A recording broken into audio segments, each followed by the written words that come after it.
this, right? And go like this, and go like that. And then I'm on that channel. Then I gotta go like this. Gotta go like this. All right, bet. And now we're on all channels. Welcome to the Big Act stream. As I said, a little birdie hit me. And said, "Ack, we seen your stream floating around. Let's give you an update on what's happening." Anyway, everybody, welcome. Hop up in here. A lot of things to kind of discuss. Now, first and foremost, our lead story is that Jay-Z has been named in a lawsuit, civil lawsuit. To be very fair, it's a civil lawsuit, which I will also be very fair off top and say anybody can file. But we do know we live in a climate now where I feel like people be believing them, right? You know, without any shred or shrapnel of proof, but whatever. So it's up to y'all. I don't give a fuck if you believe it or not. I don't care. You get what I'm saying? But we're also seeing the. I'm gonna tell you a lot of things that's been happening behind the scenes, and whether y'all want to believe me or not, it's up to y'all. Okay. First and foremost, I want to thank Kendrick Lamar. When Kendrick Lamar, and again, this I'm telling you only facts, right? Kendrick Lamar, not that it didn't start before him. It started with Diddy, but Kendrick Lamar has encouraged a new wave of Me Too for rap. You know, so everybody now, if they got unfairly fired from a label, they claim they used to be a stylist, but the nigga who was the rapper tried to fuck him at every video shoot. Everybody is preparing a fuck ton of lawsuits. And this is going to be called the weird case era, okay? So thank you, Kendrick Lamar. Now, the thing about when I always say when you dig in graves, you got to dig too. Nobody's exempt from it. And not only nobody's exempt from it, there is nobody who is perfectly sitting on a side or a corner where they could say, yeah, y'all niggas is weird, but all my niggas is cool. Thus, you know, I've gotten these lawsuits because most of them right now, honestly, are being negotiated. They are, you know, some people would call it extortion. I don't know if it is. Hey, yo, listen, we're going to put your name in the media. You're going to go viral. You're going to have a weird case if you don't pay us. Some people are paying. A lot of people are paying. And some people have paid. But here's the thing with paying. The moment you pay one, the lawyer goes find 5 other chicks that you were, I don't know, throwing some wild parties in the 90s with. Go find another 5 chicks at the party. And they say, all right, well, you paid her. Nigga, you fucked me too. What's up? I need my check too. So after a while, you got to cut it off. You got to cut off the gravy train. So essentially what I'm saying is that definitely hip-hop is in a Me Too era. So this is the second wave. The first wave was 2017. Or we can call it the weird case era. We'll call it, as Kendrick like to call it, this is a weird case era. Except, I'm not going to lie, they're hitting a lot of these guys continually. Like, we see Diddy's on his 26th or 27th lawsuit. Now, of course, he settled one with Cassie. He's not going to sell the rest. Reputation's already burned up in flames, and he's also incarcerated. Now, I want to be very fair and factual. Most of these cases we're talking about, they have no grounds for any criminal proceeding, right? And in actually some of these cases, the police have even looked into it and said, there ain't shit there. But it doesn't stop the headline from running to have people feel whatever type of way. Now, I've heard about a few that have been settled by numerous people. And this is why anytime somebody starts talking shit to me, I just drop a little bit of nugget because I know a little bit more. Have we heard from ATL Jacobs since he got online with me? Have we? Chad, let me tell you this. I'm the keeper of many secrets. They're all buried in my hard drive. You know, everybody, when they want to check, before they can't get it from the cops. So before they go get a lawyer, usually float it on to me. This is what happened. And before their lawsuit, because they all want to go viral, they all send it to me. I'm like, interesting. I really don't give a fuck about publishing that because honestly, again, the reality of it is it just does way more harm than it does any type of good. Go sell it in court. Go figure it out in court. But I've received lawsuits on your favorite rapper, whoever that is. And I usually just chill with it. And I'm like, let's see how this turns out. Anyway, it appears that Jay-Z has been named in this new lawsuit.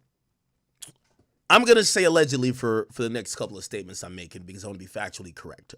First of all, foremost, I want to shout out to Jay-Z's lawyers, Alex Spiro, and a team that represent whether it's Roc Nation or Jay-Z's personal interests. I'm going to be very careful how I speak today because I do know y'all tactics as well. Y'all tactics, which, by the way, y'all did with Milagro, is when people don't speak that favorable or attack, or you call attacking, clients or speak in certain light about whatever, lawsuits come. And it's going to be kind of ironic because y'all are now claiming someone's doing that to y'all, even though y'all sued somebody. It's all good. We'll get to it.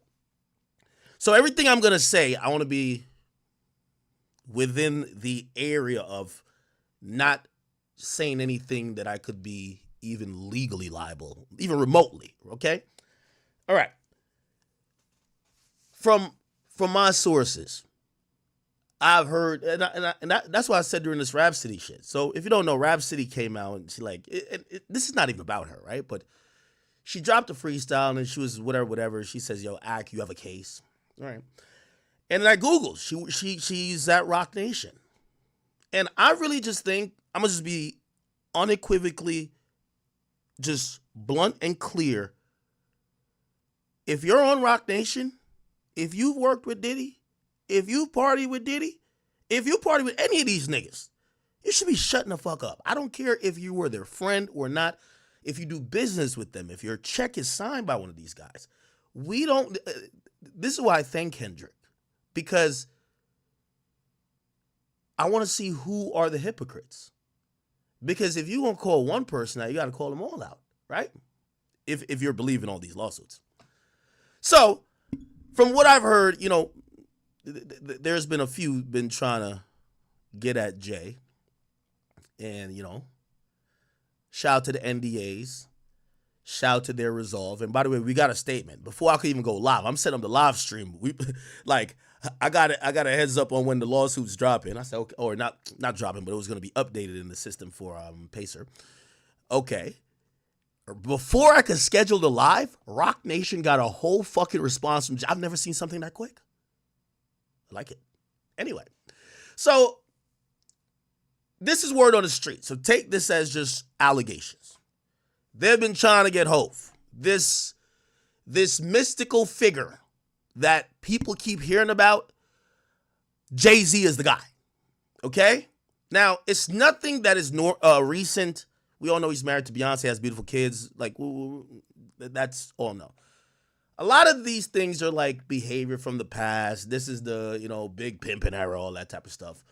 And also, I think women, again, I don't know if anything is true or false, but people are realizing, hey, some of the activities back then could be misconstrued or could be seen in a different light now, especially if I have an allegation. And also look at the Cassie thing. So I've heard that there's been a lot of conversations with Roc Nation, or let's just say Jay-Z, about women or people who allegedly have allegations. Now, it teeters and borders on the line of extortion, and I think, I think now we could kind of unravel the knot.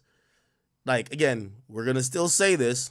I got to say this because I know Alex Spear is watching this like, I'm finna sue Act. Relax, buddy, okay? I think you're a cool guy. Don't hate me. I'm just here, okay? I think we now could, put two and two together and kind of figure out that, remember the lawyer Tony Busby?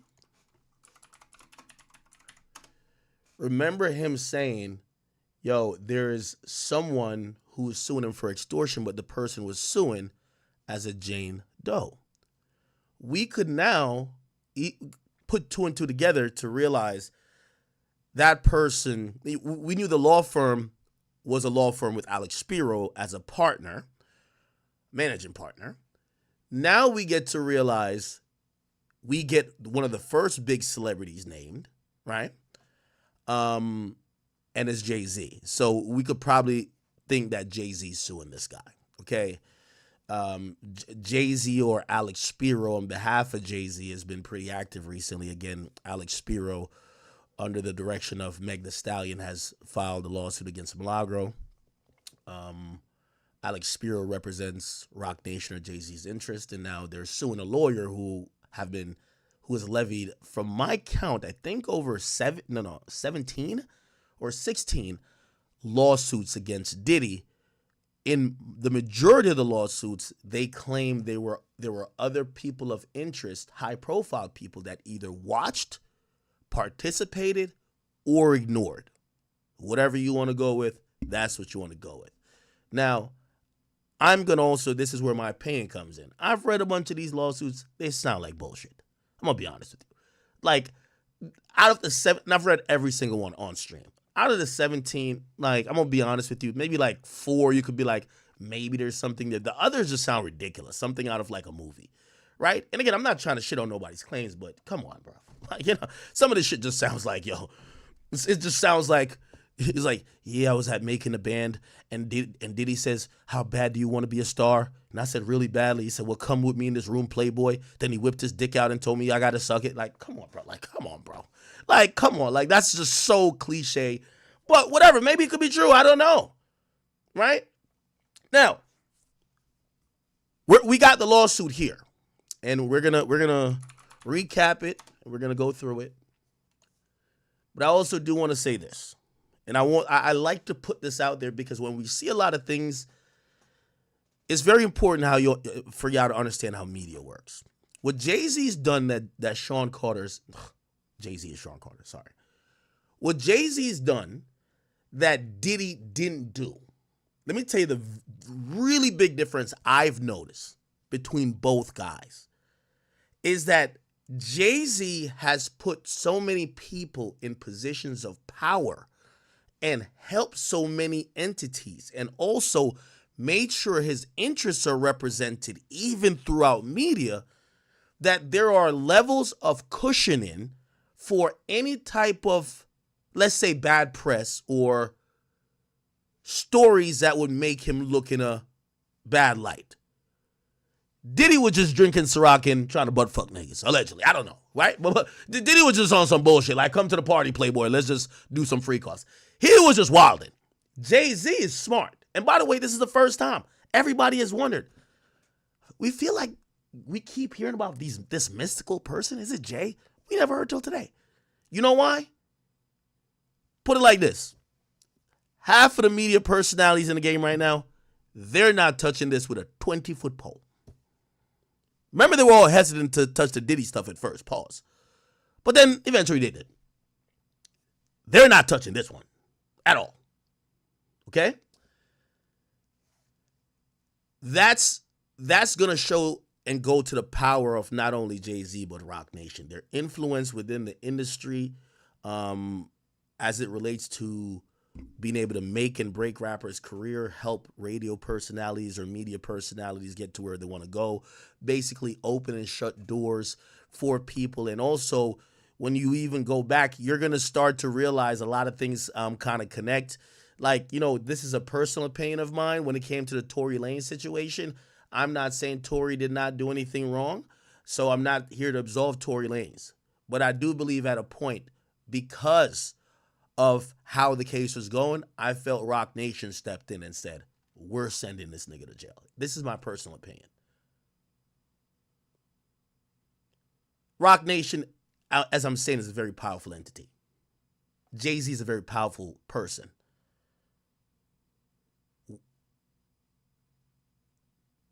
As we've discussed in many cases, none of this shit is like random.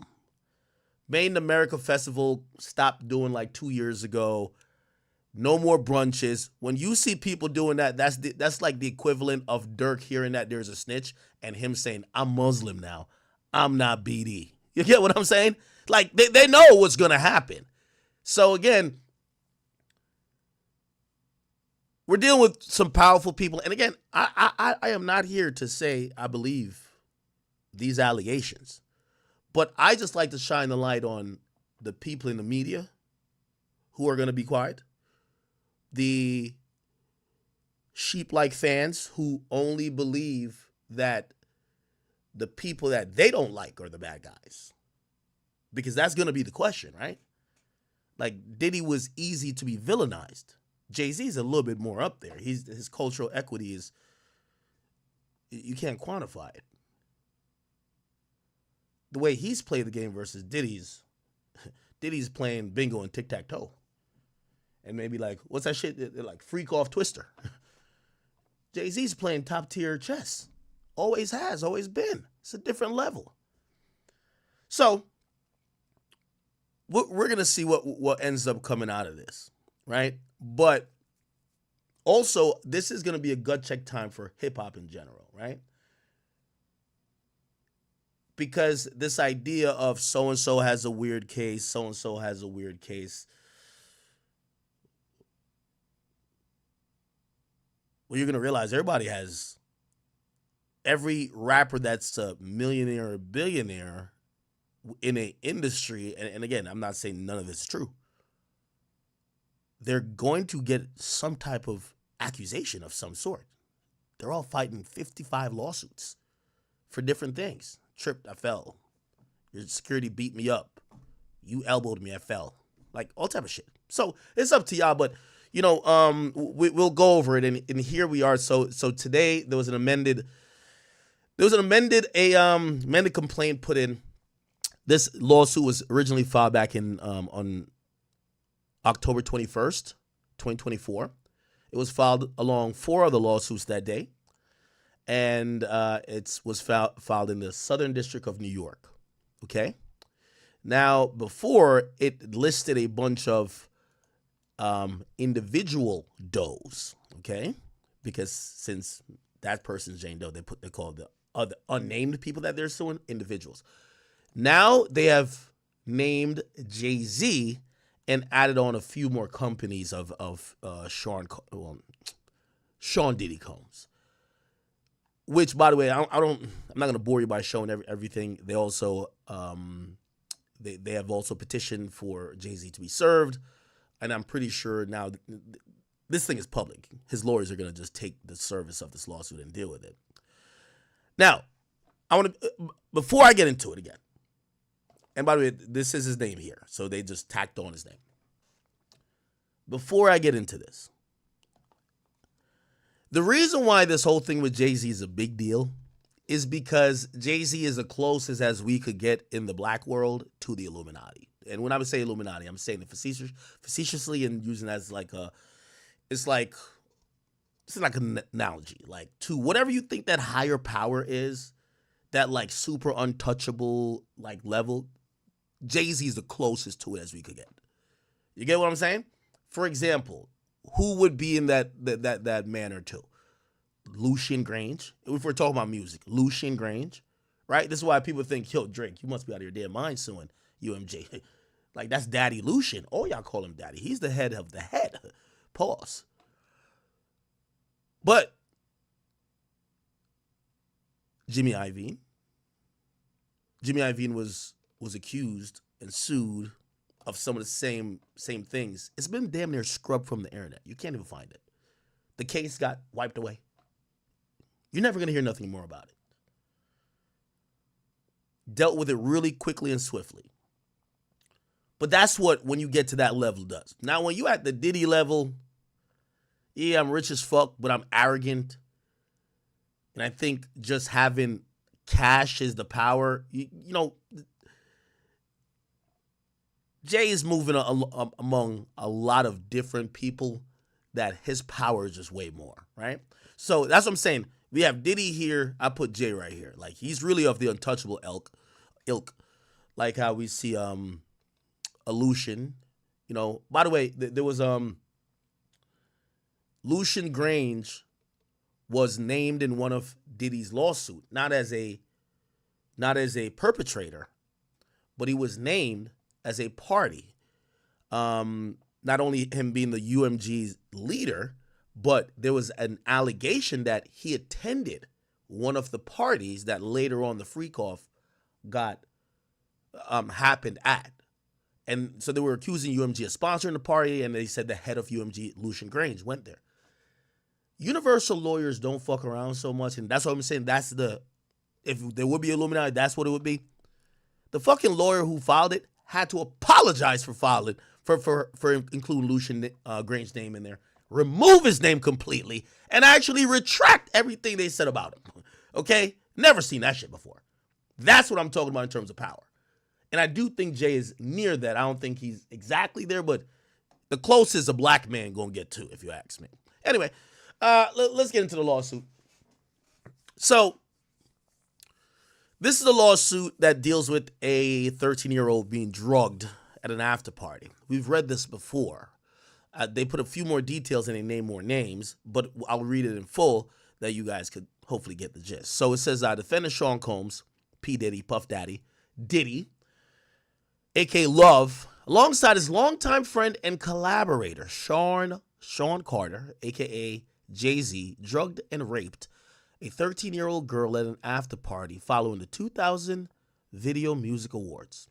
Another celebrity stood by and watched as Combs and Carter took turns assaulting the minor. Now this is interesting. When I first heard about this lawsuit, before I pulled it back up, I actually thought that they were going to name Jay-Z as the person who watched. I didn't know that they're naming Jay-Z as the person who actually did the sexual act. Now, why is that important? Because the mere fact that they're saying another celebrity stood by and watched, that person is a witness, right? So who is that person? That person, through discovery or whatever, has to get named, and it's going to be interesting where that person lies. Does that person say, yeah, I watched Diddy and Jay-Z fuck this girl? Now, what's irrefutable is this. If that person says, yes, I watched Diddy fuck this girl, we're going to hear later the girl alleges she was, and by the way, she's grown now, clearly, because this is in, 2000? So that's 24 years plus 13. She's 37. She's 37 right now.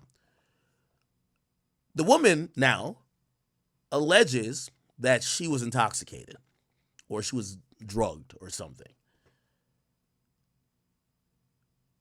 Now, that doesn't matter if someone says, like say the other celebrity says, nah, I seen you suck both of them off. You were not drunk or you were sober. The problem here is the girl is 13. It doesn't matter if she's drunk in any type of state of mind. That's a child, right? So if they had sex with this 13-year-old at all, that's a huge problem, right? Whether, and by the way, most of these lawsuits, we've read all of them, they have a pattern of saying, hey, we show up to the event, we get a cup, we take a sip, we usually know it takes like three drinks for us to start feeling away, but all of a sudden we start feeling dizzy, woozy, and we wake up and our pussy hurt, right? Or butthole if you're talking about a dude, right?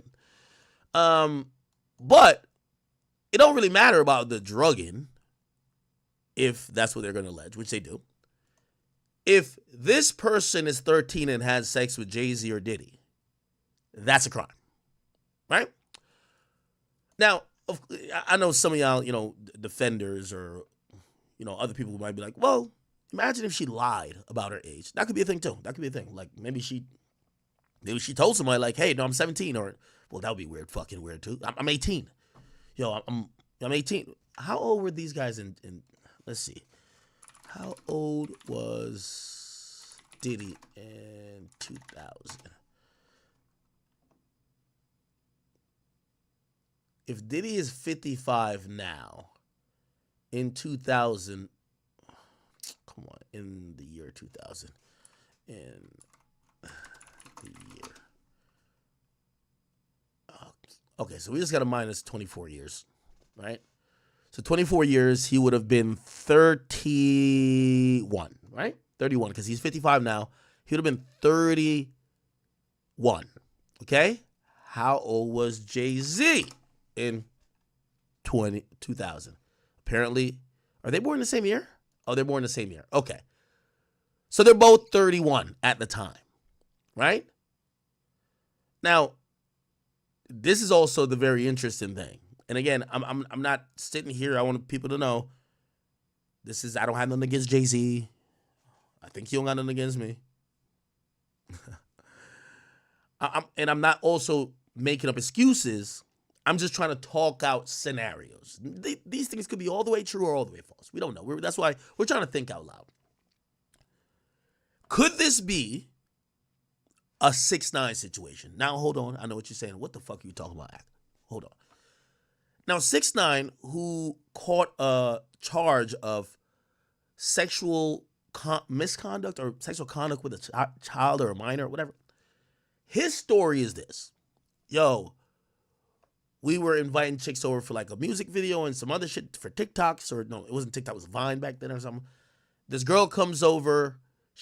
I think the girl was like 15 or something, but she supposedly told him that she was of age. So she tells him like, yo, I'm 18, right? So she tells him she's of age. Now, granted, I know what y'all saying. Bruv, like even this one is worse, right? Like if you're 31 and you can't tell a chick is 13, you're bugged the fuck out, right? This is, I don't know how chicks was looking in the motherfucking 2000, but come on, ain't no goddamn way you 31 and you can't tell this chick is not even 15, right?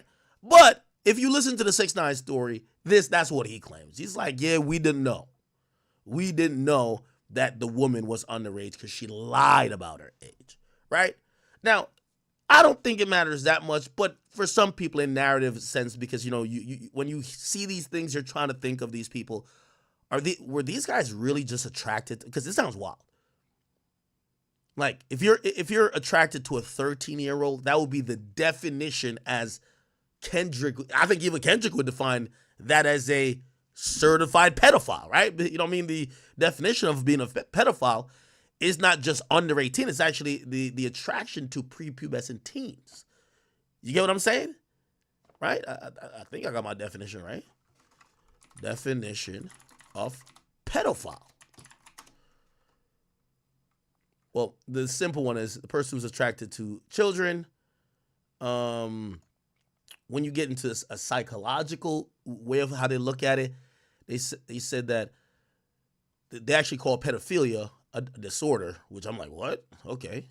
In which an adult experiences primary or exclusive sexual attraction to prepubescent children. Although girls typically begin the process of puberty at age 10, 11, and boys at 11 or 12. Psychiatric diagnostic criteria for pedophilia extends the cutoff point for prepubescence to age 13. Now, it's weird for me to even Google these things, trust me. But I'm just trying to talk through this stuff with you. So technically, that would actually be a pedophile. You get what I'm saying? Say if there's a grown man who loves a 13-year-old, that would be the certified. Like, when I mean certified by the goddamn. Let's what it says certified by. This would be let's just click on it. Yeah, this is certified by the American Psychiatric Association. So that's what Kendrick was talking about. Certified pedophiles. That's certified, okay? So liking a woman 13 or under. Now, even though I think we all agree, if you like a minor and you're a grown-ass man, we almost call that pedophile too. We do. Right? Like, that's weird. That's just super weird. Cool. But the actual definition, just to be very factual, is 13 or under. And by the way, I keep having to say, because I know we live in clip culture, so I can't just say it and just stop. Yes, if you're fucking a 14, 15, 16, 17, up until legal, you're weird, especially you're 30, right? Cool. All right. So, the woman is 13, allegedly. Now, this is another thing.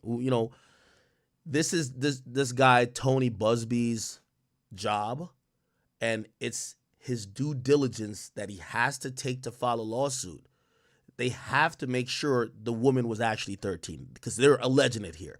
They have to make sure she had some proof of even being at this event or being around this event. And by the way, the event is the 2000 Video Music Award. We've watched pieces of this, and I guess maybe we could corroborate some of the story. Did Jay-Z go to the 2000 VMA Video Music Awards? Did he go there? Let's see. We got the here we go. So all of these are from this is from the 2000 VMAs. Okay? We see Dr. Dre. Let's see.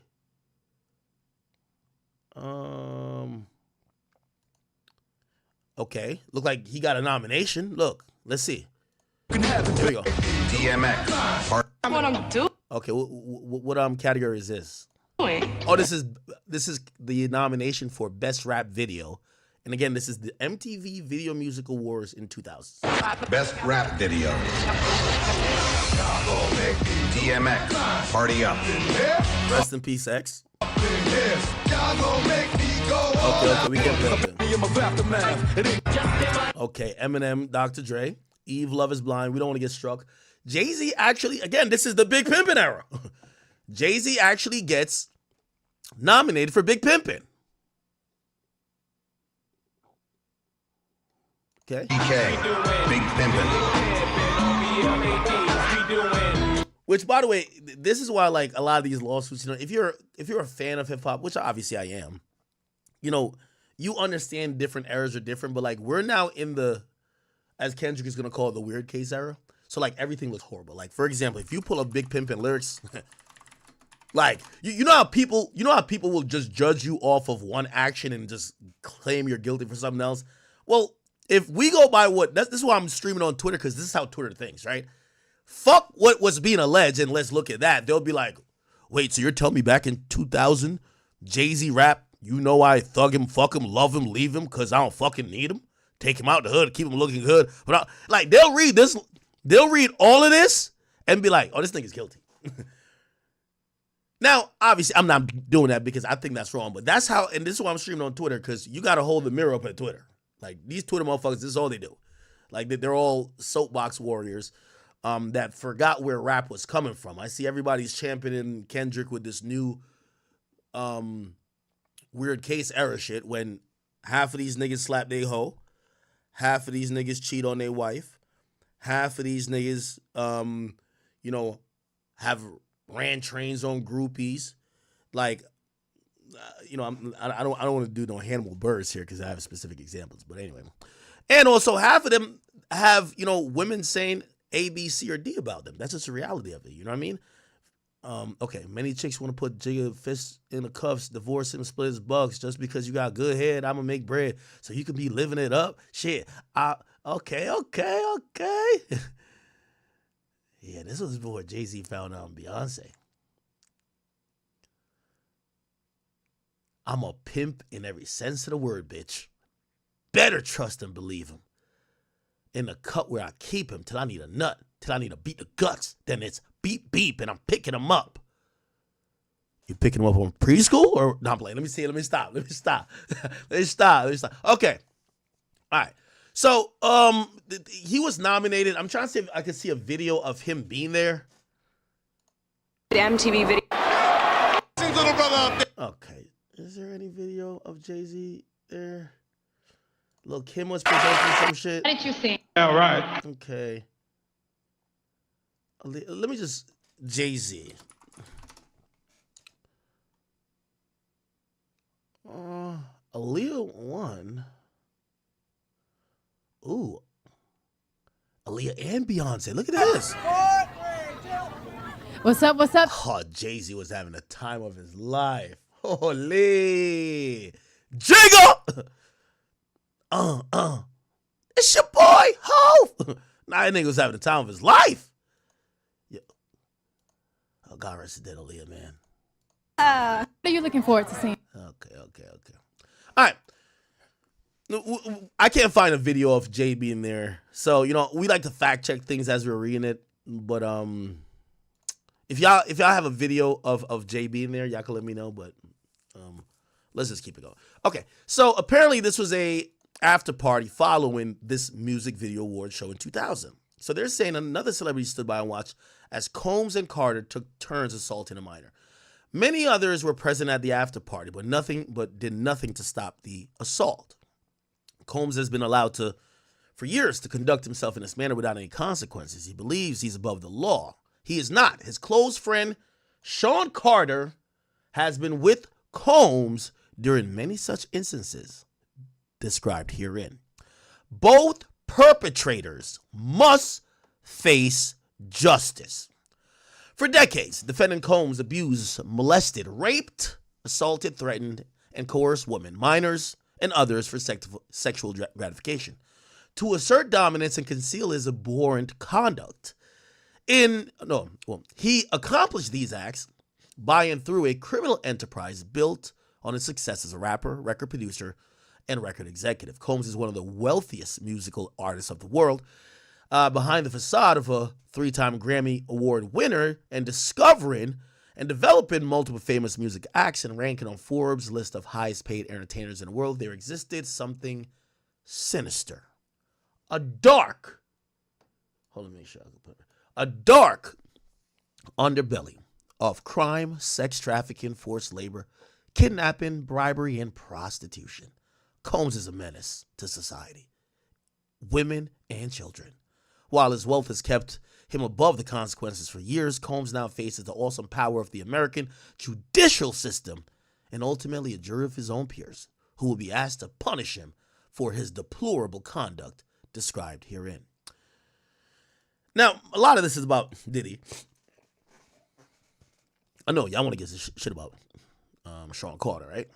Okay, so Combs, all right, so this is about Diddy. This is about Diddy. Members and associates of Combs' business engaged in or attempted to, sex trafficking. They're kind of whatever. Then they're talking about his pervasive history of sexual assault and violence. Okay. This might be important to y'all. Let's read this. So for years, Combs and his businesses engaged in a persistent and pervasive pattern of abuse toward women, men, and minors. The abuse was at times verbal, emotional, physical, and sexual. As part of his pattern of abuse, Combs manipulated both men and women to participate in highly orchestrated performances of sexual activity with both commercial sex workers and unsuspecting partygoers. Combs ensured participation from these individuals by, among other things, obtaining and distributing narcotics to them with or without their knowledge, controlling their careers, leveraging his financial support, or threatening to cut off the same, and using intimidation, violence, and illicit drugs. Combs particularly fancied the use of the popular date rape drug, Rufinol, or GHB, to commit the heinous, non-consensual acts of violence and rape onto countless victims. He would often secretly use the drug in an alcohol beverage served at his parties. Partygoers were forced to consume the alcohol beverage containing GHB, either prior to or entering while at Combs' party. There's also an allegation of Combs dousing victims in lotion, similar to body oils. Damn. Laced with GHB, so that the drug could be absorbed through the victim's skin and make it easier for him to assault him or her.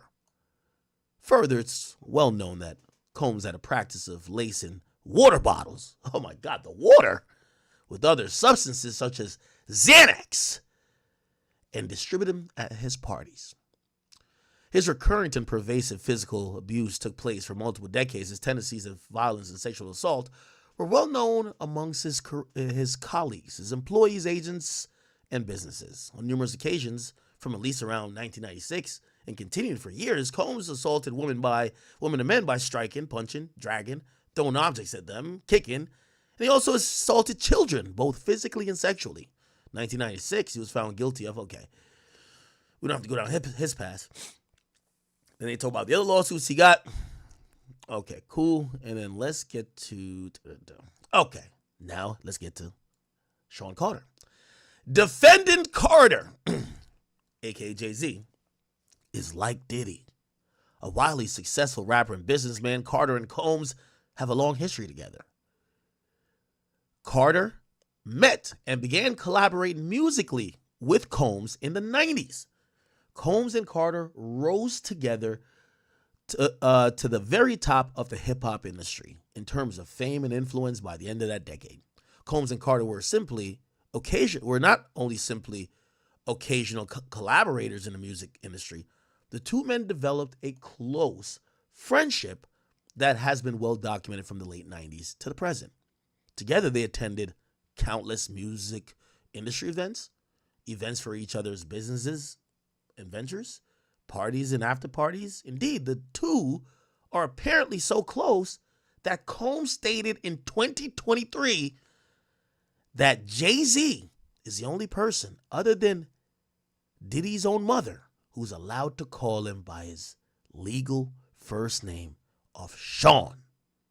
In 2000, near the height of their fame, power, and influence, Combs and Carter attended the 2000 Video Music Award in New York City. Afterwards, Combs hosted an after party for many of the most famous celebrities in music and entertainment industries, including Carter, Jay-Z, which is where the events alleged in this complaint occurred. So here are the allegations. Plaintiff is going to be unnamed, okay? They're going to go by Jane Doe, and they reside in Alabama currently. Defendant Sean Combs is a male who, on information and belief, resides in New York City through incarceration in the Metropolitan Detention Center in Brooklyn. On information and belief that all relevant times, Combs owned and or controlled Bad Boy Entertainment Holdings and all these companies. Cool. The facts of Combs' ownership and titles of Combs' corporations enabled and conspired with him to commit the unlawful sexual violence against the plaintiff described herein. Defendant Diddy. Okay, so they're just talking about the parties here. We want to get to more of the interesting stuff. It's going to be about Sean Carter. This is about Diddy, about Diddy, about Diddy, about Diddy, about Diddy. Now, defendants, Okay. So it's organizational does and individual does, and then now we're back at Sean Carter. Defendant Sean Carter is a male who, on information and belief, maintains his residence in both New York and Los Angeles. He's more commonly known by the industry name Jay-Z. Carter was identified in plaintiff's original complaint as Celebrity A. Prior to the filing of this amended complaint, Carter has received a letter from the plaintiff's counsel requesting a mediation to resolve the matter, aka Jay-Z, pay the fuck up or we finna put your name in, okay? Upon present information and belief, Jay-Z responded to said letter by not only filing a utterly frivolous lawsuit, so now we could confirm what I said before. Jay-Z is the person who initiated that lawsuit of extortion against Tony Busby. It's clear now. So not only filing a utterly frivolous lawsuit, but also orchestrating a conspiracy of harassment, bullying, and intimidation against plaintiffs' lawyers, their families, employees, and former associates in an attempt to silence plaintiff from naming Jay-Z herein. This effort was meant to scare the plaintiff and discredit her counsel. The effort failed. Indeed, the plaintiff chose to file his amended complaint as a result of the egregious conduct perpetrated by Carter. Each of Combs' corporation aided and abetted Combs in committing the unlawful sexual violence against the plaintiff. Are alter egos of Combs, completely dominated by him and used by him for his personal interests to engage in wrongdoing, which later harmed plaintiff and others, and served or have served as vehicles for Combs to move and dispose or insulate his assets, including in connection with his criminal activities, and to avoid compensating victims of his many crimes, including plaintiff. Okay. Then they basically say they're going for over $75,000. They don't have to list how much they're going to sue for. They're leaving that up to the judge. Or they could later put in a request. All right. And they want a jury case. We get that. So here's the factual allegations. On around September 7, 2000, a plaintiff who was then 13 had a friend drive and drop her off near Radio City Music Hall. Now, is anyone here of age? And obviously of age, but like, does anybody remember like being into music back in 2000? or back when VMAs used to be popping. Like, I feel like these days BET Awards happen and nobody really talks about it. Back then, the MTV Music Awards were the biggest thing possible.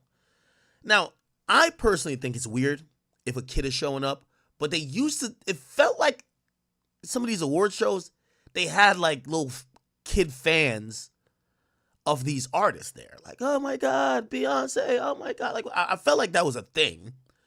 But I would still imagine that your parent is bringing you. I don't think you're just showing up by yourself. So that's a little sketchy to me, but it is what it is.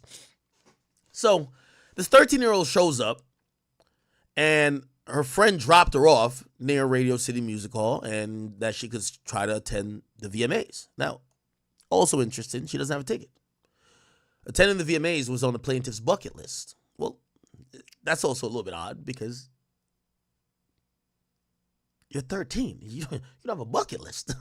Your life is just beginning. Whatever, though. And she believed she could gain entry. The plaintiff arrived at the venue and saw large crowds gathering as artists and entertainers began arriving. Plaintiff was very excited. As the event began, much of the crowd moved inside with the plaintiff without a ticket, as I said, remained outside with others and watched the VMAs on a jumbotron. Chat, so that's what I'm asking if that's weird. Does that sound odd that maybe a young child or, I'm guessing maybe there wasn't much parental supervision, but did people show up to these award shows and it's kind of like, I just want to see a celebrity? These days, I feel like people are numb to celebrities to a certain extent because of social media. Like, if you like Usher, you could just DM him. If you like Chris Brown, Drake, you could DM them. Back then, the only way to see these people was probably to show up to some of these things. So I don't know if maybe it's just my mind now saying, oh, that's kind of odd. Or maybe that was what people did then. What do y'all think? Let me pull up the chat here for King Academics. How y'all doing over there? Damn, we got a packed house up in this bitch. 20,000 watching on King Academics. Then got like 250,000 views on X. Interesting. Okay. So it says that as the event began, much of the crowd went in. The plaintiff without a ticket remained outside watching on jumbotron. Determined to get into the VMAs or an after party, she approached several limousines parked outside and attempted to talk her way into either. One of the limousine drivers she spoke with claimed to work for Diddy. The driver told her that Diddy liked young girls. Holy shit. And she fit what Diddy was looking for. That driver need to be sued too. If you over here recruiting for Diddy, it sounds like you're recruiting 13-year-olds for Diddy, you're guilty too, right? This is why when some of the security guards be talking for Diddy, I'd be like, y'all really want me to believe y'all niggas was always off shift when he was doing the fuck shit? Okay. Fit what Diddy was looking for. And while not allowing her into the awards, the driver invited her to an after party. The driver stated that she had to drive Combs and others to an after party first, but instructed the plaintiff to return to his location after the event and that he would pick her up and take her to the after party. So essentially, she's not going to the award show, but she could possibly see some of these celebrities at an after party. Later that evening, the plaintiff excitedly returned to the same location and waited for what seemed to be a long time. The driver eventually returned and drove her to what was described as an after party. After approximately 20 minutes, the plaintiff arrived at what she believed to be a large white residence with a gated U-shaped driveway. Once inside, two men asked the plaintiff to sign a document, which the plaintiff did not read, but which she now believes might have been a non-disclosure agreement. She was told that she could not discuss what happened at the party. She gave the men her name and then signed the form, but did not receive a copy. Inside the building, the plaintiff recognized many celebrities as she entered what appeared to be a large living room or foyer containing a large crowd. The plaintiff attempted to mingle in the crowd and talk to several of the celebrities that she recognized and whom she wanted to see at the VMAs. Wait staff circulated through the room carrying trays of drinks, and loud music played throughout the venue. The plaintiff observed a widespread drug use, including marijuana and cocaine. If you're 13, would you know what cocaine looked like? I don't know. Maybe I'm thinking 13 too innocent. I know 13-year-old now, they doing all whatever, but like 13 is kind of normally like innocent, right? How the hell you know all this shit? And by the way, she's showing up to these things by herself. Okay, whatever. After attempting to talk to numerous celebrities, the plaintiff accepted a drink from one of the waitresses circulating the crowd. The drink was reddish-yellow mixture. It was a reddish-yellow mixture that tasted like orange juice, cranberry, and something bitter. After drinking just a portion of that drink, plaintiff started to feel woozy, lightheaded, making her feel the need to lie down. A photograph of an actual exemplary container used by Combs and or his agents and employees to insert GHB into alcoholic drinks is seen below. Is this a syringe? Kind of looks like it, right? Looking for a place to rest, the plaintiff walked down what appeared to be a hallway containing several rooms off of it. She entered what appeared to be an empty bedroom so that she could lie down for a moment. She did not lock the door. The room contained only a large bed with no furniture of any kind, television, or any other furnishings. Soon after, Combs entered the room, along with Jay-Z and a female celebrity. I don't know if I remember hearing there was a female celebrity. You know what this means, chat. Tony Busby, whoever celebrity be, is hitting up that other celebrity and said, "Hey, I just named Diddy. No, I just named Jay-Z. You gonna pay up or we gotta name you too?" You gotta realize, again, let's kind of reset for a second. These are civil suit, right? So there's no justice in terms of people going to jail. Obviously, Diddy's having his own situations, but he's still not even charged in like criminally for this, right? So there's no like justice technically. Like these civil suits are, give me some money that I could feel better. That's what this is. Even if it's true, give me some money that I could feel better. So I know some of y'all are gonna be like, well, this kind of sounds bullshit or it sounds extortionary because they're rolling out the lawsuit like an album release. Yo, Celebrity A. We're like, who's Celebrity A? But all the while they're asking Jay-Z to pay them. Jay-Z says no. They name him, right? Then they now name Celebrity B. And I'm pretty sure they're going to say, yo, you need to pay us this or we're naming you. Now, you might say that sounds extortionary, but the whole nature of the lawsuit is not to get jail time for anybody. It's to get money. So this is why like the claim of extortion, the very nature of these lawsuits is extortion. Do you get what I'm saying? If you're saying, yo, pay me $500,000 because I think you butt fucked me, that's almost like the very basic, like, you know, transcript for extortion. So civil suits, in essence, if you use them maliciously, could be just extortion already. But what Jay was filing against Tony Busby is him saying, yo, you're asking for money that your client doesn't name us in the lawsuit. And I think this is what Tony Busby's whole, you know, take of this thing is going to be. Well, you were never going to go to jail. We were asking you for money regardless. Like, yeah, this is not we're not asking you money to not be included, because even if you are included, we're still asking for money. We want money. That's the whole point. We want your money.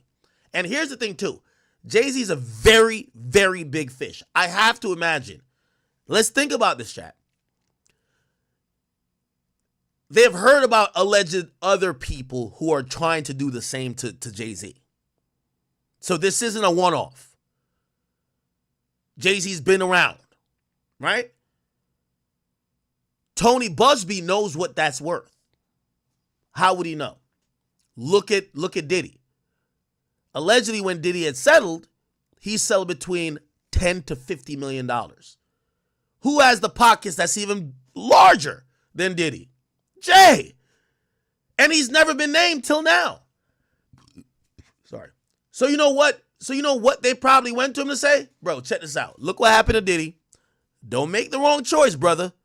Don't make the wrong choice. Diddy made the wrong choice. He went to jail. How about we just settle? Give us 15, 20 mil. It'll never come out. Right? I have to imagine that's what it was. Now, that's what Jay-Z's calling extortion. And I think extortion has a broader definition because I guess it could be. But I think people generally, like if you think about Kevin Hart or what Kevin Hart alleged in his situation, that was like more textbook extortion. Pay me this money or I'm releasing a video of you fucking. So if you don't pay the money, the video comes out, right? But here, it's like, well, we're suing you.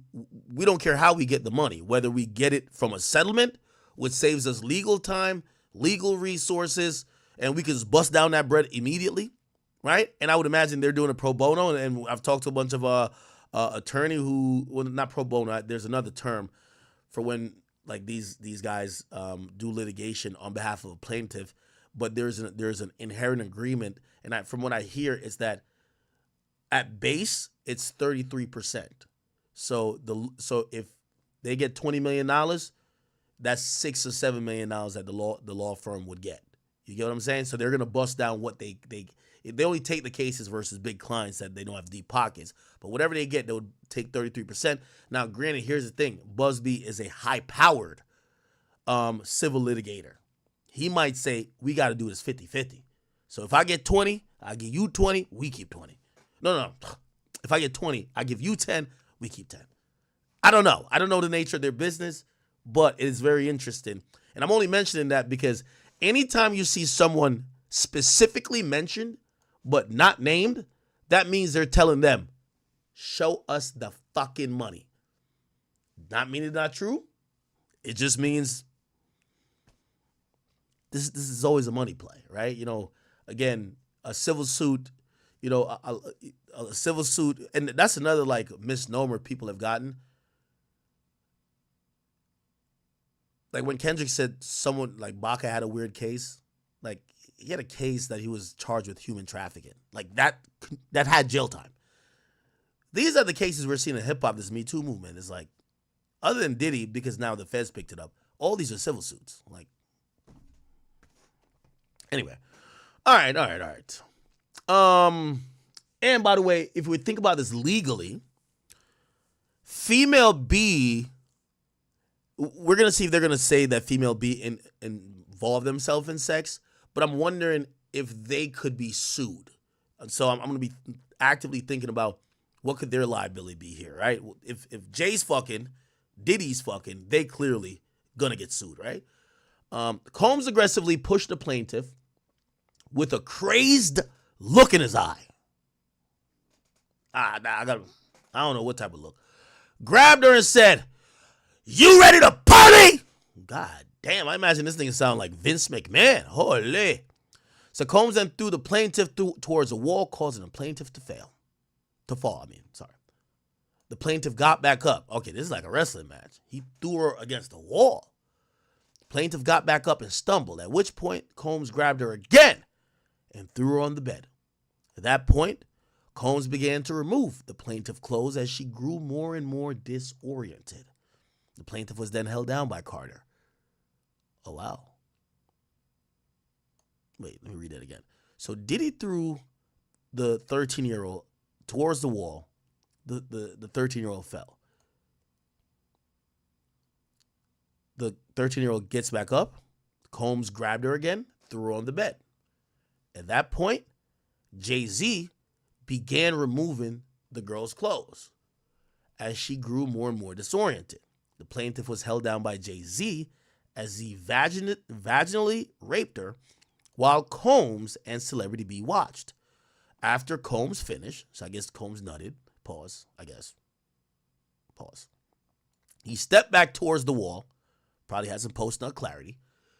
Combs then stepped forward. This is nasty work. Again, we don't know if it's true, but this is nasty work. You know why? Because if we're going by the MO that they're saying about Diddy, remember, we just heard a scenario. They said Diddy throw the girl on the wall. Then throw her ass on the bed. Jay-Z holds her down on the bed and starts taking off her clothes and fucking her. And Diddy, they're all in the same room, but Diddy's behind. We all know Diddy was jerking off looking at Jay-Z's butt, right? We all know. Come on. Like, y'all, we heard the stories now. Like, Diddy been whacking off in the corner for like 20 stories now. We know he's watching Jay-Z fuck. Like, he's not watching the girl. He's watching Jay. Jigga man, Jigga man, what? Like, yeah. Come on. Just think about it. They're describing it. Look, the mere fact, they're saying that Jay-Z had to step up, which means he was behind. No, not Jay-Z. I mean, Diddy had to step up because he was behind Jay-Z. You know Diddy was jacking off to Jay-Z's butt. That's a fact. All right, let's not say it's a fact. It's what's alleged, okay? And we're going to assume. Okay, so Combs. All right, cool. Bet. It said Combs then knocked the plaintiff down. Okay, so Combs then stepped forward. Let's go back to here. Step forward. This is after Jay-Z nutted, allegedly. Step forward, and then he had sex with her too, while Jay-Z and Celebrity B watched. Okay? Now, I think, so Celebrity B is a female. Sounds like this was going to be a foursome or something like that if this happened, right? Celebrity B is a female. I wonder why we're not hearing about any sexual activity with her. She's just watching on some shit. Okay. All right. All right. Plaintiff was held down by, okay.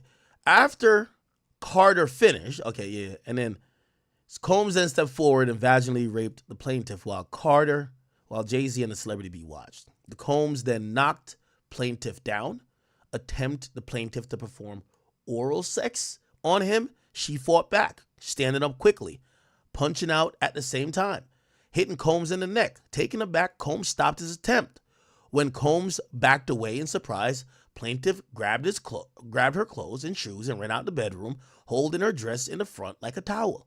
She ran through the residence until she found the front door and was able to leave the party. Although there were other guests still at the party, no one appeared to take notice of the plaintiff's distress or attempted to help her. Once outside, the plaintiff put her clothes back on and left the scene in the dark. The plaintiff attempted to retrace the route taken by the limo. She kept running until she reached a gas station and she noticed on her way to the party. A female clerk noticed her distress and allowed her to use the phone. She called her father, admitted that she lied about her whereabouts, and asked him to pick her up. The plaintiff's father arrived to pick her up shortly before dawn. Now, I had a source of contention with this part of it when I first read it.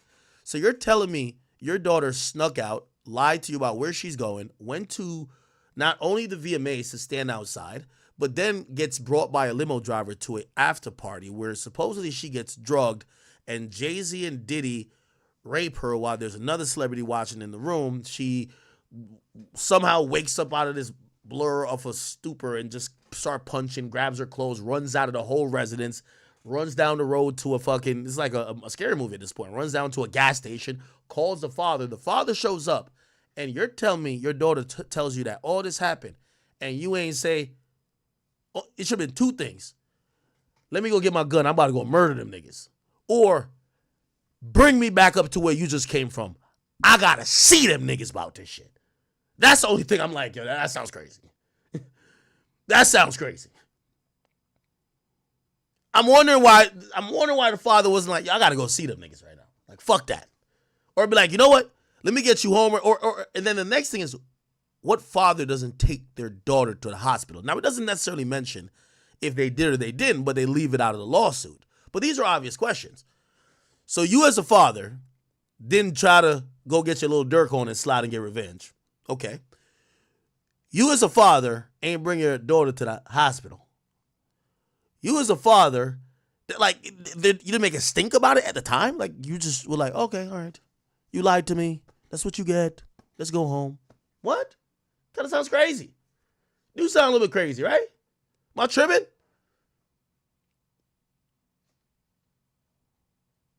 What y'all think? All right. Anyway, after the assault, the plaintiff fell into a deep depression, which continues to affect every facet of her life. The plaintiff suffered from post-traumatic stress disorder and a seizure disorder caused by stress trauma. The plaintiff has had difficulty maintaining normal relationships and lives largely withdrawn from society. They're filing this as a violation under the New York's Victims of Gender Motivated Violence Protection Act. And this is how they explain it. And this is coming from the Busby firm. Okay. Now, in record time, Roc Nation has released a statement from Jay-Z. Wait.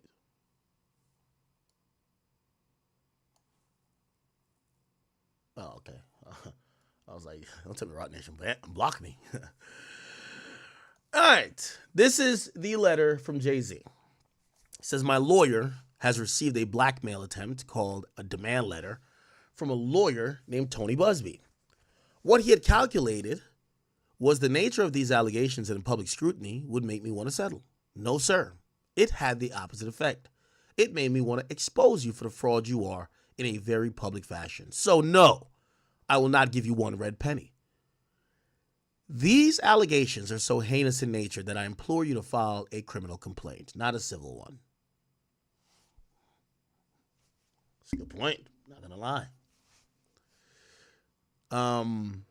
But also here's the thing, and you know, even okay, we'll just keep reading.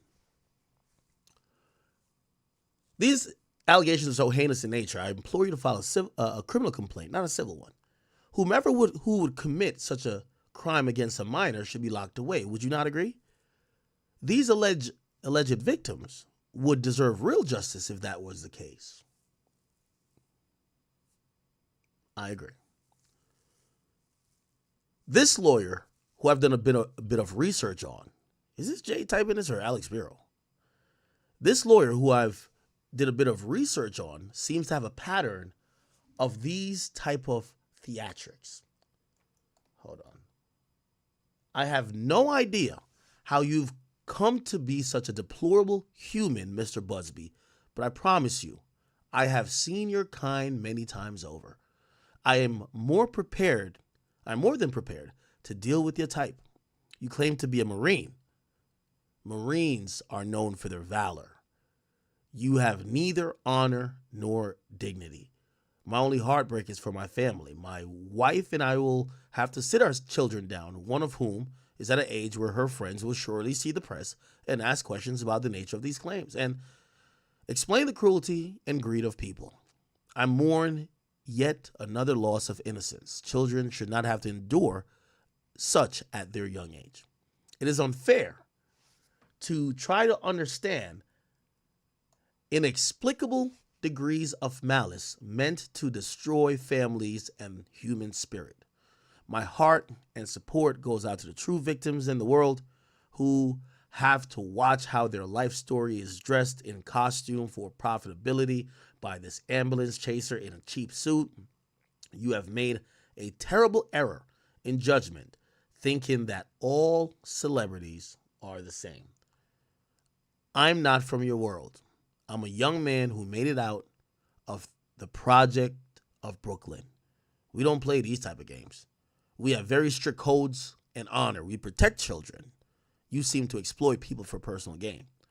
Only your network of conspiracy theorists, fake physics, will believe these idiotic claims you have levied against me, that if not for the seriousness surrounding harm to kids, would be laughable. I look forward to showing you just how different I am. Why does nigga Jay-Z sound like he in Gotham City right now? Nigga sound like Bruce Wayne. I will come back to Gotham City, Joker, and show you how different I am. What the fuck is it? Anyway, Jay-Z sound like he stand on business. That nigga sound like T.I.'s son, King. He look like he about that life. Okay, Jay. Okay. Now, do y'all believe this shit? Do y'all believe it? Now, with me, and I'll be very open and honest, anytime I see a civil suit, I always say, why are you trying to, like, again, the civil suit should be in accordance with a criminal suit. When I see people only try to get a civil suit, especially the way they're all rolled out now, it looks very sketchy, because here's the thing. We hear salacious details and then we hear nothing. A lot of these cases take years to deal with. Did the police look into it? Did the police find that these allegations had some nature or was rooted in truth? Did charges get considered? Why weren't charges brought? These are real questions we do have to answer, right? Because these days, the accusation is just as bad as the charge, right? Like, again, and also what it does, especially for people like Jay-Z and Diddy, it breeds other people to say, oh, hell no, y'all not beating me to the punch of getting my money from that nigga. That's a fact. When they heard that Cassie got $30 million, man, they should have had a hotline back then. Everybody was trying to get a goddamn lawyer. Whether they sucked him off consensually or not. So again, I don't believe for 1 minute this is going to be the last of this. This is the beginning. Now, the only interesting thing I'll point out here is that, Jay, we're going to have to call you to the carpet. From what we're seeing, you and your lawyer use bully tactics too, gang. Y'all do underhanded, backhanded media things, it appears, to dirty the reputation of people y'all don't like, media members you want to silence, rappers that you want to devalue or hurt their career. You're also not a saint in terms of, maybe it wouldn't be blackmail, but maybe like these underhanded tactics that the industry plays. So while I do agree with him that it has to be a tough conversation to sit your daughter down and say, hey, Blue, you might go to school and they might ask you about some stuff about us in the media or about me. Yo, fuck them motherfuckers, man. They want what we got, bro. Like, okay, they're lying. Okay, people lie in this world. You're living a good life. Niggas is broke, right? Well, however he explains it. Definitely tough. You have to have some empathy with that. But I'm not gonna lie. There's a lot of shady stuff happening.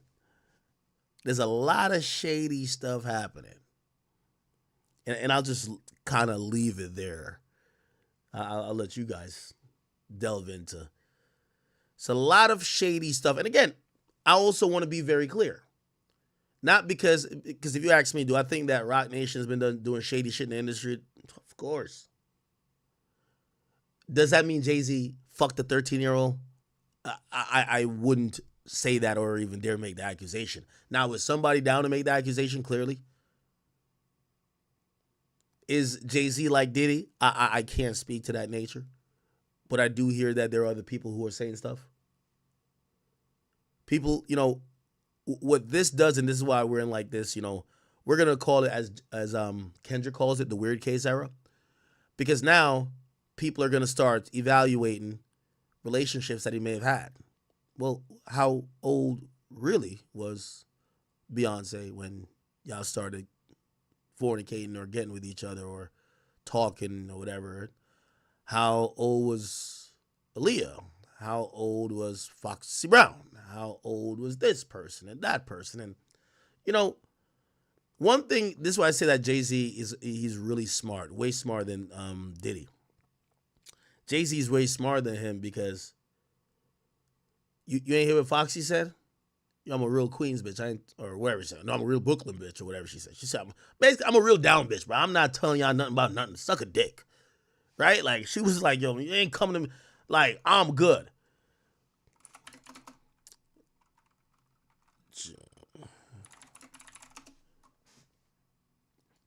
Right, she kept it like this with it. You feel me? She says, I'm an icon. Miss me with the fake news. NDA, a motherfucker alive that can stop my story. NDA on my shit, gonna run 100 mil. Then, basically, she says, stop playing with my name. Dying for a comment. Can't spin me with the sucker shit to take Hove down. Better ask about the cloth I'm cut from. You heard her. Better ask about the cloth she cut from. So, one thing I know is half of these people in media, half of these people in the music industry, period, Jay-Z is a part of their story or is currently cutting them checks. Not to shut up or nothing, but like he's employed a lot of people. And that does, like when you're someone who many other successes tied to you giving them opportunities, it's less likely that they would even entertain any of this, right? Like, pull at this. I'll give you an example. Jay-Z is 1/1,000,000th more popular than me, and watch how hip-hop... Remember when I got sued? That shit went like wildfire. I've never seen news spread that fast. I've never seen news spread that fast. I've never... Watch tomorrow.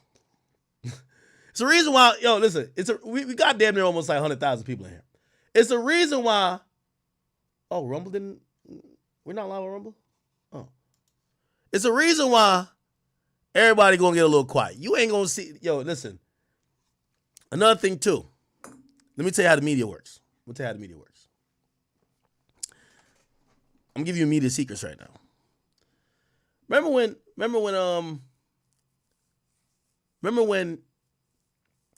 you ever watch Charleston White and he said, yeah, the police ever come pick me up, I always keep like 1 or 2 murders in the tuck that, you know what I mean, I could tell on some niggas to get out of this shit. Watch the next 3 days. If Rock Nation are who I think they are, they got one big story in the chamber to switch this all up. Watch.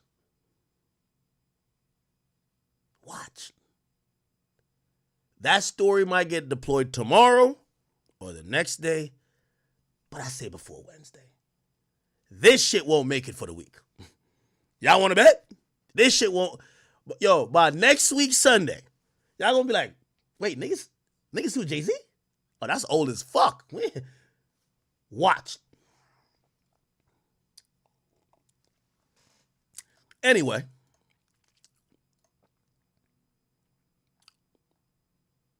See, I want me to be anti-Hove so bad. Fuck out of here, post that.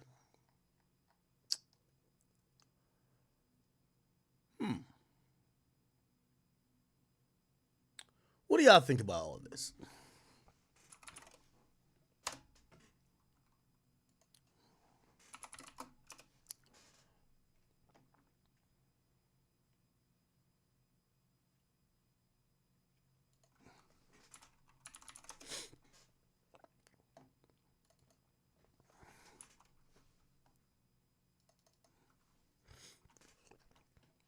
Let's hear this. By the way, here's the thing too. So Jay's power in hip hop is on parallel and unprecedented. Okay. So hip hop outlets are gonna be the most quiet they are today. We might even hear a rapper die this week. I ain't gonna lie to you. This is how powerful this nigga is. We might just hear a nigga die. A nigga might just fake his death. I'm like, yo, all right, I'm gonna just go to Cuba, nigga. I'm out. Let them report on me dying that change this subject up. You feel what I'm saying? So Jay-Z, that's how powerful he is in hip hop. Outside of hip hop, though, Nah, he can't have CNN and Fox don't give two fucks. You get what I'm saying? It is a new hour here on Live Now from Fox, and we do have some breaking news that we want to bring to you. It was being reported by TMZ and now Fox News. We are learning that Jay-Z is accused of raping a 13-year-old girl. That is new in the Diddy lawsuit, and the new allegations are just coming out this evening. Jay-Z is being accused of raping a minor along with Diddy at a MTV VMA. Hey, let me also say this one thing, and I hope what I'm saying, y'all understand me. I'm not here defending. I'm not protecting nobody. I'm just please understand how I'm saying it in the context. Context matters. In 2017, when they tried to do the music thing, like the music industry Me Too movement, by the time it got to the music industry, what happened then is everybody got low, and this is how they usually handle things like this, whether in the movie industry or the music industry or in the model industry, okay? Nobody has a comment on it. Nobody talks about it. Everybody gets low. Some niggas start retiring, and people get out of Dodge, and you wait till the wave blows over. I guarantee that's what's probably happening for the people who own companies like Abercrombie and Hollister. We just seen one of their CEOs like go down, right? So if they were ever on some weird shit, or not even that, but like if they know that maybe people could accuse them, even if it's false, you're gonna start seeing them move a little way. And again, that's the industry adopts to every time when, you know, something that threatens almost the very essence of the industry. And what I mean by the very essence is I'm talking about the artists themselves, or these moguls who basically their legacies have built this entire thing. And even not the greatest analogy, but like shit, you know, they just killed a CEO for the healthcare companies, and every other healthcare company removes their CEO from their website. So what I'm saying is that when one thing happened, everybody starts moving a certain way. Oh shit, they're killing CEOs. Yo, take all the CEOs off the website, right? That's how the healthcare, and obviously that's murder. When 2017 happened, they called out a few people. L.A. Reid, get your ass on out here. And they called out a few people, and everybody else was like, oh shit, let's chill back. Let's not jump on that person and act like they're just whatever. Because what usually happens is that, I'm telling you, you're going to have to think of all of this as one or two things. All of these niggas are predators or certified pedophiles, word to Kendrick, or you're going to say, yeah, there probably were some predators, so some people are guilty of predator behavior or sexual assault, but what probably the whole culture is guilty of is there was an atmosphere that resembled what this person or these people are talking about. And you're going to have to figure it out quick. Because back in 2017, everybody kind of chilled out. Now, people are gaslighting and soapboxing. Right? So, for example, and again, this is not a Kendrick thing because I think 50's at blame too. When Diddy's going through his thing, 50's pushing the envelope. And 50 never really chilled out until his baby mama came out and accused him of some shit, which he later sued her, which recently dropped. But he was pushing that line too. But Kendrick's pushing that line too. And again, obviously he's talking more about contemporary people. This is what I personally feel. And it's kind of like with the Cosby thing. I think Cosby was whatever they're saying he did, or he is. But I do believe he was an outlier of an already existing culture that was already super gray area-ish. Like they were fucking the models or fucking the wannabe actresses or whatever. Like they were doing these things. This is what I'm saying about this new era, especially these guys. You know, hip-hop has finally reached the place where Diddy, billionaire, Jay-Z, billionaire, like Dr. Dre, billionaire, right? These moguls, these guys who have built this entire thing, they're so fucking rich, which, by the way, anytime the more money you get, you incentivize people to sue. But here's the thing. The culture of what happened in the 90s and 2000, and I'm down to debate anybody with it. The culture, the after party culture, it is very easy for someone to have the interpretation of, you took advantage of me. You did something to me. And this is what I'm saying about the soapboxing. Because Jay-Z ain't the only one they got allegations about. They're just looking up at the scoreboard of who got money. Hey, if you got a B, give us 50. We need 50 of that, we're going to shut the fuck up. So, it becomes difficult, I believe, when all of these people indulge in that culture. Do I believe, and let me further explain that culture. Do I believe that Jay-Z, and by the way, again, we're speaking to rap culture too. Do we believe that maybe Jay-Z and Diddy, or let's just say some rappers, all right, let's speak without names. Some rappers after an award show had an exclusive party, invited a bunch of groupies, and then watched one girl just get piped the fuck out, and niggas took turns, ran a train. Does that sound does that sound like, oh, what? That don't happen in rap? Does that sound like, especially in the 90s, what they were talking about in the 90s, niggas is, early 2000s, niggas is swiping credit cards through these chicks' ass. This whole respect women shit now is like mad new. Back then, niggas is doing anything. So,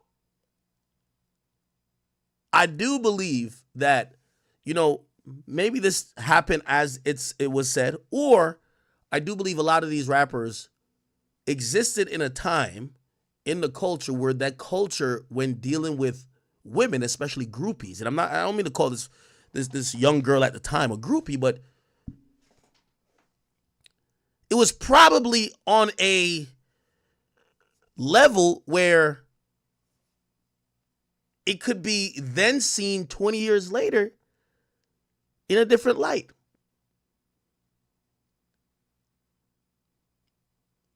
You see all these cases have, oh, yeah, we went to the party and they drugged us. Do you believe that they were just handing out just drugs, just date rape drugs to everybody? Or you think it's a hip hop party and everybody's just sipping on whatever the latest drink is to get everybody a little bit more comfortable? Well, what do you think it is? So this is a lot of what you think the era is. So you could think, oh no, Jay-Z and Diddy, they were drugging chicks, injecting stuff. Or you could say, well, you don't have any proof. Well, again, I just think it was people were drinking at parties. People may have done some other drugs. Do I think they were fucking lacing these joints? I don't know. I don't want to just say no. But if you've been at a hip-hop party, these motherfuckers got coke, Xanax, pink cocaine. They got everything, nigga. Now, granted, when you bring that to a sanitized Twitter space, or you have a soapbox warrior like Kendrick talking about it, it looks really crazy. Yeah, because that shit don't sound good. But I'm pretty sure Diddy and Jay, well, obviously, by the way, if the chick is 13, like, that's crazy. And, that's another thing. Now, that I think is not cultural. But I think that's why they have buried and suppressed so much of the 90s. Now, I don't know if Jay-Z ever been with an underage girl. I don't know. I don't know if Diddy's ever been with an underage girl. I don't know. There's obviously this is an allegation, but I don't know as a fact. But I think we've heard enough about how niggas was getting down in the 90s that we do think that half or the majority of these niggas, again, we're not saying they have fucked some girl who may have been under 18. I think there's been some rap lyrics about how some of these niggas was giving it up, and they didn't seem to give a fuck. It wasn't like right now on Twitter, if you tweet it out, it's like, now obviously 13 still is, right? But like, I think back then they was just on some other shit. So what I'm saying is this. I think a lot of, everybody talking about it, it's very easy to, when these eras come and go, people realize you need to sacrifice one person. Bill Cosby had to sacrifice for the sins of the entire. Not saying he wasn't maybe the worst or blah blah, but you think he was the only one nigga doing that? I think half them niggas was doing it. You think it was only Diddy? If he did it, you think it's only Jay? It's the culture that was doing it, but everybody gonna be quiet, act like they wasn't there. You notice now one of these niggas ain't come out and be like, yeah, no, I used to do mad parties back then. But what they describing over there, we knew that only Diddy did that. They always doing the same shit, I think. Me personally, I think all them niggas is doing the same shit. If he was in the 90s, early 2000s as a rapper, a lit rapper who had a crew or whatever, throwing parties, you was probably throwing parties that maybe an underage girl come through one time. Maybe all type of bullshit was happening, bro. It was just back then, the girls were probably just told, shut the fuck up, you a groupie. Now, it's like, you got a weird case. You get what I'm saying? That's what I kind of think. You know what I mean? I should call whack on this.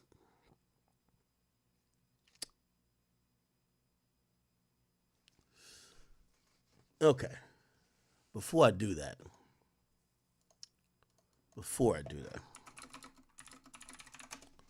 By the way, if you guys are just tuning in,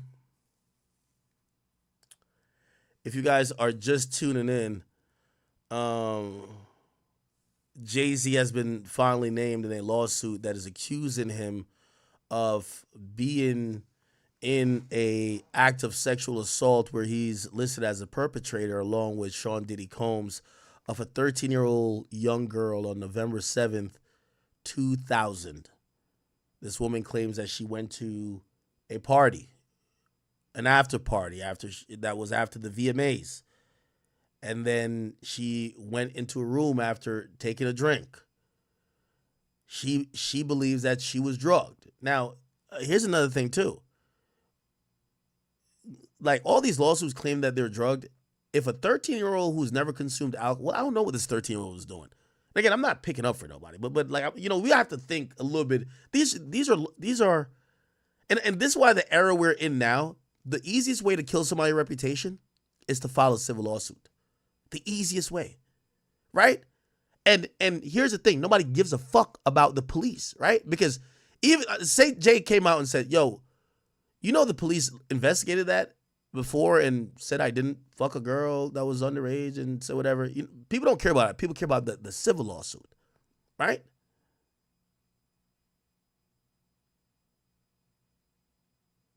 So we're in the times of civil lawsuits, but usually people don't give a fuck beyond. Oh, let's see how they reported. ABC Chicago. Damn, they're on Jay's ass.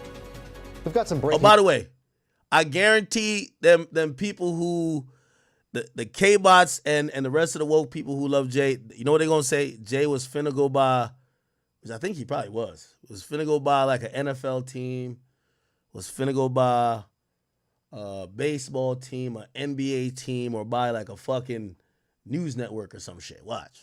News to get to. A civil lawsuit has been filed against Jay-Z, saying the rapper raped a 13-year-old girl back in 2000. The suit alleges that Jay-Z, whose real name is Sean Carter, raped the girl after the Video Music Awards alongside Sean Diddy Combs. The victim says she was invited to an after party after being spotted by a limo driver and was then assaulted by both rappers. Jay-Z is calling this a blackmail attempt. He released a statement on social media responding to the lawsuit, and Texas attorney behind the legal action saying in part, these allegations are so heinous in nature, you have made a terrible error in judgment, thinking that all celebrities are the same. I look forward to showing you just how different I am. Interesting. Not gonna lie, man.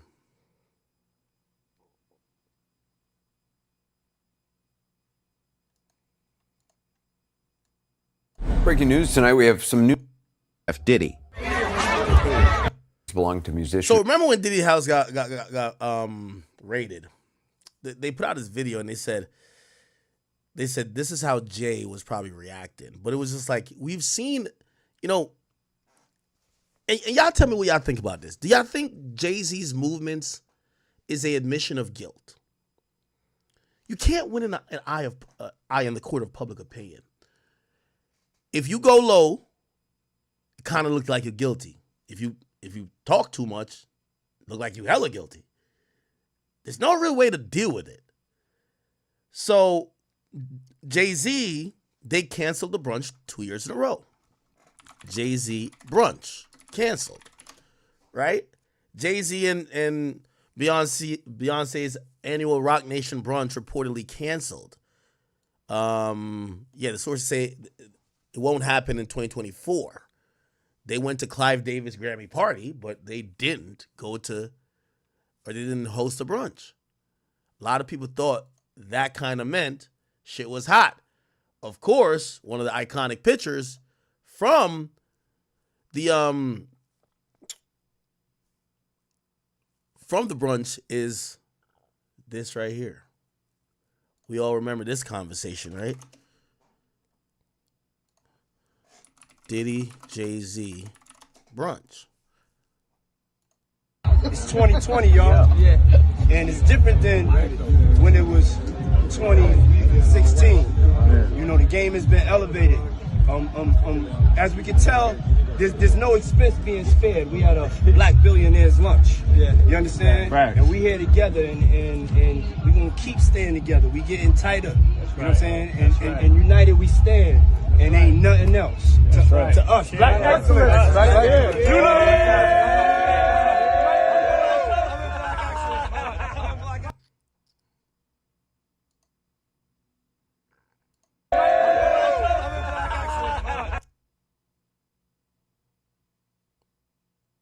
Incoming Meek Mill rant soon. Y'all think Meek Mill's gonna say he's no Jay-Z gang? That might have to be a thing, right? If you're no Diddy gang, well, the other person who was also fucking the 13-year-old allegedly, are you gonna be no Jay-Z gang? As I said, it was easy to get rid of Diddy for a lot of people. Jay, this is gonna be a very tricky one. I got a list of people. I got a list of people who, well, you know what I mean? And honestly, some of them have, you know, they've kept certain type of distance and grace on all of these type of situations. So won't get into all those. But anyway, let's see. Hold on. Is it this? Okay. And producer Sean Diddy Combs. As Diddy's home in Los Angeles has been raided by Homeland Security. Now for breaking news, music mogul Diddy's mansions raided by Homeland. Law enforcement sources are telling ABC News that right now authorities are carrying out searches. Now, two more accusers who have... We know all of these already, but do you also know there's someone watching with a stronger interest in how things turn out? Because he shares so much in common with Diddy? Oh, if it's not clear by now, I'm actually talking about Jay-Z. We've got the inside scoop on what's going on, and trust me, it's big. From the East... So this was 8 months ago. Coast to the West Coast, federal agents are making moves, raiding Diddy's homes in Beverly Hills and Miami. But through all that noise, rumors are swirling that those closest to Jay-Z have never seen Hov so shaken. I mean, can you really blame... Yo, is this like an AI voice? The guy? There's a certain dread that comes with watching your accomplices get caught. Who knows what anyone can say to save their own... Wow. Would y'all go to... Accomplish sounds crazy. Now, one person in the industry told me this, man. They said, "Yo, Ak, I'm gonna keep it a bean with you." Yo, I'm gonna be honest with you. This is 100%. It's 100% what's funny to me. They said, "Ak, I'm gonna keep it a bean with you." I ain't gonna lie. Some of these chicks might have a case, but the majority of these hoes lying, man. They broke, they want to check, they see these niggas up. They all got fucked, never got wifed, and they salty. And he's talking about some of the women with Diddy and some of the women making allegations to other people. And the person went on to say to me, he said, "Yo, Ak, here's the problem with Diddy, though. That nigga Diddy outlasted his welcome. He ain't know when the party was supposed to stop. He should have literally watched the party die.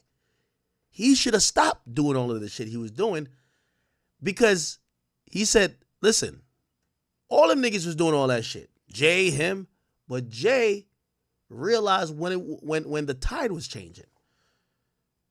Yo, that big pimping shit was getting kind of stale and lame, and new movements and new eras were starting to come up. He started sanitizing his whole look. He got married. He ended the bachelor lifestyle, got married, got out the game, got in the cut. I think he got married like in 2008 or some shit like that, right? 2008, 2005. When did Jay get married? Jay-Z. 2008. Got out the game. They said Diddy, he really Mr. Can't Stop, Won't Stop. They said that's what got him in trouble. Because he meets Cassie in 2010 or some shit like that, right? And he's still trying to do the same old shit. And they said that's what fucked up his shit. This is what somebody in the industry told me. They said, listen, half them chicks lying, but the reason why Diddy getting called out on Front Street, that boy wouldn't stop. Diddy's having competitions on who could fuck more girls with his son. Like, I'm like, what? That's crazy, right? You imagine you and your son at Thanksgiving dinner, like, Playboy, I'm about to fuck 50 hoes this year. How much you about to fuck? Like, crazy shit. I can't even imagine some shit like that. But he wouldn't stop, allegedly. And then, but they're saying that Jay escaped a lot of it because he checked out. He stopped hanging, stopped going to some of those parties. He became really Grandpa Hove. He became the guy who, I got to go home because wifey need me with the kids. I leave at 8 now. Before he used to leave at 4, he leave at 8 now. You know what I mean? To the point where, he boring now. You don't even invite that nigga to the shit. You're like, man, this boring ass nigga, man. Always talking about, like, he got to go home to wifey, like, shit. But supposedly that was good. Anyway, also, I just seen this tweet. Tony Busby 2. He says, regarding the Jay-Z lawsuits and his effort to silence my clients, Mr. Carter previously denied being the one who sued me and my firm. He filed his frivolous case under a pseudonym. What he fails to say in his recent statement is my firm sent his lawyer a demand letter on behalf of an alleged victim, and that victim never demanded a penny from him. Instead, she only sought a confidential mediation. Okay, now this is bullshit. Yeah, she didn't say give me $30 million, but going into mediation is basically saying they're going to then ask Jay-Z to give you some money, right? So it's still going to be money. So yeah, we didn't demand a number. We just said, let's go to mediate, and the mediator was going to give a number. Because that's what mediators do. It's a civil lawsuit. The only penalty here could be money, right? Since I sent the letter on her behalf, Mr. Carter has not only sued me, but has tried to bully and harass me and this plaintiff. His conduct has the opposite impact. She's so emboldened, I'm very proud of her resolve.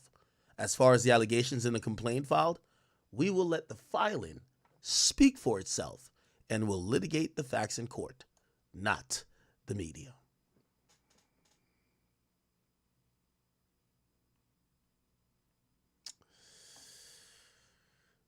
Look at this person right here. See, this is Jay-Z propaganda. Listen, I don't mind it because shit. But why bring a civil case though instead of criminal? Shit. I wish that explanation. That he's talking about me online. The cops investigated. This ain't no crime. They said, ask a good boy. I ain't do nothing wrong. Fuck out of here. But nobody want to listen to that shit. They're like, oh no, the girl said this. Whatever. Yeah, Tony Busby's going hard. Now, if you remember what Tony Busby said months ago, and by the way, this seemed like a personal response from Jay. I mean, obviously it's a personal response, but look at Jay's response. Let's pull it up. Let's pull up Jay's response. Let's go to Rock Nation. So Jay's response almost seems like a direct response to his email. It's just not public because in his email it says you are a Marine. Where it says, I don't know how you come to be such a deplorable human being, Mr. Busby, but I promise you, I've seen your kind many times over. I'm more prepared I'm more than prepared to deal with your type. You claim to be a Marine? Marines are known for their valor. You have neither honor nor dignity. Weeks ago, this is what he posted. He says, I've been sued in Los Angeles in a last-ditch effort to stop me from revealing names in public lawsuits. It won't work. The irony? The suit against me was filed by a powerful Jane Doe. Here's my full statement. We won't allow the powerful and their high-dollar attorneys to intimidate and silence sexual assault survivors. It's been reported that a lawsuit has been filed against my firm claiming extortion. The lawyers that filed it also immediately called TMZ in an apparent effort to silence those who allege sexual assault. Here's the deal. The case filed against my firm is not only without legal merit, it's laughable. Here's why. On behalf of the two clients who alleged sexual assault. So now we know there's another one. Chad. Remember, he didn't know it was Jay-Z that was filing this lawsuit, but he thought it. So we now know there's another person that he's representing. So they probably went to Hov and said, you sold Bacardi for what? You got how much for what? Yo, give us 50, 25 million each or something. So there's another victim somewhere, at least, right? On behalf of two clients to alleged sexual assault, we sent standard demand letters to a New York lawyer, Alex Spiro, that we know represents an alleged perpetrator and potential defendant. The letters were sent seeking a confidential mediation in lieu of filing a lawsuit. So now, chat, we know something important. So allegedly there's a 13-year-old victim and there is another victim. Now, I'm pretty sure we're going to find out the other victim by tomorrow, because once you name him in one, you ain't getting paid for shit, right? So they're going to name him in the other one. Matter of fact, I should give me 1 second. I'm going to search this up to see. I know he's mentioned in one. Give me 1 second. By the way, the reason why they filed it today is that the court accepts it tomorrow. All right, let me see. I'm going to tell you if the other one's filed yet.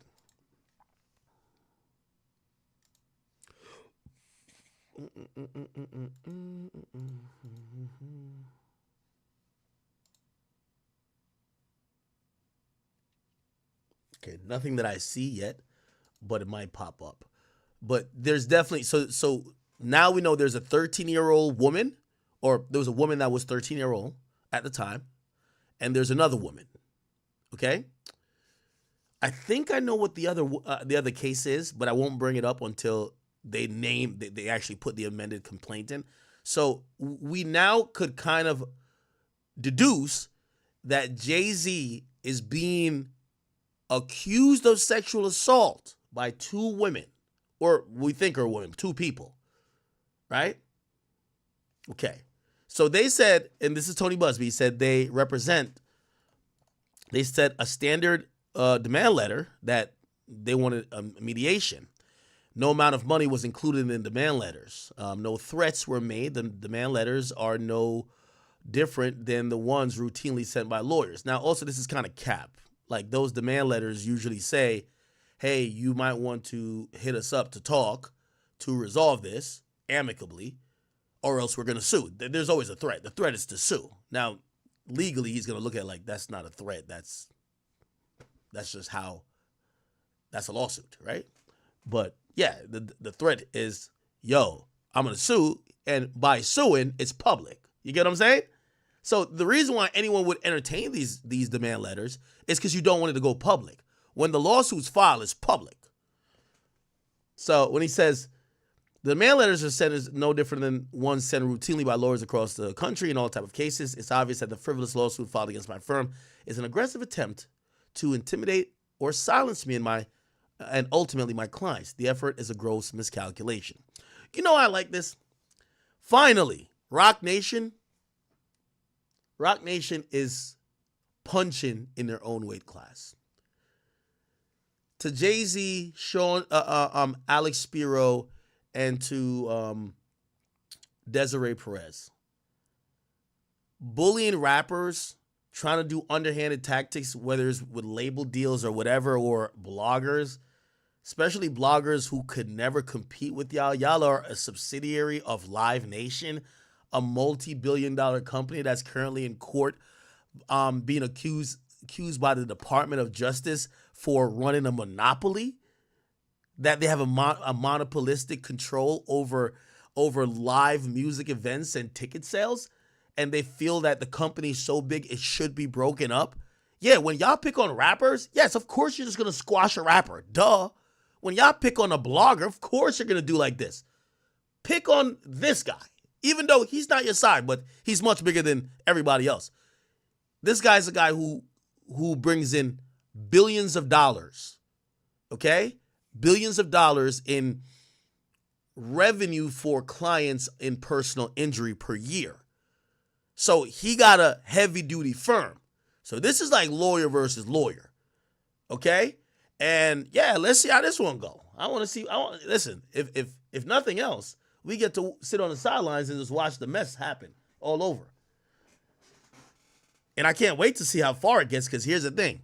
There are going to be some good old depositions. They're going to be depositions probably with Hove. Good deposition, maybe with some other people in Rock Nation. It'll be good. He then says, I'm a U.S. Marine.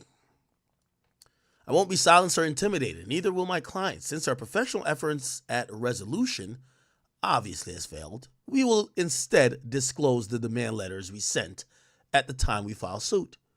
Abuse of the legal system unfortunately runs rampant.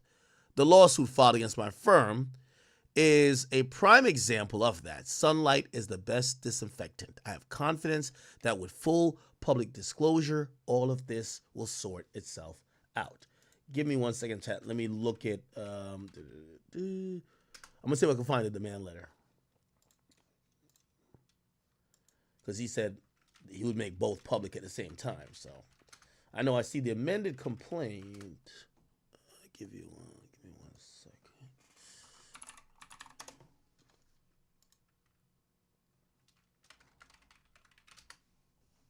Okay, no, I don't need that. I need this right here. Yeah, chat, I'm using like 2 computers.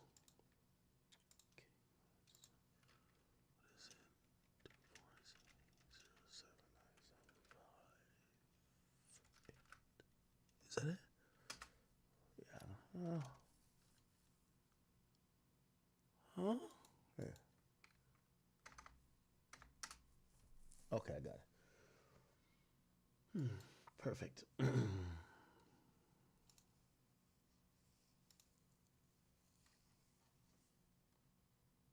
Oh, we do got more. Oh, wow. Well, hold on now. We got some more. We got some more, chat. What's this? Okay.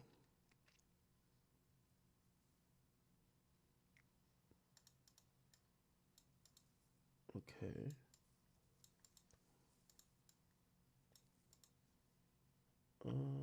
Okay. So not that. Let me go with this.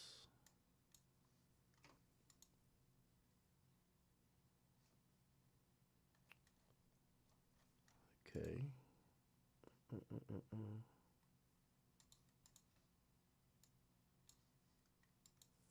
Give me 1 second, Tom. I'm just.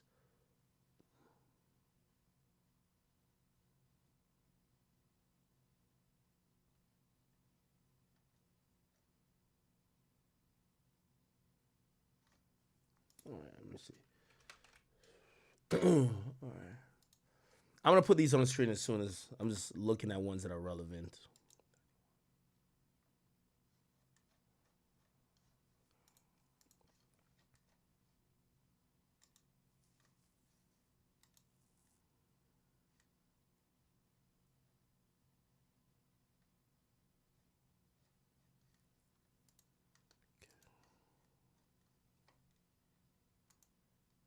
Okay.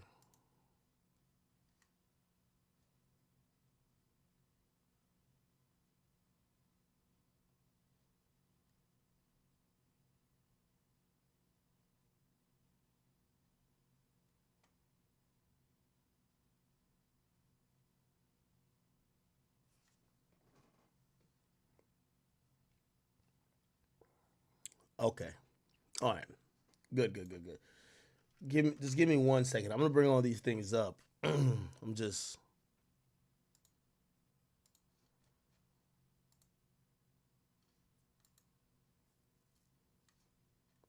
There's also a document filed that basically said that. So the person's a Jane Doe. Another way that sometimes people don't want the embarrassment, they might be like, "Hey, the person's name should be identified publicly. They shouldn't be protected under, the Jane. I think it's called Jane or John Doe Act, where people could file these lawsuits anonymously." And the lawyer said if the court is going to get to the point of saying that they have to show their name, basically they're down to say the victim's name, but they want to have a hearing on it. And then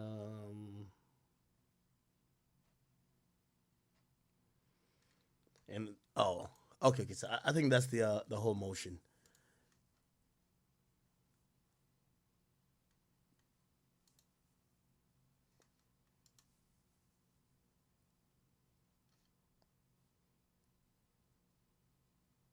Oh, okay. Yeah, no, never mind. The others, you don't need to see it. So it's basically, so they added Jay-Z's name, and then Diddy's lawyers filed a motion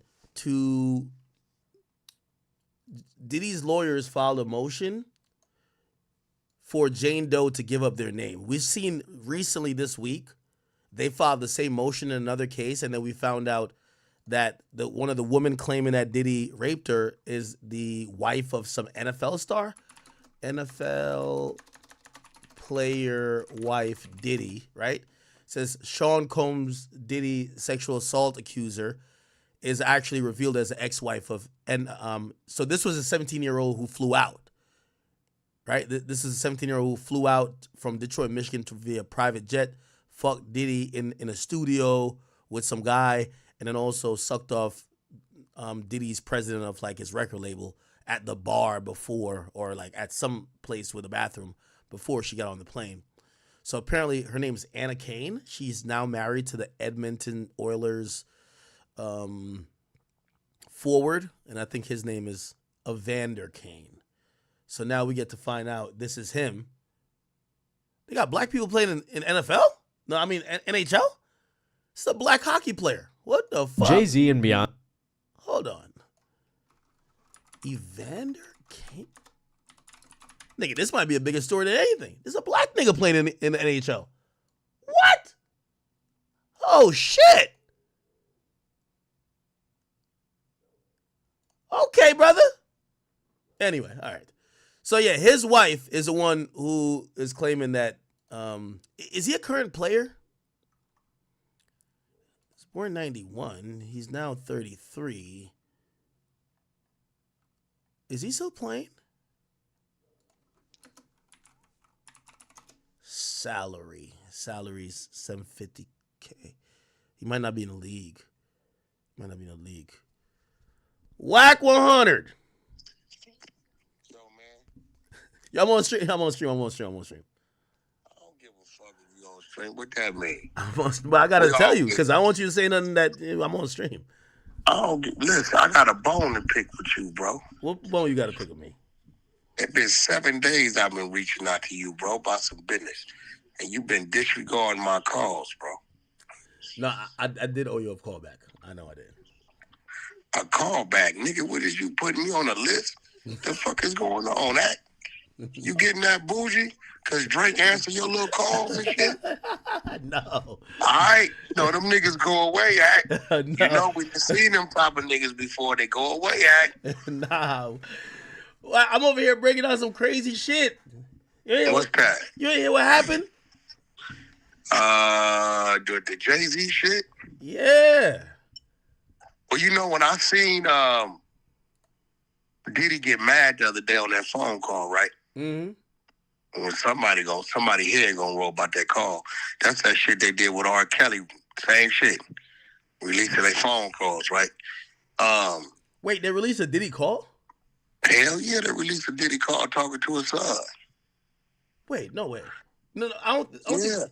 Well, I think that came out in court, but I don't think we heard the audio. You heard the audio?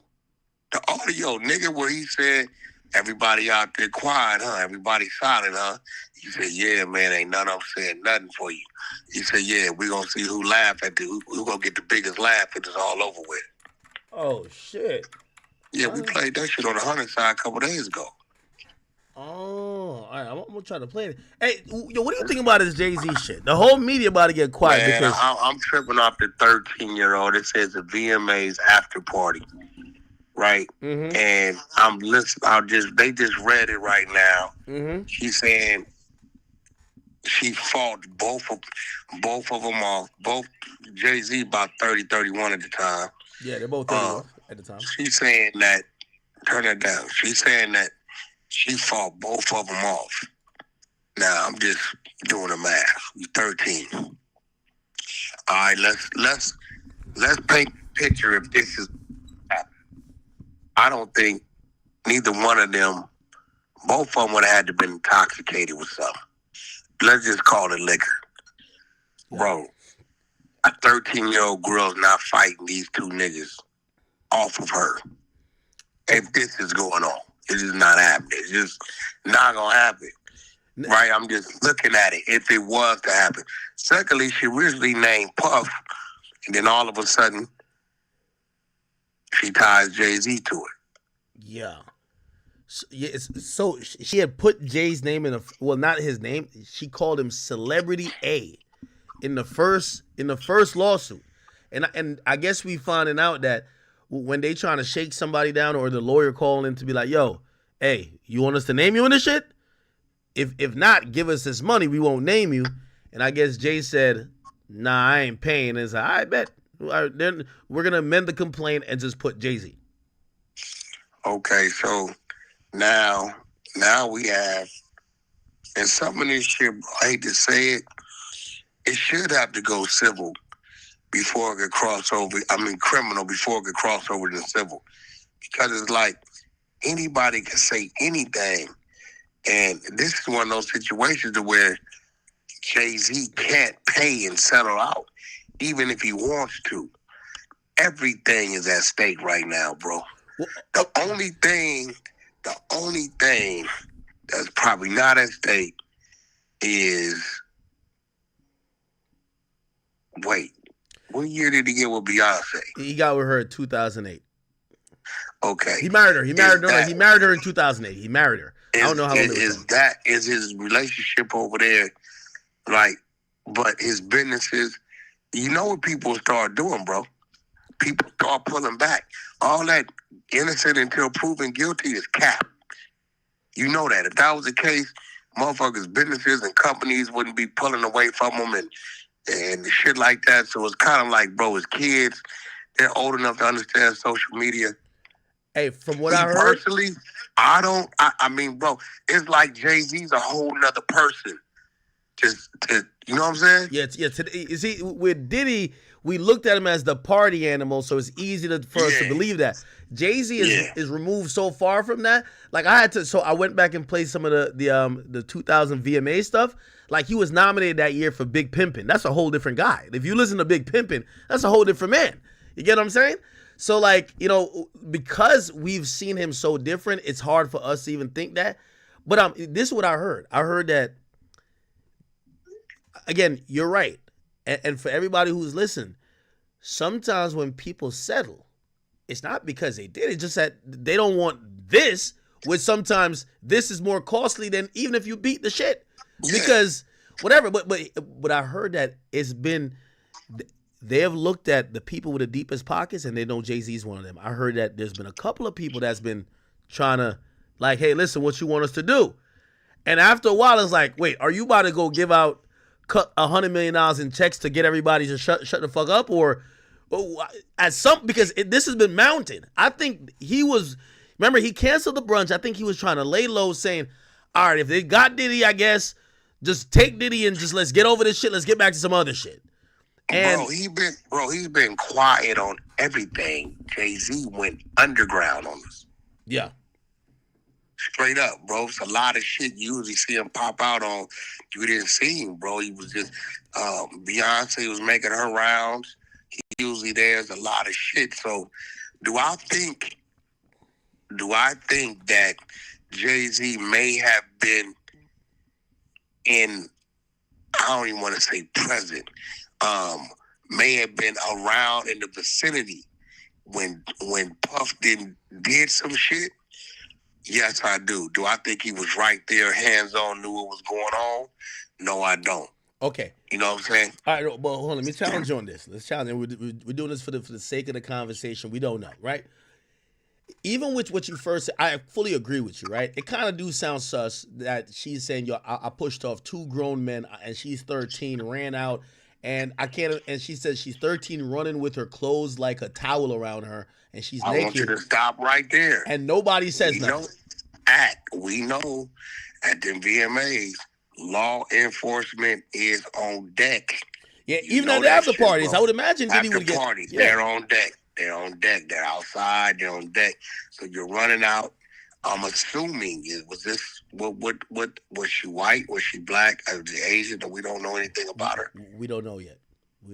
Okay, but 13 running out, holding your clothes, just got sexually assaulted allegedly by Puffy and Jay-Z. Okay, did you drive your car up there? How'd you get home? Was fucking Uber around in 2000? She said the driver brought her there, and she said she ran out of the place and then ran down the street till she saw a gas station she was familiar with. She asked them to use a phone. Okay, who did she call? She said she called her father. And her father didn't go back up? She said her father came. I know it. The father came, picked her up, and must have just brought her home. We heard nothing about hospital. Like, I mean, that's the time you'd be like, I'm about to go up there and go see them niggas. Hey, bro, nigga, off the rip. I mean, end of the day, man, it's just like, it's a sad day for our moguls. It's a sad day for our people, bro, that we like use to motivate us. You know what I'm saying? It's a sad day because if any Tom, Dick, and Harry, bro, could just say, fuck it, I'm going to file some shit, and there it goes to tackle your name. I mean, bro, what do we do about that? Hey, let me ask you a question. So, all right, so I agree with that part about her pushing it. It sounds so weird, right? It sounds so odd. It's no different. But here's the thing. I think when it comes to a civil suit, just like it would have been with a criminal, obviously there's no criminal angle so far with this. But even if she had sex with them men at all, that's any jury. If a jury believes that they had sex, they're gonna give her the win. That's the win. She's 13 at the time. They're gonna give her the win.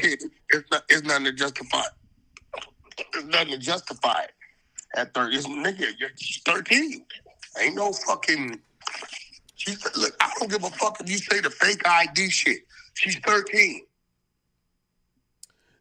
Do you think that? Do you think that, because that's a different era in music? It's a different time. Do you think that possibly? Let's just make this up. We're just making this up. Maybe she told people she was 18. Do you think that these guys were that sloppy that maybe they could see somebody? I'm agreeing with you, but I'm trying to figure out. Bro, I'm gonna be real. I've seen some 16-year-olds with a fake ID in the club that you'll have to be, hold on, bro. And even then you questioning it. 13, the conversation is still 13. The tone of the voice is 13. I mean, yeah, that's crazy. That is crazy. Yeah, once you hear a 13-year-old speak, like 13, bro. 13, come on. I don't care how much lipstick and blush and eyeshadow you have on. Some things you can enhance at 13. So, all right. So from what I hear, right? What I hear is that there's a lot of artists back in the day. They may have slept with a 16-year-old, or they were dating them on the low. They say Russell was. That's a fact. That's a fact. Okay. So you know what people usually say? Well, if you down to do something with a 16 that you know, why wouldn't you then fuck maybe a 13 that for whatever reason looks overdeveloped? Well, let's put it into perspective. when a person says that, like about a 16-year-old, more than likely it's a dude that's 20, 21, some shit like that. Okay. I ain't gonna dig you up on a nigga in his 30s talking that type of shit. Jay-Z was like 31, 32. How old is Jay-Z right now? 55, 54? Yeah, but you know the Aaliyah thing gonna come up though, right? I said that. Now, even with that, let's talk about that. And by the way, hold on one second. Chat, let me tell you this.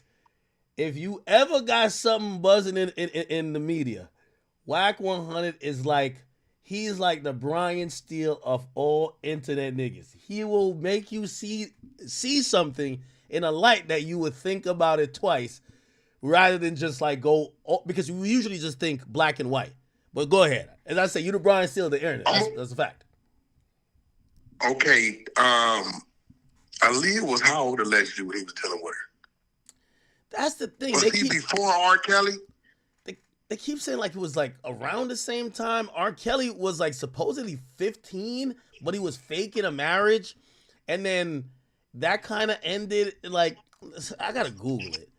But they're saying it was like 16. Wait, bro. You telling me, wait. So we went over this shit. R. Kelly was dealing with Aaliyah at 15. Yeah. And Jay-Z was like a little prior to or after? I think it might. I'm hoping it's like after. So, like, Jay-Z was before Dame Dash, right? Well, that's the thing. Like, I thought. Okay, I thought Dame Dash basically said that Jay liked her, but they didn't get to.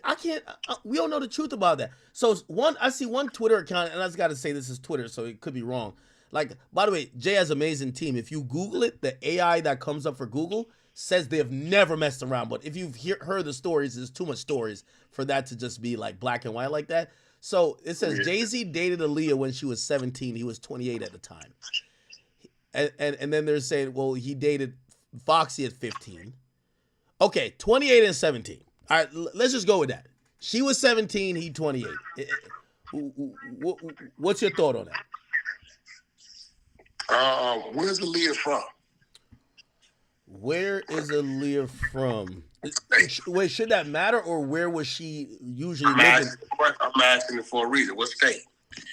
Because remember, the state of New York, 17 is legal age. 17 is legal age of consent. She from Brooklyn, New York. There you go. That's why I asked you, because I'm going to tell you why I'm asking you this. Because I'm a California guy, right? Mm-hmm. I don't care where I'm at. 18 is embedded in my head. Growing up is I can't wait to get 18. I can't wait to get 18, right?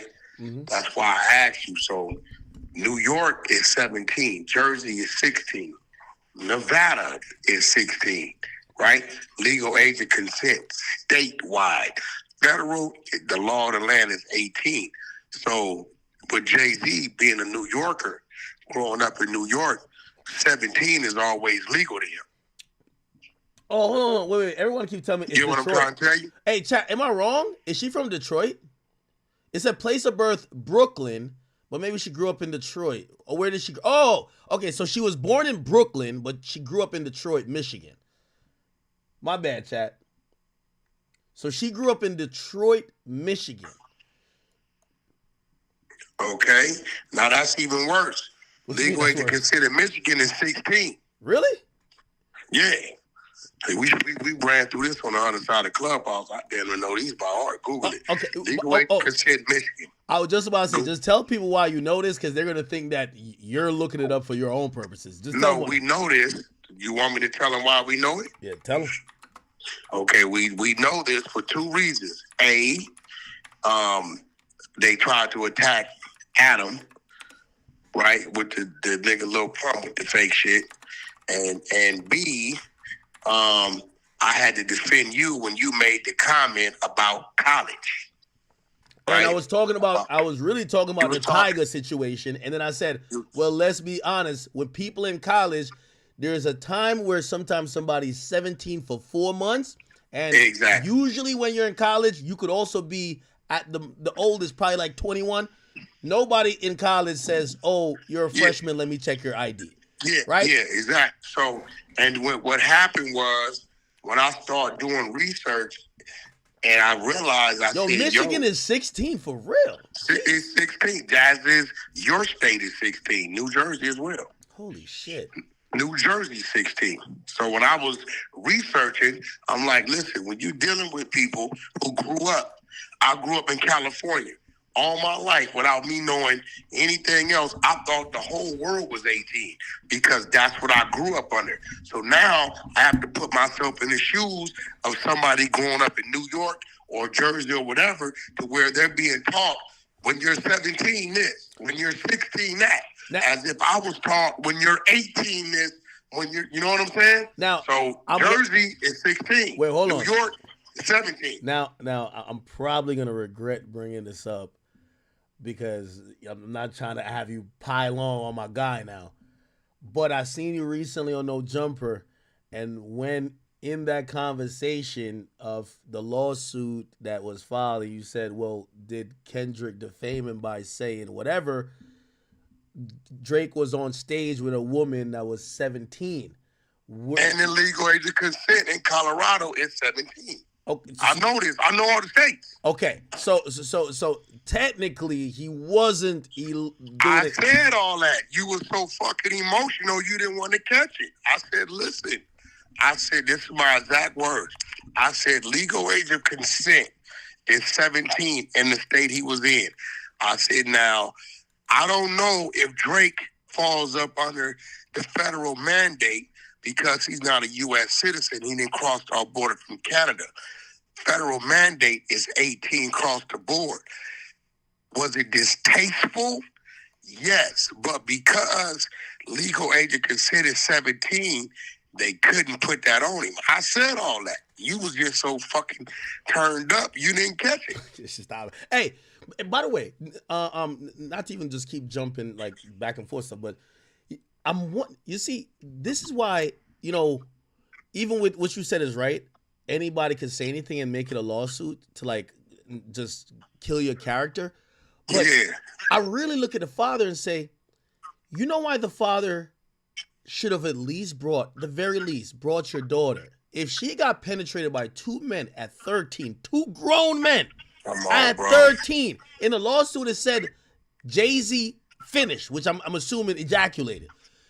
Your daughter has to be in some type of pain. I'm assuming. So if you bring her to the hospital, not only should you bring her because that's your daughter and you would imagine that she just went through traumatic stuff, you went to bring her to the hospital, but it would document that she had sex. And that date. And then if it could then be corroborated now in post that it was Jay-Z and Diddy, it's already game over, right? But if there was nothing documented, people could be like, well, how do we know if this woman was even at the VMAs? How can we know if she was even at the after party? But because they can file anything on a civil, right? Anything on a civil, and people say, hey, look, 80% of the time they just settle out. People go for it, and then guess what? What the hell? You know what else they need to do, Act? What? If you are caught or found to be lying in your civil suit, right? Yeah. Then it should be some criminal some action on that, bro. There's nothing that happens to the person that's just bullshitting. It's either I get some money or I don't, and that's it. Yeah, so I do know simply because I got sued for somebody who I never met. They said on my stream I defamed them, and they asked for some money. Of course, I ain't paying it, but the legal fees are mounting up. The only thing my lawyer said, because I ain't gonna lie, I'm $200K in the hole. Like, these lawyers cost a lot, bro, and they're dragging it. This has been for 2 years. They said I defamed them. Now, the only thing my lawyer said, listen, this might take another 2. Are you down and prepared to possibly pay us another $150? And said, or we could just tell this, like, this chick is broke. We could just say, hey, you want 30 and we could wrap it here, but you're taking a loss. Or you could pay the 400 overall or 500 and win, and win. Still be 400. No. This is what they say. Instead of be 230. No. This is what they say. So I pay, say 400, 500. This is us. We're gonna win. Like, they don't even want to go to trial, right? They claim they want to go to trial, but they don't want to go to trial. They're in appeals right now. Here's the thing. There's something called an anti-slap law, which means if I file a lawsuit in New York State saying Whack 100 raped me on Tuesday of last week, and your lawyers file a lawsuit to say, what type of bullshit is this? Whack 100 was in Argentina Tuesday last week. They're going to dismiss it, but they're going to say this is a frivolous lawsuit, and an anti-slap thing, the anti-slap statute says you got to pay for the legal fees. So here's the thing. From a broke chick, that's what happened with Thierry Marie. You know, right? With Thierry Marie sued 50 and owed him money. So Thierry Marie sued 50. The shit got dismissed, and then she owed 50, 30,000. Except it's going to be some broke chick that owed me $400,000 that I could never collect. There it goes. But I got to do it to set a principle. You get what I'm saying? Because what I realize is that, and I think this is why Jay-Z, so from what I heard, there's been like 4 or 5, like chicks claiming Jay-Z did whatever. They're like, yo, pay us money, right? And I do think if it was one that maybe was like, you know what? Shit, I don't want her to come out and start doing interviews. Let me just pay this one girl off. Maybe he would. He was like, yo, I'm not admitting to nothing. I'm just going to pay you off because you feel hurt. Cool. But there's a lot of them. And what happens is when you're Jay-Z status, 4 or 5 bring 40 to 50 more. You know, they got a hotline for Diddy. Imagine the Jigga hotline. It ain't going to be 1-900 Hustler. It's going to be 1-900 Payday. So that's great. So I think this is why he's getting at it. But here's the thing. Here's the thing that sucks for Jay. Everything he was doing is fucked up. Every deal he was working on, fucked up. Everybody, tomorrow morning, I guarantee it. Oh, it's done. They pull him back. Hey, I think we should just go in a indefinite break right now in negotiations for you to open up this or you to be a part of this. By the way, here's the thing too. Here's the thing too. Hey, bro, don't be surprised if you start seeing Jay-Z sell shares in Rock Nation.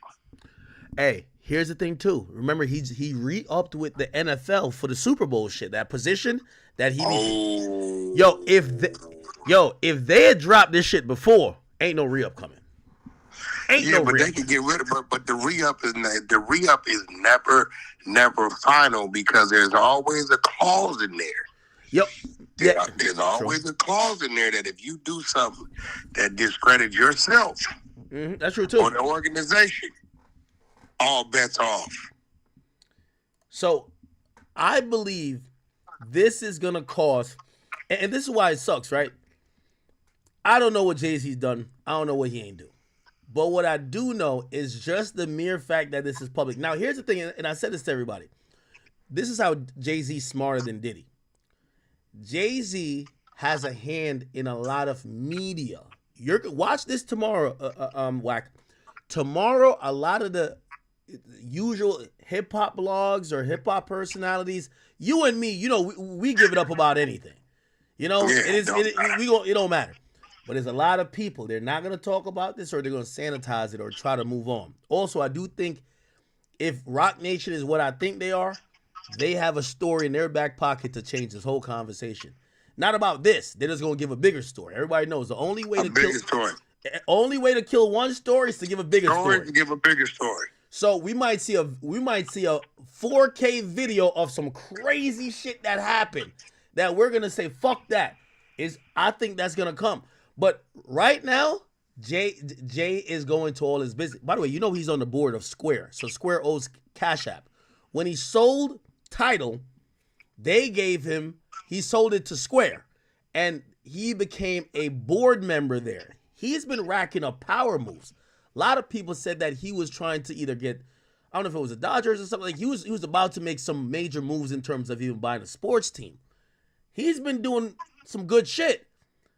This is gonna fuck up a lot of things for him, depending on how they drag it. The mainstream. I just said that. I said he cannot afford to drag this out no 2-3 years, bro. He cannot afford that, bro.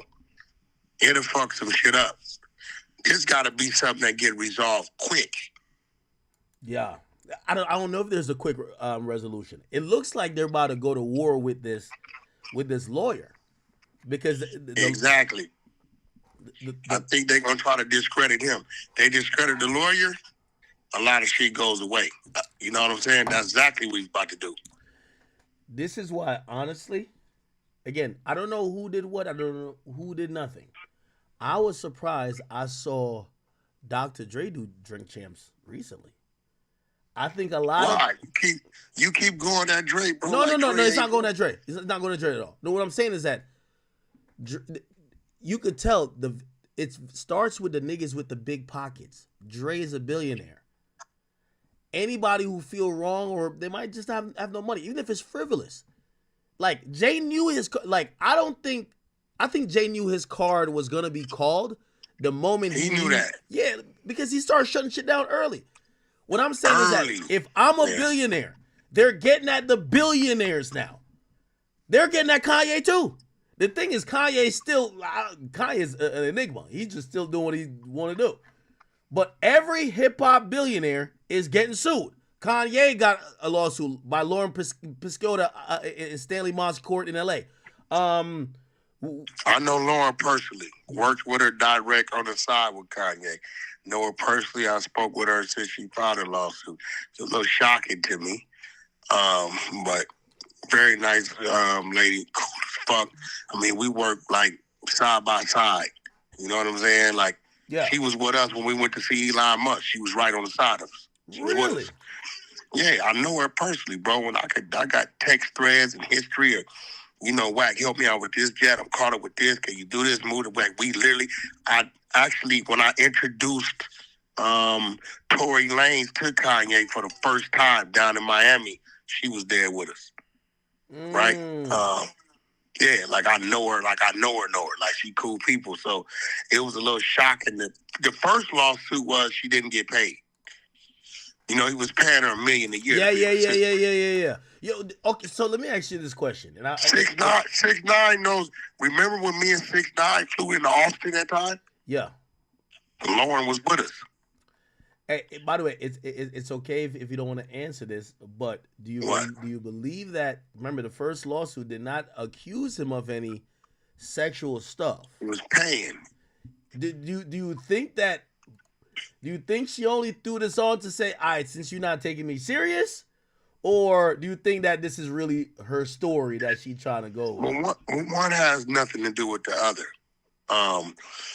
The timing matters. Her getting paid, right, is one thing, right? And I believe he was supposed to re-up her contract. I do know her original contract was like $1 million a year. He was supposed to re-up it, and she was supposed to get more. So I don't know what happened, right? I know she put in a lot of work. She did her job, and she was a great worker. Cool people. This situation, right, is a little odd to me because it sounds to me like she's saying this happened prior to, because whoever Ye's girlfriend was, Lauren was assigned to her. You know what I'm saying? When she moved, the other one moved, right? Yeah. So it was like, okay, did this happen prior to, and then you became his assistant? You get what I'm saying? Mm-hmm. Like, did you guys meet? Because from what I'm read, it's like they met over here, whatever happened, whatever, okay. But then you ask yourself, well, why did you go to work for him? Well, they're going to say, well, he offered to pay $1 million a year for an assistant. So then they're going to say, is that normal? Or was this part of this shit hush money? You see how this shit going to go? You know what I'm saying? Like, he really paid her, documented $1 million for a year. So it was like, okay, if you hired her after the fact, was this hush money? If it was hush money, where does that leave Lauren? You get what I'm saying? Because this is not criminal what she's filing. It's civil. You know what I'm saying? Yeah. So to debunk that, this shit gonna get a little different. Hey, I want you personally, I want you to watch this. Hey, chat, remember I told you Jay-Z is the most protected person in media? This shit broke over 2 hours ago. We've been on stream for 2 hours and 41 minutes. This is after it broke. Hip Hop DX, there's not one post about it. That's crazy. Not one post about it. Hot new hip hop. Look at the first thing, right? They said Jay-Z responds. They don't even say Jay-Z has been accused of raping. They say Jay-Z responds. They don't even lead with Jay-Z is accused of. They said, this is Jay-Z's response. Then look at the second thing. Academics hops on stream playing Jay-Z after music mogul, whatever. And then they said, then another one for context. Jay-Z's lawyer allegedly sued Tony Busby for extortion. So they're contextualizing it like, hey, this cap. Chat, I'm telling you, Jay-Z is another level of protection that Diddy made $1 billion and kept tricking on hoes. What he didn't do is what Jigga did. The most protected guy, I'm telling y'all, 3 days, this topic is out of here. And I think that they're going to drop a video of some crazy shit happen in 4K to bury the story. And then you go to No Jumper, LA. The last 4 posts is all Jay-Z. But that's the thing. So you can't control those. Yes, so my page, No Jumper page, those are not controlled. So we're reporting on this is a hot right now. You want me to tell you how many people watching us right now? Like this is how you know this is a big story. It says first of all, we have 250,000 views on X alone. We have 25,000 on our main YouTube page, and then we have 7,000 on our secondary YouTube page. So that's 32,000 live right there. Twitch has 3,000. That's what's that? 35. And then I don't know how to quantify views on Twitter, but when I used to go live during the beef with Kendrick and Drake, I used to get 1 million. And that's the biggest moment on Twitter. Right now, I'm at 750,000. So it just shows everybody's watching this, yet none of the big platforms want to talk. That's not like independent. Then nobody wants to talk about it. Why? About it. I'm telling you, Rock Nation controls most of this. Hey, I'm not mad at it because I ain't gonna lie to you. When you get money and power, you got to work the system in your favor. I'm not mad at it, but I do want to point it out. Hey, let me ask you this question. How do you think we get past this? Obviously, and this is super preliminary, but we're going to assume Jay-Z's not going to be sitting in a jail cell over nothing, okay? He's not going to go down like Diddy. But I think people have seen a formula that works. Accuse you, have it go viral, and if you ain't pay us before, you're going to lose deals that you're going to wish you paid us. Because right now, I got to imagine there might be hundreds of millions of dollars that I'm not going to say it's getting off the table for Jay, but it's getting pushed back. So how do you handle these in the future? You're a manager. You're like a crisis manager of sorts. You deal with a lot of. You mean like if he beats it, comes out of it? No. Or just right now? What happens? Okay. So what I'm saying is that say any other rapper who people have looked at to say, oh, this nigga got mad money. Shit. Well, I slept with him back then when he had the tour bus and 2 of his friends fucked me. And really, I ain't gonna lie, like I don't know if I was with all that shit. There's nothing nobody can do because how it's set up.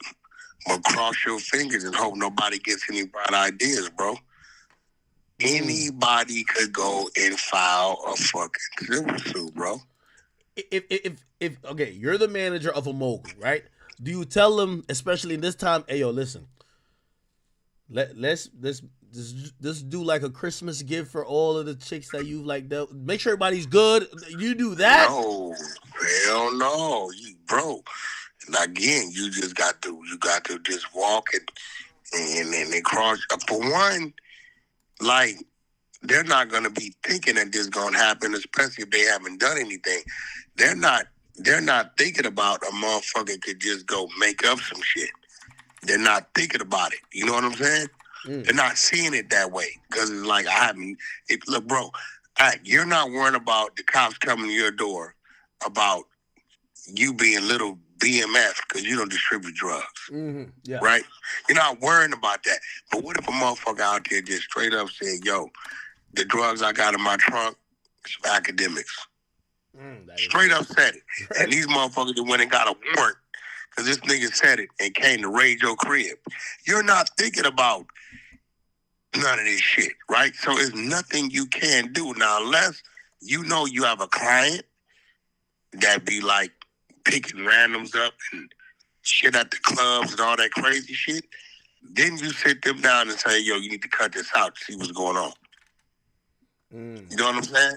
But other than that, you're not thinking about pacifying some people that you know you didn't do any wrong to. Yeah, but if I'm Diddy, or not Diddy, if I'm Jay-Z, say you're Jay-Z's right-hand man, you're his counsel, and once you see that happening to Diddy, what would you have done from like the beginning of this year to maybe at least a couple months ago? Because remember, you're watching lawsuits start to come out, then you see a raid happens, and you have to say, even if you don't distribute drugs, you've been in the room where maybe they were packaging the drugs, and you want to kind of just all that's over with. Like, bro, let me be real. BETs, all these awards, all these fools were so stressed out. You know what they were saying? Whack, ain't nobody giving no parties. There were no parties. Yeah. Bow Wow said it. Bow Wow said ain't no more parties going on. No more parties. Fuck no. Right? So, end of the day, all you could do is shut it down, bro. Shit's about to get real simple. You know what I'm saying? No more parties. You got to tell your client out. Some of these dudes, they think they bigger than the program. They going to keep on until they get caught up. You know what I'm saying? They're going to keep on until they eventually get caught up. Hey, by the way, chat, of course, Revolt hasn't reported this yet. Okay? I don't know. Maybe us and TMZ and WAC, we just a little bit ahead of their writers. They ain't get to it yet. Bullshit. They know what's going on. They knew what was going on before it came out. But again, like you said, you know what I'm saying? The worst thing Jay-Z could do is go fucking over here to the children's hospital. This is going to start looking crazy. He just got to resume normal program, bro. Now what he needs to do, going to have to do, if any of these companies he's dealing with are pulling back, he need to try to keep that as quiet as possible. Hey, yo, listen. You know why I'm looking? So I'm on stream. I'm looking up who posted this. I remember the day. So first of all, I remember. I ain't gonna talk too much about it, but I'll say this part. When that attorney sent me some fucking letter saying, "Hey, listen, you wanna, the dude sent me an email saying I've been criticized because he represent mad people for Diddy, and he's like, yo, I could sue you." Basically, what he said, and I was like, what? So anyway, I had showed an attorney, but anyway. The day that lawsuit came, right, nigga, every 20 seconds, because I have like an alert, Rolling Stones, TMZ, CNN, everybody, BT, they posted it. It felt like they were all in one group chat, like, let's post the news on Act right now. And me, I'm not as 1 millionth as popular as Jay-Z. Yo, I'm on BT.com. I'm looking at their news. Ain't not one thing about Jay-Z. BT ain't running it. Revolt ain't running it. Not gonna happen. I need to have that type of power and control. But I will tell you this. It's because of this conversation right here, people may start looking at Jay-Z a little different. Bro, what are you trying to do? You know what I'm saying? What are you trying to do? Like, are you using your influence to shut it down? Like, because now it's another side of it. It's a 13-year-old girl who's, she's 30, 34, with 24. She's 37 now. right? We don't know what's going on with her. It was traumatized. Or now she can't have children or whatever. Let's say she's not lying. Let's say she's not lying. I mean, my man Mystical, I used to think they was bullshitting until he caught a second one. Yeah, nah, Mystical was tweaking. I ain't gonna hold you. You know what I'm saying? I'm like, nah, they fucking wilding on Mystical. Now, so it's like, we have to really pay attention to this shit and see, like, you're doing damage control for what reason? All right. Wack, I'm going to bring up a topic, and I know you're going to ready to be arguing with me, but I got to say it. Right? I just put the facts in front of you. Hey, 50's to be blamed a little bit too. Again, obviously, if anybody got 50 to be blamed on what? Wait, hold on. No. What I'm saying is that when you encourage a culture of what we're seeing, and now I think we all could know, we don't know what's true or what's not, because some of these stories, sometimes it don't make no sense, but whatever, but the allegation, but you know who got to be blamed too? Who that? Kendrick. Kendrick has started the weird case era. We're in the weird case era. What are you talking about? What do you mean? No, I'm going to tell you why. Kendrick just had a hell of an album. No. By the way, did you congratulate him on the $319,000 for the first week? Yo, no, I read one of your texts saying, "Ak, are you mad at me because Kendrick sold 3?" No, I did congratulate. Yo, why people think I'm mad that Kendrick is selling? Matter of fact, I think Kendrick was going to sell more. Kendrick.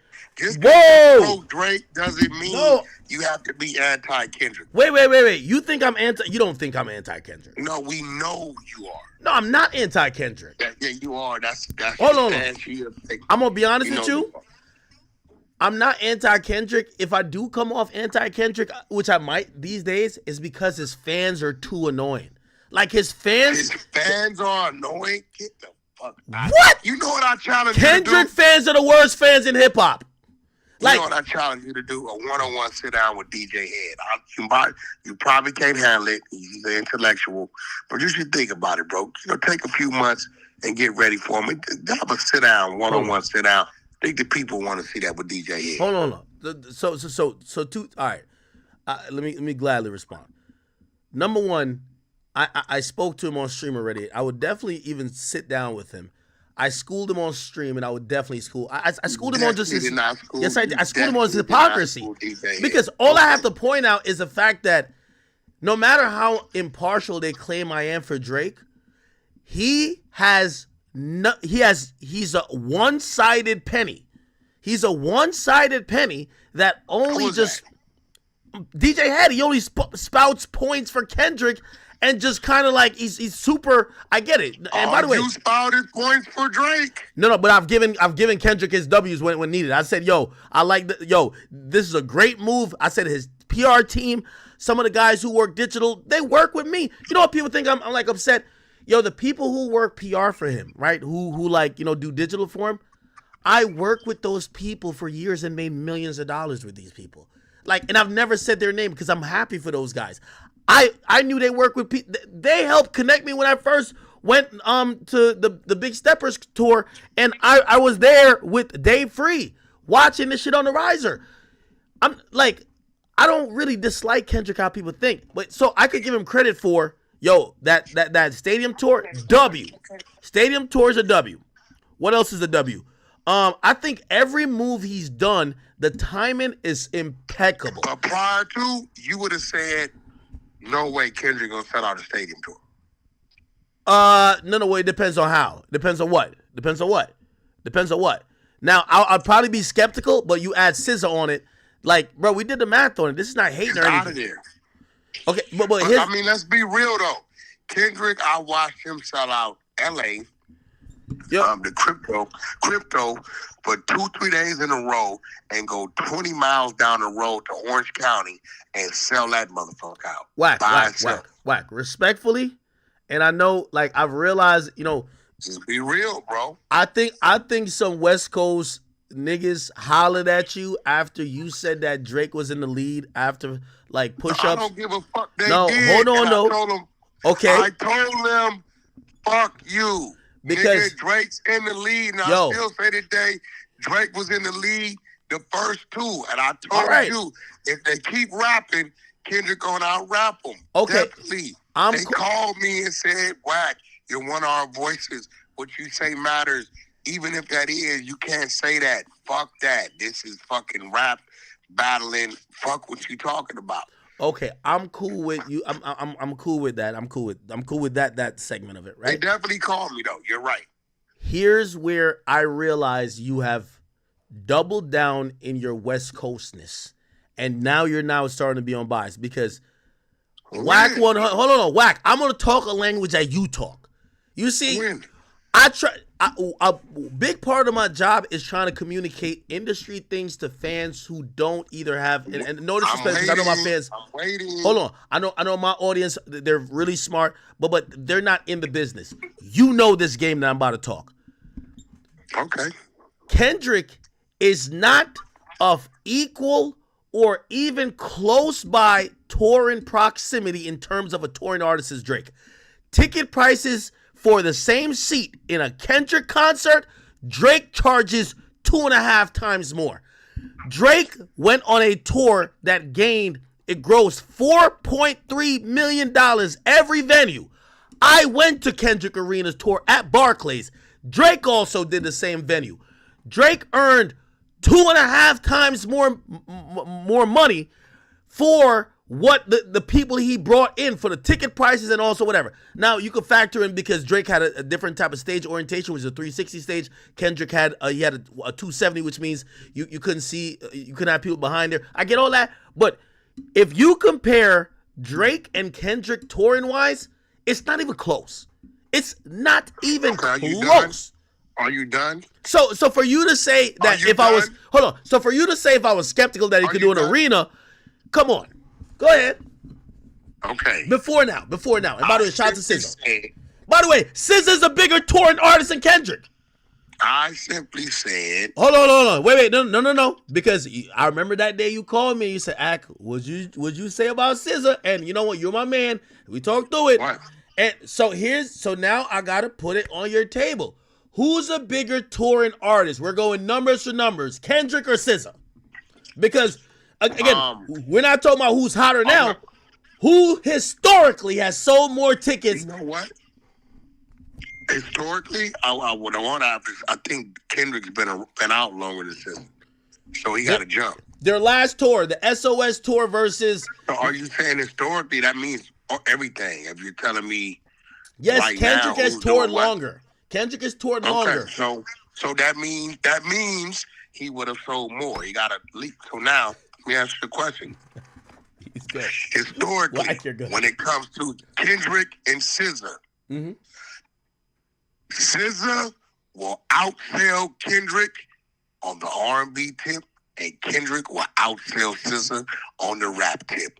That's why they've come together, and they're selling out stadiums. You see how that works? Hey. Now, if the man wants to go see Kendrick, he doesn't have to beg his girl because she wants to go see SZA. Whack. Hold on, I'm not gonna let you get no.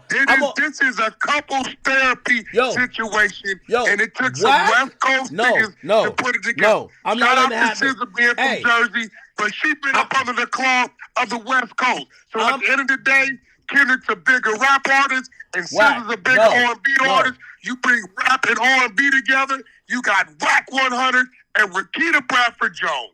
Hey, Wack, I'm not. Hey, by the way, I like. You know my woman's name is R&B, right? No, I know. As I said, I like that little double entendre. See that? See that? I like. Hey, Wack. What I'm not gonna let you get off. And I know you're not trying to have them West Coast niggas on your back no more. But I'm gonna have you admit this. We're talking just the numbers. Hold on. Let me just say it. Admit the fact. Wait. Hold on. Admit the fact.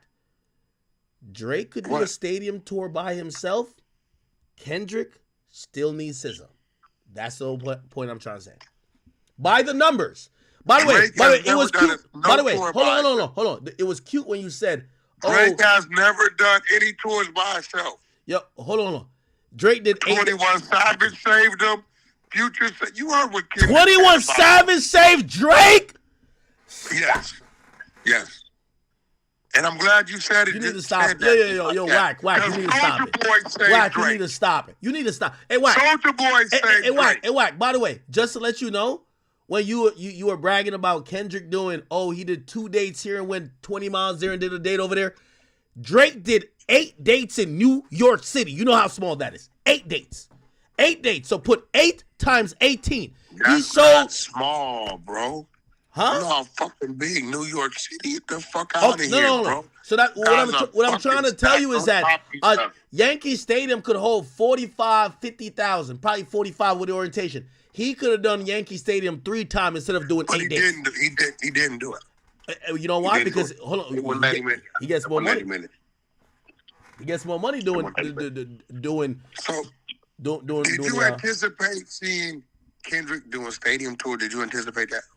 No, I could have saw it down the line because here's the thing, and shout out to my boy Wonder.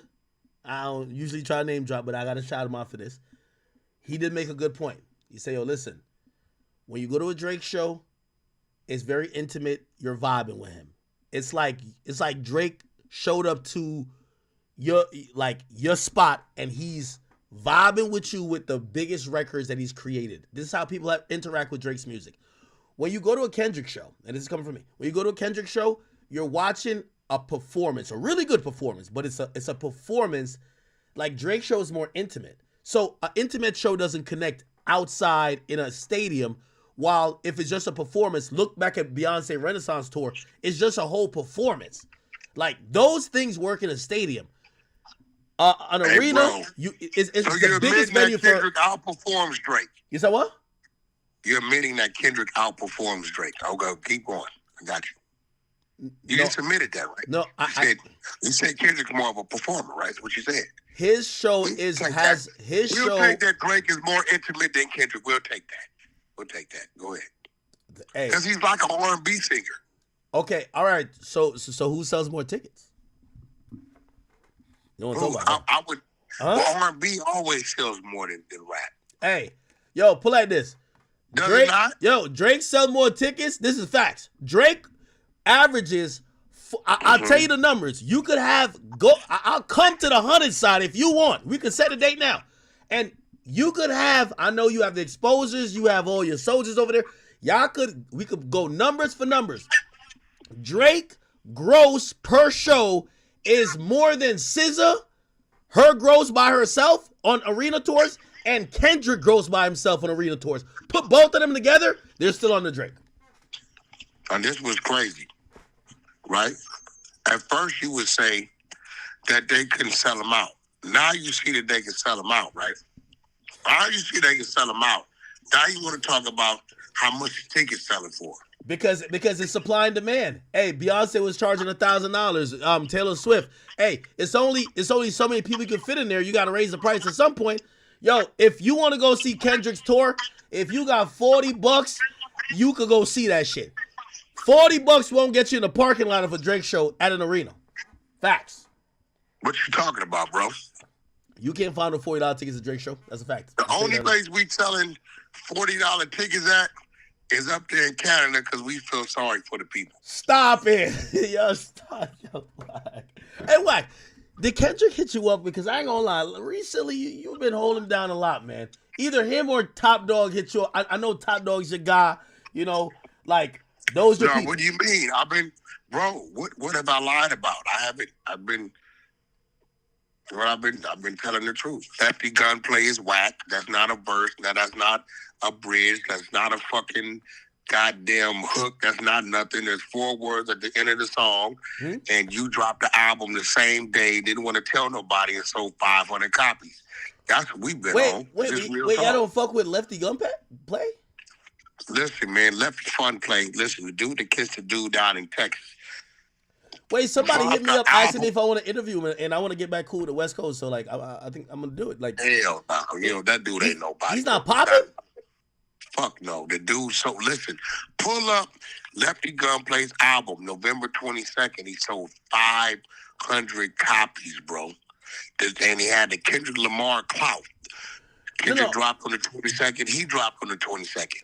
That's what I like about Kendrick fans, though. Kendrick fans, put it like this. Kendrick fans only support him. They're like Barbs. Like, Nicki Minaj would do 15 collabs with, like, you know, oh, hey, this is my collab with Glorilla or whoever. Yo, after that one song, they don't fuck with nothing else that artist dropped. They only stick with their guy. And then, you know what I don't like, bro? Lefty Gunplay says he wouldn't want his daughter to date anyone black, anyone Asian, anyone white. Right? But here's the problem. Wack, you trying to kill his nigga career for us. No, here's the problem. Wack, no, it's a fact. It's what he said. But here's the problem. Left come to find out through our research, Lefty's dad is white. So when Vlad asked the question, I don't know why he asked the question, but he asked the question, Lefty, would you let your daughter date somebody white since your dad is white and you're half white? He said, I only identify with my Hispanic side. So now he's just letting us know, I don't know what type of racist this dude is, but he don't even like himself.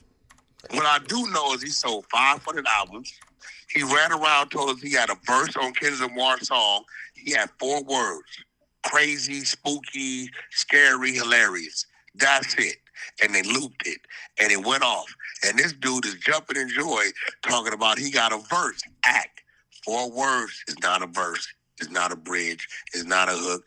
I don't know what it is. We call it, maybe it's to the left, to the left. Ain't there a song like that? Yeah, it is. Hey, hold on. The song to the left is like you kind of like get the fuck out of here, right? No. Hey, hold on. And just save that thought to for the a left, second. to the left. Hey, save that thought for a second. Hey, chat. Once again, I told you about media. Complex. These are all of the places that when you say something about Jay-Z, you see, like, remember I said, you know, I helped build part of Complex in terms of, like, you know, with everyday struggling with it. Look, Complex doesn't even report originally, hey, a woman is suing him. All it says, Jay-Z slams the lawsuit. You never see the original story saying Jay-Z is being accused. They report on his response, not the original thing. So now think about it, chat. We have Hot New Hip Hop, Hip Hop DX, BET, Complex. Not one of them is saying, hey, let's see what is being accused of Jay-Z. Just think about this. And again, this is why Diddy never had the power as Jay-Z. Hold on, I'm not done with you, Wack. So, okay, let's get off. Well, you know, shout out to Taylor Swift because she outgrows everybody since you want to talk about who makes the money on the tours. Taylor Swift. And, you know, we got to put Drake up there because Drake's a pop R&B artist, not a rapper. I ain't like what you was hating on my nigga Drake when it came to the lawsuit. He's not suing Kendrick. He's not salty over a rap battle. Nobody ever said he saw it. Bro, you know what he's doing. Don't get me started at because you know I know this business. Okay, all right. The very same. All right, no, hold on. All right, let's no. I would spoke. What? No, you want to fuck with me? I know what you about to go down the road of. Yeah. Okay. Yeah. Put some respect. Put some respect on this Hunterside name, boy. You know better, and you know he's looking crazy. No. It's not about him looking. It's not about him looking crazy. It's like this definitely a move to shake up the industry. And nah, they just trying to buy up all the stock, bro. That's it. Hey, by the way, I have a prediction. I don't know if you want to make a bet on that. I don't think you heard that play, right? Why you getting away from it? Did they tell you not to talk about it? We'll talk about what? About them driving the stock, the UMG stock down, saying come scoop it up, then he dropped the lawsuit. No. By the way, I ain't gonna lie to you. Hey, Wack, I keep telling you, to me, you're like a top 5 media personality. That wasn't a brilliant take. Like that might be. You see, you look at the industry very different than anyone else. And when I heard that take, I was walking around. I was actually like mopping my marble floor because my dog shitted on it. But when I was doing that and I was listening to you, I said, "Fuck, I should have had that take. That's a take I get." And I was like, "Wack is good for that. That was a good take. I like that take. That's a good take. I'm gonna be honest with you, and I wouldn't bet you against that take. I wouldn't bet you against that. That's a good take. You better not bet me. You better not. That's a good take. Can't lie. Even though, listen, you know, you want to hear my prediction? Here's my prediction for that. My prediction is that Drake never files a lawsuit. This petition is part of him trying to flex leverage or whatever with Universal. He's not leaving. He ain't going nowhere. But he has to show them, hey, I'm down to try to drop a dynamite and run out the room. And I think they're going to come to a deal. We'll forget this and whatever. For one, you know why they don't want to give him $600 million, right? You know why, right? Because who he was number one at when they gave him the 400 and the numbers he was doing back then, he's not doing those same numbers today. Nobody is. He's still number one. That's another. Wait, hold on. That's another point you made. Listen, y'all listen to every rap media from like the big guys, you, like, you know, Adam, Vlad, Charlemagne, like everybody who matters. And I ain't gonna lie to you, when you said that too, I was a little bit envious because I was like, that's an Act tape. Act would get down into the nitty gritty because you said something that I agree with so much, even though it goes against what people are gonna think my allegiances are. You are right. You know, you have inflation, so a dollar back then ain't a dollar now. No. Yo, put it like this. Right now, 400,000 is really 600,000. That's right? what I'm telling you. So I agreed with that take too. Yeah, they came. They like, yo, bro, I hear what you saying, and we don't know what it's gonna be 3-4 years from now. Is it gonna drop? Yeah, you're still number one, but you're number one at the same number that a guy was number 18 at. Hey, back then. Hey, I have a bigger theory that I think Drake is gonna go think back at. So Drake is one of the biggest artists. He's really the number one artist that pushed streaming when it first came out. He took an exclusive deal with Apple. He was the biggest streaming artist, and he pushed it before Taylor eventually got down with it. Taylor is the biggest, period.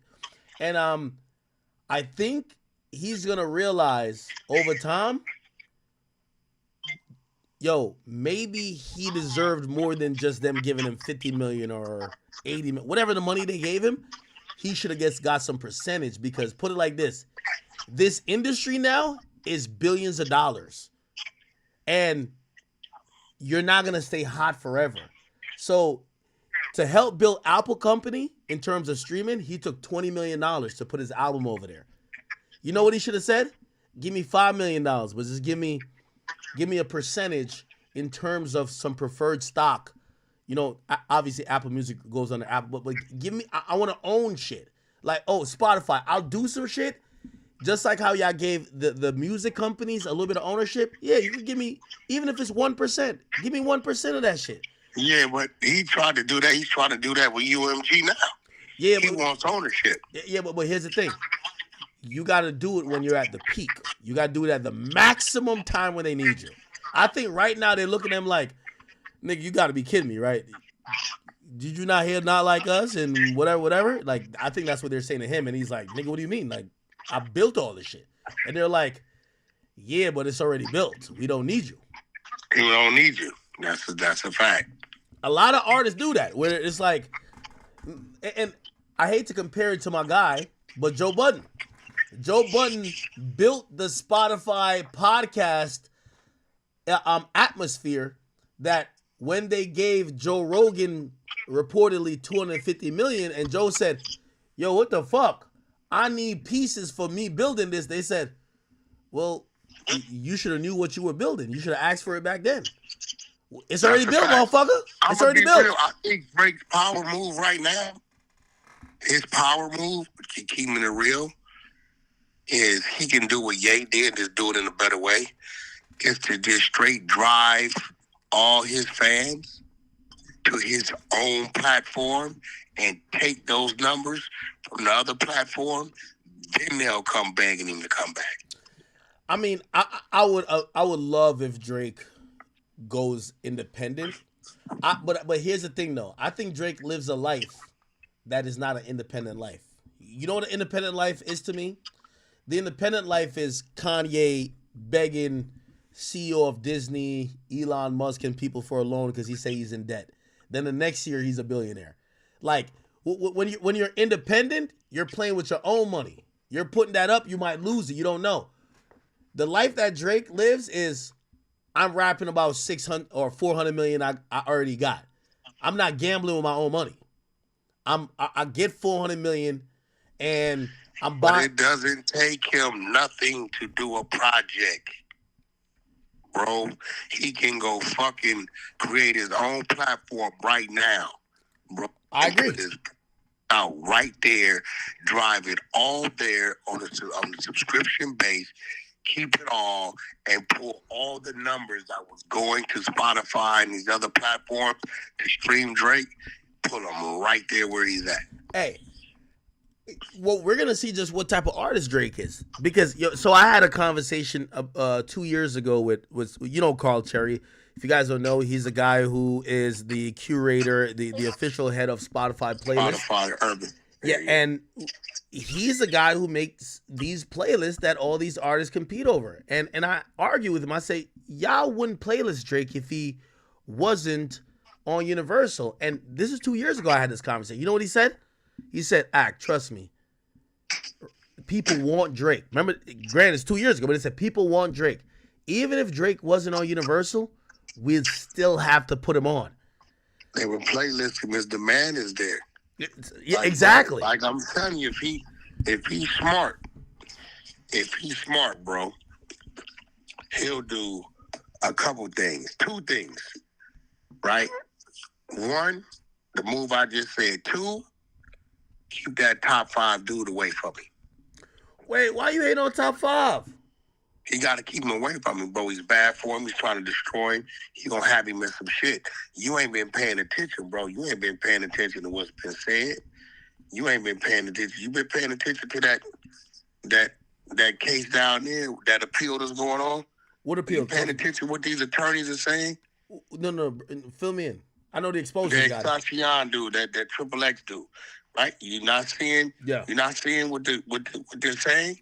You're not seeing. Yeah, but that's bullshit. Like, No. It's like me saying online, wax my shooter, and then some comes out and they said, well, no. This dude is saying shit. Drake ain't saying shit. He's saying shit. Right? He's saying shit, and I just personally had to look out for Drake, and he don't even know it. Because it is bozo, saying shit, doing shit, upping shit, visual shit, flashing shit. Drake did this shit, gave me this shit, and whoop, wop, wop, wop, wham shit. I've been controlling the situation. OVO 40 better stop playing with them people, because I've been controlling the situation. And for what I'm hearing down there... OVO 40? Listen, for what I've been hearing down there, and what's going on over here, if I sent you some shit, you will stop fucking with top 5. Drake need to get the fuck away from dude. Dude is a ticking time bomb, bro. He gonna have Drake fucked up in a bad situation. My word to you. If I tell you I got the content, I got the matter of fact, my woman had to get control and have her lock it down so on this shit to where if it even moves, we'll know. Oh my God. Yo, dude is a dummy, and Drake's a bigger dummy if he keep fucking with dude, because he knows what dude is doing. Why? I think you're switching up on Drake. Yo, I got to get you and Drake on a call.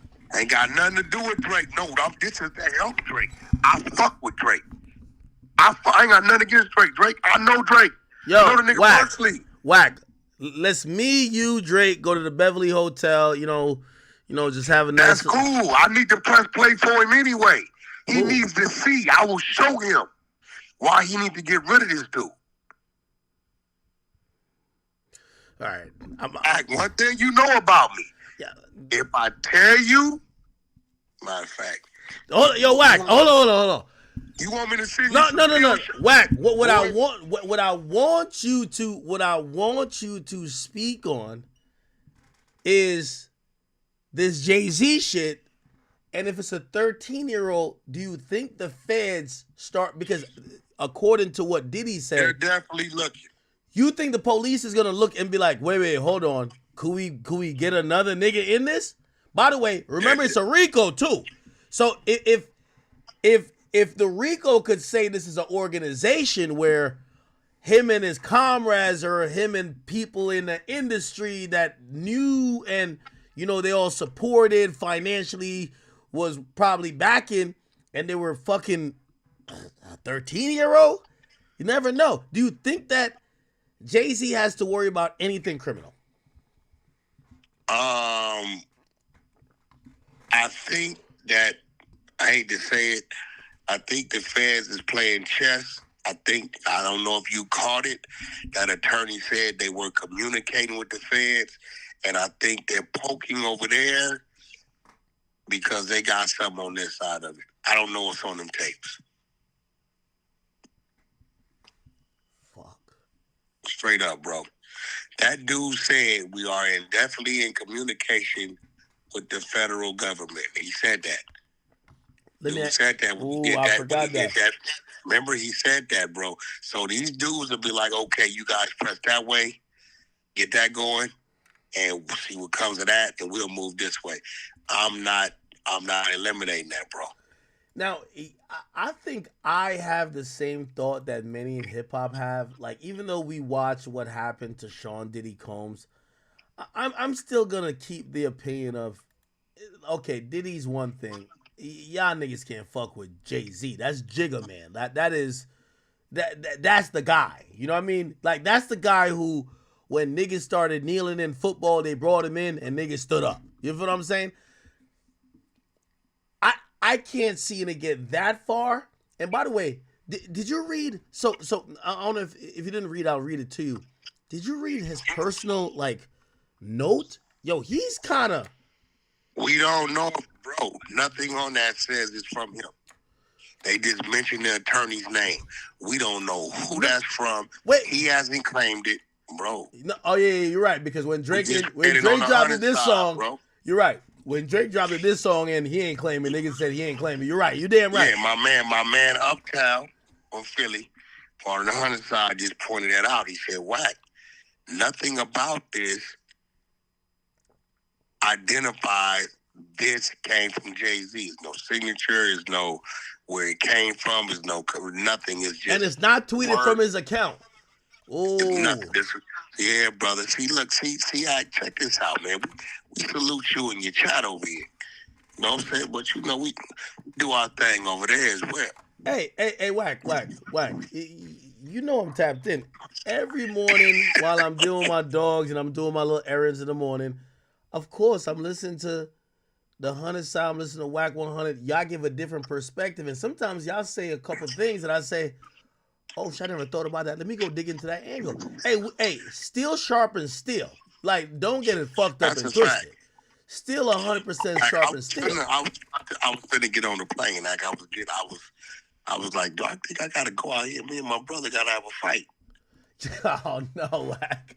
Bro, I could have been on that end of the freeway when I worked for Food Sign, bro. Okay, all right, chat. Y'all want me to tell you what happened? First of all, if anybody knows me, I'm a little bit antisocial sometimes. Like, every now and then, it might take me a while to respond to it. And it's not because I'm busy. It's just because, I just don't, sometimes I don't contact anybody. Anyway, just on text. Now, I would have when I texted you back, because I was on the phone. I don't know if I can say that person's name.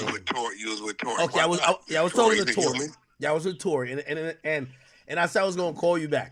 Now I ain't gonna lie, it was a long conversation, but still, I should have and could have called you back. And that a week before, I sent you. Listen, this what I know something's going on. Okay, here we go. By the way, chat, you're hearing two brothers talk. You're hearing two brothers talk. I had Loose Cannon. Yeah. And my right hand man, Baby Cuban Rob, do Loose a song and video. He do a song and video called Big Flex. Okay. I sent it to you. I said, brother, can you put this up? It's my right hand, and this is Loose. Baby Cuban Rob is my right hand. That's the one you always see around. No response. No response. I never just get a no. Wait, hold on. If that's all you. No, November 19th. Wait, hold on. If that's all you wanted up, that would be easy. No. November 19th. And then November 21st, you said, I'll call you back in a few. Okay, every day I'm checking in. Now I'm getting worried now because this ain't like you. I'm like, this ain't like you. All right. Wait, hold on. I don't get it. Hey, hold on, chat. Am I fake? Am I fake at that point? Why make me kind of look away right now? It's all good. Go ahead. It's the truth. Bro, listen. You notice, before I get mad, I get concerned. Yeah. So now I'm thinking, I'm like, what the fuck is going on, bro?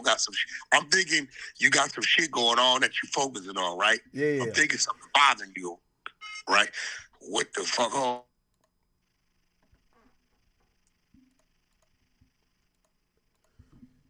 I think it cut out for a second. Chat. He'll be back. Yo, Wack did mention something interesting. Jay-Z's Instagram did not post this. A goddamn artist called me 10 times. I just sent him to Miami. I said, let me answer. I hope they ain't getting fucking stuck up over there some shit. You know, I just did that deal with the EKE guy, and him and True Car got a big song out called Ghetto. That motherfucker was 200% a day going up like crazy. So I just did a single deal with him on one side, and I tied him to a big label on the other side to do artist development and put them to come together and work the single together. So something that never usually happens. You know, new artists get signed to be on the bench 9 months. Yeah. But nevertheless, yeah, I was more concerned because I know you be dealing with shit, bro. Like, people don't know you deal with outside of your business. No, that's true. You got motherfuckers always coming with some bullshit. You got some bullshit over there. And the problem you have, which is not a problem, is you're not a fucking pushover or a punk or extortion case, and you don't be fucking feeding the threats. Wack, one thing I like about you is that I think you understand me a little bit. Anytime like stuff is happening and I'm like left, right, and it's like a lot, like me, I get real closed off almost to everybody. I know that. You know that. So now, the only thing I felt bad, hold on. The only thing I felt bad is when you thought I'm mad at you, because I'm not mad at you. No. Here's the thing. So now I'm like, okay, now I go into big brother mode. Okay, let me see what's up with my brother. See if some shit I can help him with. Wack's trying to figure out if he got to knock somebody's head off of me or if he got to get some. That's what's going on, right? Yeah. Like, something's going on, right? It could just be some regular shit or whatever. Or when you get in this mode, you're trying to create and develop some new shit. Yeah. So, you know, so they hit me immediately. They say, Wack, Ack said he's about to call you. Fuck that, I'm calling him first. Right? You know, your chat is crazy. My chat, everybody been tuned in. Well, first of all, I told you that I also owe you a 100-side appearance because the last time you came on here, you kicked it with us for like 3 hours and you gave us so much content. I got to go to the 100-side, and you know, I've also got to shout out to the 100-side a lot. You know why I got to shout it out? Because what I have now done, and you know this in terms of expertise, is that we're going to get to the documents. We're going to get to the paperwork. We're going to get to the nitty gritty. We're going to get to the facts. If you mention paperwork, you got to mention Wack and the 100-side because they get to it too. So that's a synergy where I'm like, all right, I know y'all like to deal with paperwork and accuracy. And I'm somebody who I've realized, well, my name Academics, I've always been the news guy. What could I give people other than, like, I talk shit and you talk shit. Like, we both talk shit pretty good. But it's like, I want to give you the shit that you're not going to go see on these other websites that's not reporting what's that's going real. on. We digging in on Alex Alonso now. Who's that? Alex Alonso? Who's that? Yeah, dude, street TV dude. He be running around, you know, with the anti-gang bang shit. Come to find out he was a gang member. We found his mug shots and all that. Then he still got a job with the DA. So we digging in that now. Then we had the other dude, Dookie Wild, who hit me, wanted to come on the show. We let him on the 100 Live show on YouTube. He said he wanted to expose Rollo, right? Yeah. So I let him on. Rollo the rapper from Atlanta, right? He said he did 7 years. Rollo told him. So I let him on. I let him come on there. I let him do his dance for 45 minutes. Then I asked him, could I read him something? He like, cool. So I read him 4 pages of his proper telling on Rollo. He didn't know I had his paperwork on.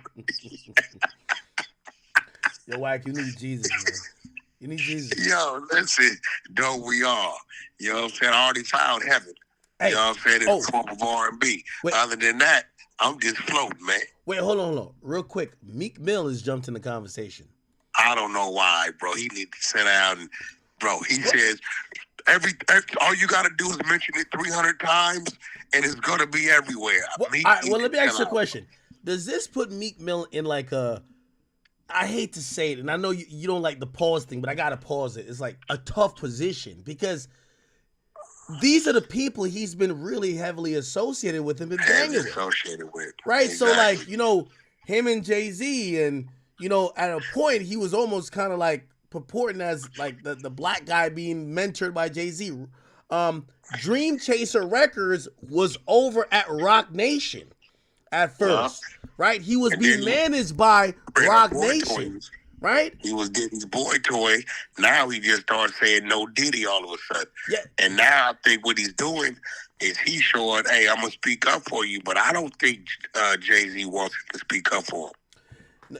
Hey, if I'm Jay-Z, I don't want Meek Mill saying anything he's gonna right say now. Some dumb shit. Because he's gonna say some thing, dumb shit. Yo, listen, Meek thinks he's you. I'm gonna tell you why. If you knew somebody for, I'm making this up. I don't know how long they knew each other, but if you knew somebody for 15 years and you felt like you had a good, grasp on what they into, what they do, when the internet comes up with some shit, you don't just switch up your whole stance and say, "Hey, I'm no Diddy gang." You get what I'm saying? And really, he did that all because they called him gay. Right now, if I'm Jay-Z, this is the first lawsuit. By the way, that lawyer who filed it, he said there's another person that he represents that's accusing Jay. We haven't seen that lawsuit yet, right? So if I'm Jay-Z, I'm like, yo, yeah, right now, because I'll read what he tweeted. He says the wrap-up smear. And then he says the goal is to start false narrative to create a matrix web. If you can control the storyline, you can control the matrix. American media is totally unbelievable. I see Jay-Z raping a 13-year-old 300 times scrolling. It's called programming. Okay, I'm not knocking him saying that. The problem is that if once niggas start clowning Meek saying, you used to be at them Diddy, them Jay-Z brunches. As soon as they start clowning him for being at a Jay-Z brunch, he gonna have a video saying, yo, I'm no Jay-Z gang too. You don't want nobody to be defending you that if they get bullied by people, they're gonna then throw you under the bus. Because when I heard him say, I'm no Diddy gang, I never met Diddy a day in my life. The nigga who was kicking it, partying with Diddy, is saying he's no Diddy gang. It makes me feel like Diddy did this shit. That's crazy. Yeah, that's crazy, bro. That's crazy. And he knows that he was Diddy's sweetheart. He knows he was Diddy's boy toy. No. He knows he used to be in the swimming pool kicking his legs, but Diddy was calling him, what he was calling him. I think he was throwing out that behind. He was throwing out that booty. The shit was probably on fire. Diddy took a honey pack, a little rhino, took one of them enhancement pills, did his thing. Ran into him. And then bulldozer style. He got to thaw it out. It's like, you ever had chicken in the freezer and you trying to go cook it? You got to thaw that bitch out. That landlord said, he said the sheets was bloody when they left. Yeah, that's crazy. That was crazy. What he said, bro. That was crazy. That's what he said, bro. That's one of the things. That's one of the things with Meek that I don't get. Like, for example, right? We all saw that clip with Diddy and Fabulous. Fabulous is just quiet. He's not like selectively speaking. He's just quiet. So we don't know what he thinks, right? Meek will try, he cares so much about the internet, he'll come out. I didn't want to do this. I don't want to do this. Let me listen. The dude's been telling us who he is from the beginning. Okay? The definition of Meek, quiet, gentle, and easily imposed on. Submissive. Like, bro, he's telling us who he is. Diddy put the Diddy on him, and there it is, bro. And you like that's what it is. Every time he folds under pressure. Come on, baby. Come on, Big Daddy. Come on over here. Come on, baby boy. You deserve it. It's just me and you. You deserve it. Come on, you need to experience this. How you think I got where I was at? There it go. Gentle, easily imposed on, and then submit, and then pop goes the weasel. There go the bloody sheets, and the motherfucking landlord's making a report. I think Jay right now, wherever he's at, and by the way, they listed, the lawyer listed as $200 million. Like, chat, I'm not going to show it, even though y'all could just Google it and find the address. But the address that they're saying that they're trying to serve is his $200 million house in Malibu, the one that overlooks like either the ocean or some shit, and it was worth $200 million. I don't know if he stays. We don't know where he stays. If I'm Jay-Z right now, if you're Jay-Z, you have all these resources. You're connected to Jack Dorsey, the guy who, and by the way, I'm going to be honest with you. I think Drake right now is probably cracking a smile, even though I think nobody should crack a smile. You know why? Well, it took this story took the light off him. Well, but here's the thing. The reason I think nobody should crack a smile, after they come for Jay-Z, who they going to come for next? This isn't about certain type of individuals. This is about power and money. Nah, I don't Drake is on that line. You don't think Drake on that line? Drake, listen, Drake may fuck with a chick 20. He may fuck with a chick 19. But Drake ain't fucking around with no underage. No, not like that. No, not like that. No, I'm not saying that. And by the way, I don't know if Jay-Z did that. Do you think Jay-Z fucked that 13-year-old? Be honest.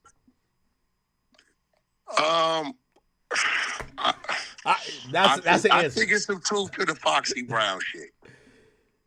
So you think Jay-Z was? Well, hold on, but do you? And chat, I'm not trying to make this no better or nothing, because I know sometimes y'all be thinking I'm defending. Maybe he's 19 or 18, and maybe she's 6. I don't know. Nah. So you think Jay-Z might have been over 25, fucking like 60? Nah, I don't. No way. Huh? Okay. Okay. Foxy, Jay-Z's what, 10 years older than Foxy? All right, let's look it up, Chad. Foxy, what, 46? Jay-Z, 54, so 8 years? And by the way, he's about 24. Yeah, Foxy's 46. Yeah, she's 10 years younger than him. Yeah, so he was about 24, 25. Bro. Okay, let me then ask you the question. That ain't right. No, I'm not saying it's right. Do you think it was the culture where maybe... No. Listen. Hold on. Maybe rappers at that point, they didn't give a fuck as long as the girl... 15. No, maybe they weren't asking for age. As long as the girl got some big titties and a decent ass, they were fucking. Nah, but that don't make it right, bro. No, I'm not saying make it right, but do you think it was a don't cultural problem? Because I think it was a cultural problem. She had to go to school, bro. At some point in time, he had to know that she was 15. Because he was 15 before her. And there's some things about a 15-year-old that just not going to change. Hey, let me ask you this question. If you can knock something down 15 and 25. Hey, Wack, let me ask you this question. Do you think for a second that Drake, because let me tell you this. I think, this is me personally. I didn't ask Drake about this, so just know this is from me. I think Drake personally realizes that after the Kendrick thing happened, yeah, you could blame Kendrick, or you could just be mad at Kendrick, but who's put him in the position to be at the Super Bowl is Jay. You know him and Jay been having some shit. You remember what he put up after he played the song? So he did the song in the club and he said, yo, you got niggas hating on you. He was saying people like whatever. He said, sometimes you realize in this world, all you got is yourself. And he dropped the Beyonce song, Me, Myself, and I, right? That was a song he dropped. Then he later posted on his Instagram. He posted the picture of Solange in the car after she gave Jay-Z a 42 punch combination out of Tekken 4. Do you think that Drake may have had any hand in this coming down?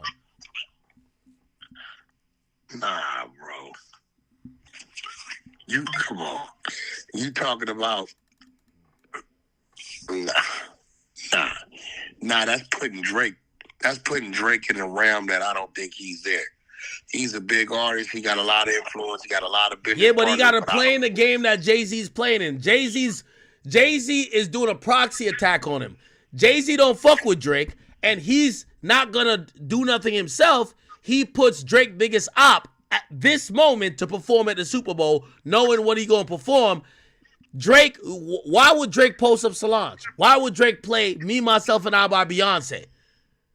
That's clearly setting a shot towards Jay. Everybody said, your Instagram shit ain't gonna work. Maybe he knew something else. Fuck my Instagram shit. Wait till y'all see this lawsuit. That still ain't gonna stop the Kendrick situation. No, definitely not. But Drake is a petty nigga, and he always wants to return the shot. Also, you know what I wanted to ask you? I forgot earlier. I'll ask you now. Do you think Drake feels any way about the Solange thing? I haven't asked him. Because the last time, I told you, when the Solange thing happened, you called me. It was two people. I mean, other people were calling me, but I don't give a fuck about them. Two people called me, and I said, you know what, Solange, that's not my intention. And I really backed off of it. And the two influential people, I talked to Whack 100, and I talked to Drake. And I said, and both of y'all, like, you asked me too. You're like, yo, Axe, so what's this thing with you and SZA? And I was just like, yeah, it's not that big, but I explained it to you. And for anybody who ever asked, Wack's my brother. Wack don't call me and be like, yo, nephew, you got to do this or I'm going to punch you. No, he wants to understand your side. And also, he's with you, even if you say, nah, I really feel this way about it. He's not going to just try to bitch you. Like, he's a really good guy. So anyway, I talked to you about it, and you're saying, well, you know how she is, and you know how that comes across. And we talked about it, and I said, Wack, I don't give that much of a fuck about it. But yeah, in that moment, I was trying to go crazy. And I talked to Drake. And both of y'all, I kind of gave the word to it. I said, you know what? It's not that serious or whatever. And I appreciated that whoever SZA's cool with, they had a line to you, who is someone who I respect. And I knew you knew you could get me on the phone to have that convo to try to de-escalate something. I appreciate you for that. And I appreciate Drake for that. So, here's the thing though. SZA is co-headlining on Kendrick's tour. Should Drake feel away? Be honest. Because I'm gonna tell you why. SZA signed to who? TDE. But he not on TDE no more. You on PG Lane. No, but that's still family. You know that, bro. It's just like saying Drake's not on fucking Young Money. If Wayne wanted to do a play and say, yo, bro, let's fucking go fucking do some whatever, right? And he's straight OVO. He's not Young Money, Cash Money no more, right? They're gonna come. That's gonna happen. It's like Drake will never walk from under that umbrella. Not to say he needs it, but that's always a home for him, as is TDE is for Kendrick. You know what I'm saying? You seen when the whole shit kicked off, most people would have thought Top Dog, he ain't fucking with that. Kendrick went and did whatever he did and got his own deal. You seen Top Dog there front and center. He gave his presence in the video. His presence was at the pop-out tour show or whatever. You know what I'm saying? That's family. Motherfuckers go through shit, but when it's time for somebody to be there for you, is no hesitation. So, Drake is smart. He understands SZA is TDE. Understand Kendrick, it will always be TDE. Right? So, I don't think he should feel any type of way. Plus, it's SZA. We don't mix her into no bullshit, bro. No, you're right, but put like this. We're still, like, this is one thing I hate for both artists. Like, for example, I ain't gonna lie, I had a good time during the battle. I like rap battles. I love beef. I like when people kind of get into it. It gets more attention. I like all that. But at this point, it's over to me, right? And, I don't foresee any violence. I don't think there'll be no violence. Like, it was never that. I told you that. No, you're right. But here's the thing. Both artists' names are so interconnected that anything Kendrick does, like for example, right? If I give Kendrick credit for having a stadium tour, they feel like I'm down in Drake. Like, oh shit, you're giving Kendrick credit. That means, but Drake never did the stadium tour. It's like they're two different artists. And what's happened is that everything Kendrick is doing looks bad on Drake, and anything Drake does look bad on Kendrick. So that's why they're going to look at SZA and be like, well, you're kind of in this now, right? You don't think so? Man, listen, that's SZA. You can't do that. You can't just factor everybody into some shit because you have a situation going on with a person. You can't do that, bro. You know what I'm saying? You just can't do that. Because it's like now, nobody can do business with certain people when that business doesn't have anything to do with your issue with that person. Mm. You know what I'm saying? Yeah. I didn't cuss you out about Snoopy Badass being on your show. I knew Flacco brought him up there, right? Yeah, and also, I think because it's different though. It's very different because you're much more relevant than Snoopy Badass. So if you're not there, like if you were there, like the views and everything would be different. So you don't care. But imagine if it was someone just as popular as you, right? Like, I don't know. Like, I don't think you'd beef with, like, imagine you and Charleston White was all the way into it and all he had to talk about was just only you. And then I bring him on to only talk about you. You would probably be like, yo, nephew, you can talk. No, it's one, listen, if they do it, first of all, SZA's going to do her set. Kendrick's headlining. Is that what it is? Well, we don't know. I don't know. Sometimes when it's a co-headliner thing, so they might choose what dates. What markets? Yeah. Like for example, I could imagine if she comes to Jersey, maybe she closes out the show. You know? Definitely. I hope Drake doesn't go buy up the whole stadium so it looks like it's sold out and nobody's there. I'm gonna be honest. I think that would look whack. I'm gonna be honest with you. Okay, because you know what I would do. You know what I would do. No, I gotta be honest. I think that would be just lame. Because if I'm Kendrick's team, I'm still gonna get the W by just posting our Ticketmaster numbers that we sold out. So it don't matter who showed up. So thank you, Bozo. I would actually even categorize it. Thank you, Bozo. You spent $1 million on all the floor seats. You gave us. Guess what? The fans that hate him, the fans that really wanted to go that couldn't, because it's fake sold out, would hate him. Now, you shouldn't do that. The only thing he would have to do, obviously, I don't want this to happen, and I don't even think it's possible, is if like some crazy lunatic in Toronto tried Kendrick, but it's a stadium show. Like, there are gonna be so many cops around that stage. There's gonna be so many security personnel around that stage. It's like, unless you're having like a mass stampede of like 300 people, like nothing's gonna happen. Again, I don't think nothing's gonna happen at all. Yeah, if I'm Drake, I don't look at those shows and think I have to prove nothing. Yo, this guy's doing a show. It happens to be in your city. He's selling out the Rogers Center. I think Drake's motive has to be, let's disconnect my career from this guy. Because they keep everything you do, like for example, and that's why I say even Drake's wrong in some of this stuff. Yo, the same day Kendrick's performing at the Super Bowl is the first day of your tour in Australia. Like, come on, bro. Like, come on. Like, oh yeah. They're gonna compare you. Like, you're a big artist already.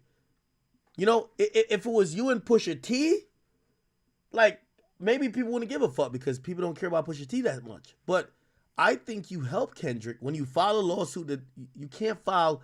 Oh, he definitely boosted it probably another 70,000 sales, bro. Definitely. Yeah, you're giving the guy, like, you're playing into, and I ain't gonna lie to you, this is why I say, people, like Kendrick is smart. I said this about Dirk. 6ix9ine is, 6ix9ine, we both know, we know how cerebral he is.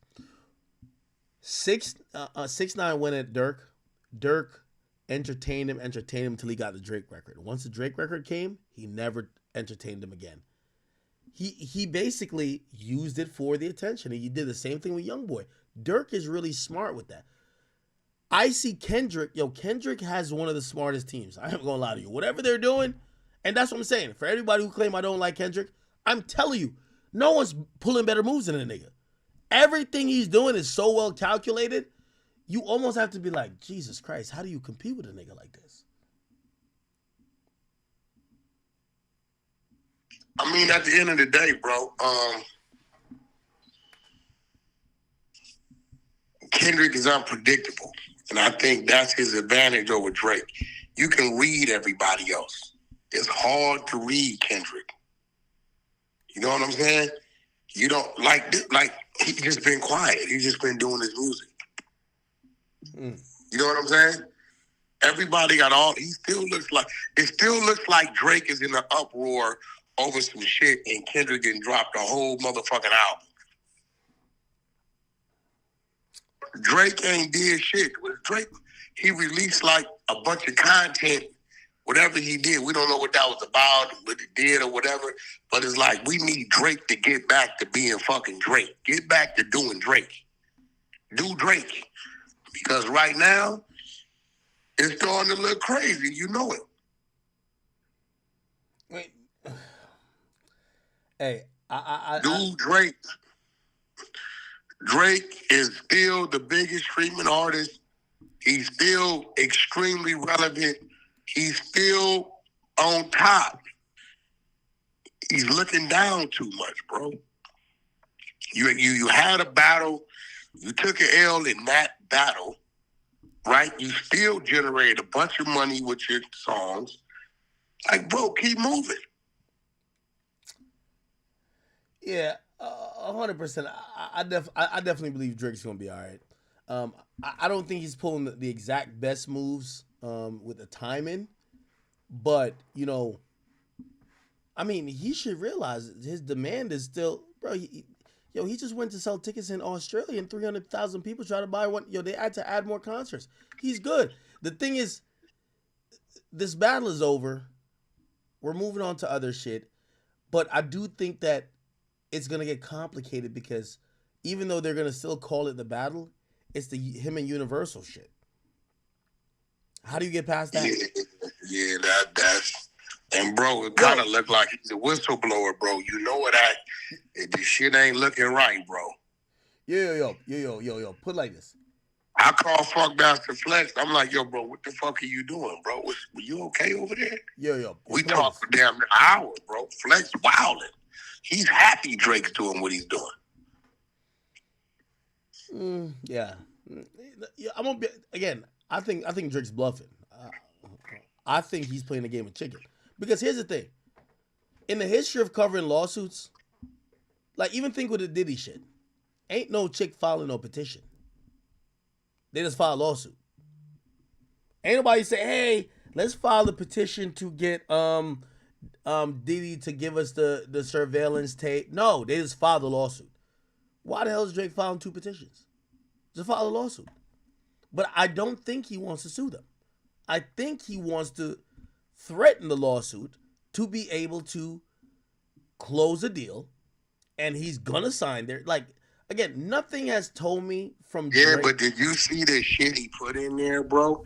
He went a little too far, bro. All that could be water under the bridge. P word. He used payola. Yeah, hey, that's nasty work. Definitely nasty work. That's Fed shit, bro. Yeah, but he had to show them how far it could go. I don't think he... Listen, let me tell you this. You have to realize... Let me ask you this question. Do you think that if you're Universal, this guy is threatening to sue you, would you put out a project by him, yes or no? Because... Yeah. No, I wouldn't. I definitely, because if I don't, I'm on the contract, he gonna sue me even more. No, hold on. Again, if you could push it back, and remember, when you push music back, it hurts the artist's career because they're losing momentum. I'm not putting it out because I don't want you to then claim that anything to do with this is part of the lawsuit and you add it to it. Like, once you file a lawsuit versus these companies, they start backing up from you and they start isolating you, right? Again, they're very aware of lawsuits. So I think that Drake is not going to have music out until, that's why people were like, oh, this party album, that party album's a dub to me. That's not coming out. If it's going to come out, it's not coming out before March. Unless Drake fixes. Nah, bro, you can't wait that long. Why would they put that shit out? Year, bro. Hold on. Why would they put it out? Knowing that if Drake is claiming y'all spiced up Not Like Us. They should put his shit out straight up, direct. Yo, they're gonna think without the tools. No, they're gonna and let him see who he really is. No, they're gonna be thinking, well, if he might then claim that us putting out his music, we're now suppressing it. So again, no, not suppressing. He needs to see who he really is. No, without I get what you're saying. Without him tweaking it. No, I That's get the fuck you need to see. I get what you're saying, but put like this: Universal will never admit that they're doing anything that he's claiming they do. What I'm saying is that why put out the artist's music when if they're thinking about suing you, they might then sue you for the current project if they feel like it didn't sell enough and say, yo, you suppressed us, and then now you basically gave them more stuff to go talk in court about. This is an impasse. They're going to look at Drake to say, hey, listen, if you want to drop music, you withdraw those petitions and we could go forward. Here's the money we're going to give you. I personally think in the next 90 days, we're going to get to a resolution in this. Because I don't think Drake is going to bucket no motherfucking Universal. Because here's the thing. So we have a hearing. We're going to hear I think we're going to hear some big news. Drake could prove me wrong, but I don't think Drake ready to bucket the establishment. He ain't never show me that. He ain't never showed me that. So to me, this is just a negotiating tool.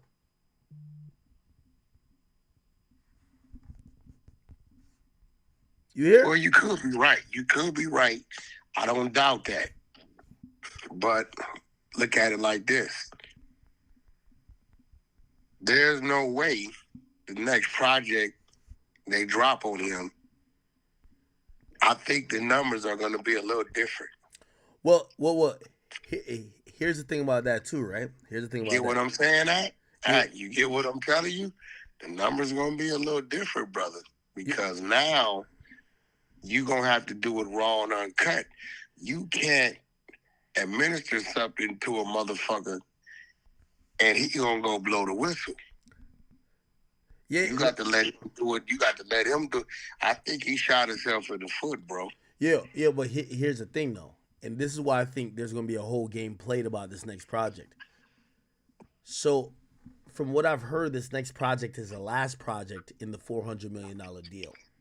We all know how contracts go. We don't wait till you finish your deal to negotiate the next deal. It's like the NBA. You want to sign him to a new contract before he becomes an unrestricted free agent. Because when he's a full free agent, he could fuck around and drop a song on TuneCore and start seeing the magic of his own power. You want to keep him on a contract. So I don't think if Universal doesn't get a new contract with them, they're not going to make this new release easy. And that's going to be the thing that they're playing with. So no way they're going to have this project go out without them having a new deal with Drake. Drake is too big of an artist to allow to go into a free agent situation because you're going to have Sony Music Entertainment say, hey, we ain't going to give you the 600, but we give you 5. How much? Right? Then you have Warner say, shit, Universal been dominating us for so long. Universal owns the majority of the market share. Hey, listen, we'll give you 520, and then now you cooking. So because you could go back to Universal and say, well, I could get 520. Y'all said because of this battle with Kendrick, And this other shit, y'all say y'all only match the 400 y'all gave last time. But see, that's where y'all saying crazy shit. I do not believe Universal has said because he lost the battle with Kendrick, we don't want to do this. I believe they're telling him your numbers aren't what they were. You're still number one, but the market is down overall, not just him. This has nothing to do with bro. If Kendrick would have had that effect on him, he wouldn't be holding the top spot. He's still in the top spot. That's a good point. You know what I'm saying? So this has nothing to do with Kendrick won the battle or none of this shit. Well, it is projected though, right? So it's like, I personally believe that if Drake probably took this battle, so they've been negotiating for a while. I think he took the battle and say, I'm about to beat this nigga's ass. I'm about to violate him. And after I violate him, I know I was asking for 6, but I'm going to tell these motherfuckers I need 7. Price just went up, nigga. Here's the thing. Anytime you go to the casino, you gamble, you know, they always say a push is a win. So the only motherfucker had the risk was Drake. Yeah. Because Kendrick came in the underdog. Yeah, but that's what I'm saying. So, like, if he essentially devalues himself in the battle, he lost. He lost in valuation of what Universal will give him. But if he had won the battle, that might be an additional bargaining chip to say, hey, even if you're saying the numbers from a couple years ago are down, I'm the guy. Give me that motherfucking money. We gonna still work.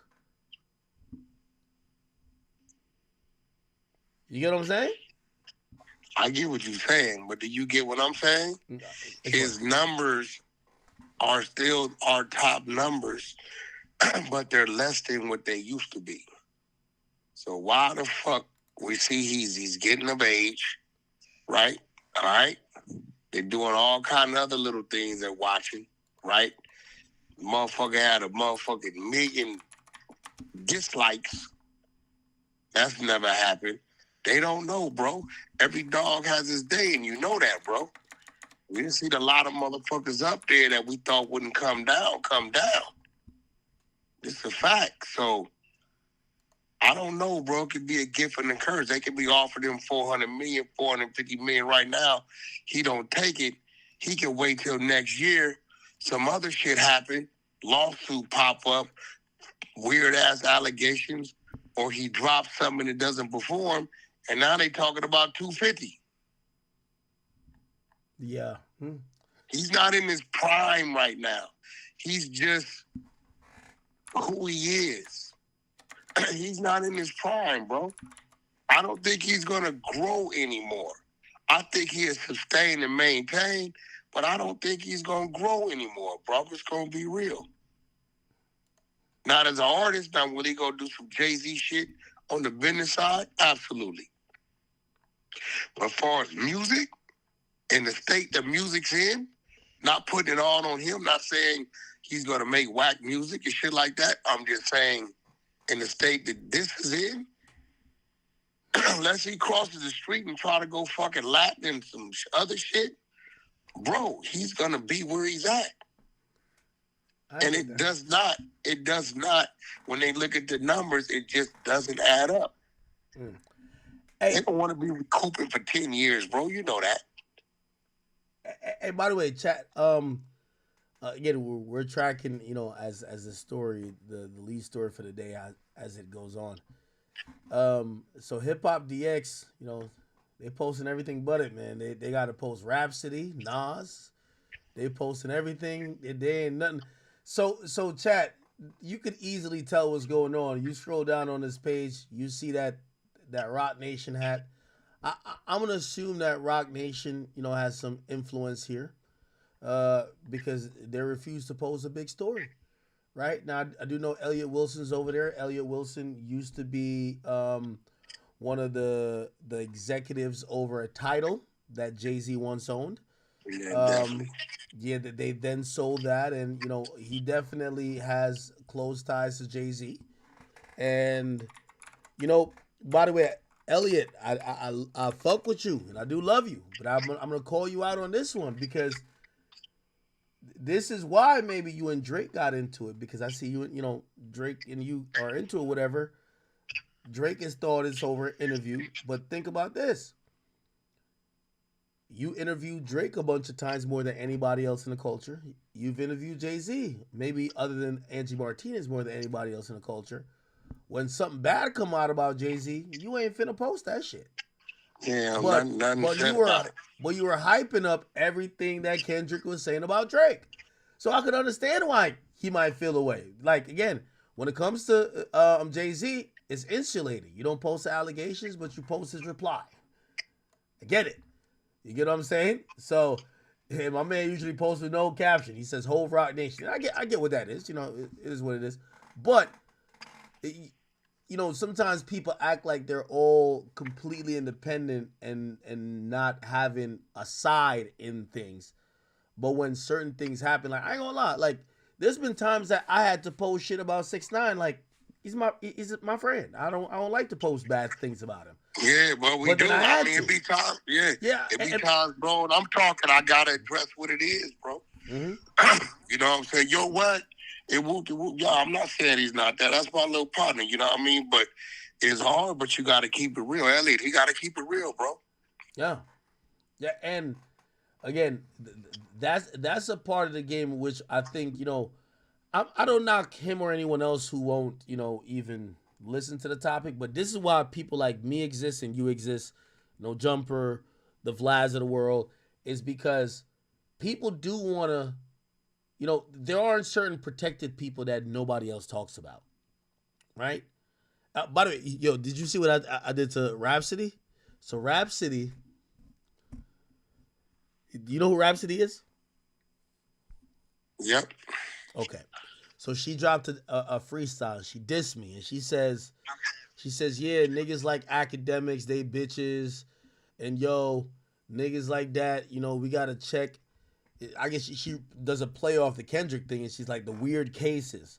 So I responded to her just yesterday. I said, hey, listen, I don't want to be attacking women, and I like her. She's a good rapper. I really like her, And I said, listen, I know you're trying to do what Kendrick does, or like the whole this thing, but I do want to say you're signed to Rock Nation, and I'm gonna be honest with you.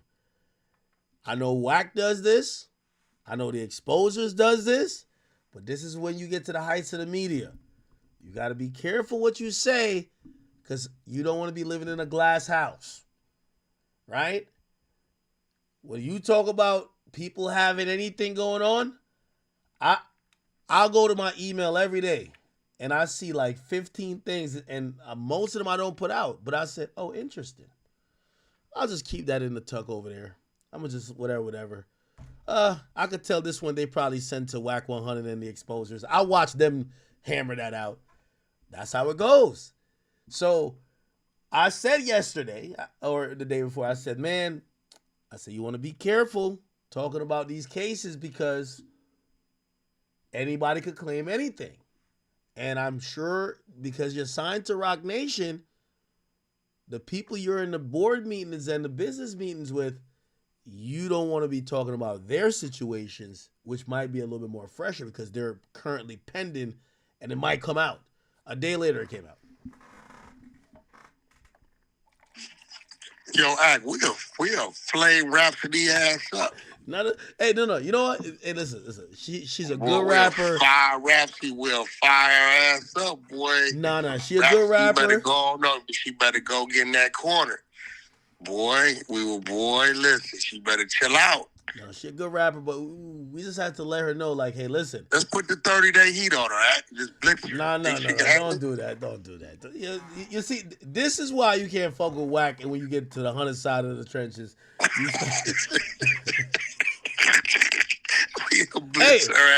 what's the latest with you and Jay Prince? Is everything cool? Yo, I keep telling everybody, I respect Jay Prince's business hand and what he's done for the culture. You can't take nothing away from the Ghetto Boys and the whole Rap-A-Lot movement. I don't know how Big Mike feels about that. That's another story. But I'm only in this storm because I'm protecting the elderly black woman. That's it. That's that's it. Hey, so. But I know I've shook some bushes up, and I've said some things and exposed some things over the last month or so that has shit in turmoil down there because I started to expose the links to the inner workers of the city, and they said, "What? I'm gonna see the shit." They said, "Since you did that, 2-3 months, been removed, replaced, pulled out of office. Shit getting crazy down there." So, you know, actually, I'm gonna see you some guys. Chill, man. What? Nah, I ain't gonna say. I'm just gonna show you, like, what the fuck is going on. Man, we love Houston. Hey, Wack. So, Rock Nation, they play a little dirty, and this is the only thing I say to them about the lawsuit. Again, this is my opinion because I know right now that lawyer watching us, and I don't want no lawsuit from him. Again, if we gotta get a lawsuit, it is what it is. So I don't want people to think that I'm just gonna be pussy and just like bow down to these guys. But I do want to say, you know, I want to stick factual. Hey, Rock Nation, y'all acting like y'all haven't bullied rappers. Y'all acting like y'all didn't play a little part, or you know, the CEO wasn't at court hearings for Tory getting locked up. Y'all aren't the most just out of the, like, you guys have kind of weighed your hand on a scale a couple times to make things go in y'all favor. And y'all have been seen as the big bad wolves of this industry. And even though people now kind of look at Rock Nation, they just say Desiree Perez because her history. Jay-Z owns y'all. It's Jigga. When this comes back, there are certain people looking at this and say, you know, y'all have done your fair share of bullshit. Well, now y'all got to handle this. I'm wondering what's going to happen with this, because here's what I believe is going to happen. The way how Jay-Z, if that's Jay-Z talking in that statement, man, there's going to be a lot of lawsuits filed. Actually, I ain't going to lie. I thought Jay-Z was talking gangster in the statement. Low key. You heard what he said? He says, you made a terrible effort, you know, error in judgment, thinking that all celebrities are the same. I'm not from your world. I'm a young man who made it out the project of Brooklyn, nigga. We don't play these type of games. We got very strict honor and codes. We protect children. You seem to exploit people for personal gain. Only your network, that was important. Only your network of conspiracy theories, faith, physics will believe these idiotic claims. This is what I would ask. I think that Jay-Z has the biggest network in hip-hop. He says that that's a fact. That's a fact. And he says, I look forward to showing you how different I am. That was an interesting ended line, because usually you hear lawyers say, I look forward to proving her innocence in court. I look forward to do this, blah, blah. You know what he said? I look forward to showing you how different I am. It don't look like he might be in court. By the way, chat, the people who quick to be, you could tell, Ebro is in here talking about no games. Ebro got nothing to say about the allegations, but he's in there saying no games. You're going to scroll through, man, like everybody who's on the payroll for these guys, they're all going to be just tapping in. They all got to, you know, jump in the mix or whatever the case is. And probably, you know, they got to co-sign him. Again, I'm not saying anything or even everything against Jay-Z is factual. I just want to show y'all. Wack, I heard you say this one time. I can't remember who you was talking about. You said if it was a videotape or an audio tape that came out about me saying these things, the whole internet would be ablaze saying I snitched, I'm this, I'm that, all that. I'm a rat. But when it come out against somebody else, it'd be like, well, I don't know. I don't know. Maybe fuck all that. Yeah, but you know, No he had selective politicking. exactly Selective politicking, bro. Of course. Your man is doing that selective politicking. You know, you want to, when this shit comes out over here, is all you got it all on your page. Now this is coming out, is nowhere. You know what I'm saying? Nah, selective politicking. A lot of people doing that because they think they're going to lose a favor that they don't even have coming in the first place. Yep. They just don't want to be on the other side. We don't give a fuck about it. We doing how we do. Whatever fuck with us. Whatever business ventures we got going. We try to move independent of whatever the fuck they doing, however they operate. Because we're not going to let them control us. That ain't going to happen. Yeah, man. So that's really, you know, that's what I want to show to the internet. I don't know if Jay-Z is guilty or innocent. These are allegations. People can make up anything. What I do want to show you is the power, because sometimes what I've realized media is now is there's a lot of y'all just consuming shit and shit. There was a time that I thought, I'm like, yo, well, I'm one of the bigger voices, so like when I say something, y'all probably believe it more. But I've realized in certain times, there's certain entities that have gotten a lot of other voices. They got in a conglomerate. When they hit a button, and that's Rock Nation. I'm speaking directly. That's Rock Nation. Rock Nation, when they hit a button, they create a narrative, or they whatever.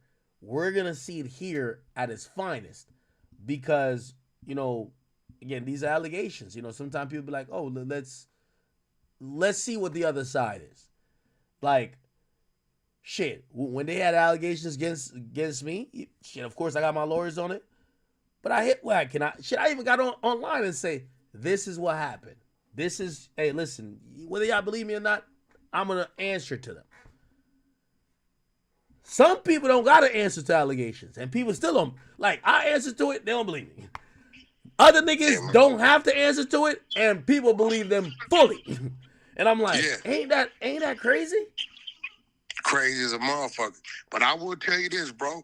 I'm not finna, you know, just because somebody is like a good basketball player, a great rapper or whatever, we can't just give that type of favor and say, well, there's no way this shit could happen. We talking about 24 years ago. That's a different Jay-Z than we know today. That's before he dropped, I believe, did the Blueprint or Blueprint 2 came out in 2001? That's like 2000, right? Yeah. So, you know, and not to say that he did it, but we got to let it run its course. I see what he's saying, like, where's the criminal shit? Now, I'm all for that. Where's the criminal? I agree. You got two grown motherfuckers. You 13 years old. You fought two of these grown motherfuckers off who they had to be under the influence of something. No way they could be in their right mind doing some shit like that, right? And you called the father. I'm interested to know what the father had to say. What was that phone call like? Why wouldn't you take your 13-year-old daughter to the hospital? Why wouldn't you get a motherfucking rape kit done? Why wouldn't you take her to a psychiatrist to make sure she's still stable mentally? It's a whole lot of did you or what happened or why. Now, 24 years later, here you go. It's as if Diddy wouldn't have never been caught up, this wouldn't have never came up. I agree. That's the factor in there that's making me say, are they doing this just to spice it up? And let me ask you a question. What do you think, right? You know, you're a father of multiple. You've been a husband. What do you think that conversation inside the Carter household is? Do you think, you know, obviously this is old. This might have been before you met Beyonce. I don't know when he met Beyonce. Do you think the worst thing she could do is question him about this? If she questions him about this, it's gonna cause friction in the household. We've never heard, like, the only time we heard about a problem between Jay-Z and Beyonce was when she in the elevator. Well, the elevator came out, but like even then, like him and her weren't arguing. It seemed it was the sister, but when she came out on the Lemonade album and said, "Oh yeah, he cheated on me with Becky with a good hair," but we've never seen like she's not the person to air him out. She don't expose him. Like she don't talk shit about him. She was bad when she did that. She probably regret doing that. Someone was gonna. You know what I'm saying? But I'm gonna tell you, the worst thing she can do is question him about this. What do you think? How do they have that conversation with Blue Ivy? Well, that's easy. They gonna teach Blue Ivy what slander is, and let them know that your mom and dad are these people, and you are also on a level of status, and you are a little worse than us because, unlike us, who we got this fame later in our later years, you already have it now. This is why you got to watch your friends, what you say to your friends, what you do around them. They gonna give it to her like that. Yeah, part of it, give it to her like that. Part of his statement, and I guess that's the part that kind of did like interact with me a lot, is where he says, my only heartbreak is for my family. My wife and I, obviously him and Beyonce, will have to sit our children down. I think they have 4, I believe. One of whom is at the age where her friends, they're talking about Blue Ivy, will surely see the press and ask these questions about the nature of these claims and explain the cruelty and greed of people. I mourn yet another loss of innocence. I think about that all throughout, right? Like, I think about that in like every rap beef. Like I was hearing someone, which I kind of agree.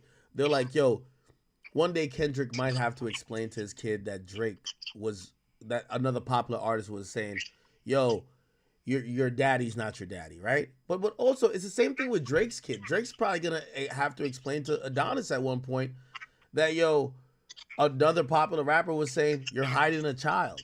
Like these things have become almost like a repetitive thing where like, and I wonder how you look at it where, I don't have kids yet. Do you ever feel like, and you have grown kids at this point. Do you ever feel like, damn, I have to explain to my daughter or my son about some shit they seen about me or whatever the internet's saying about me? Nah, I taught my kids, right?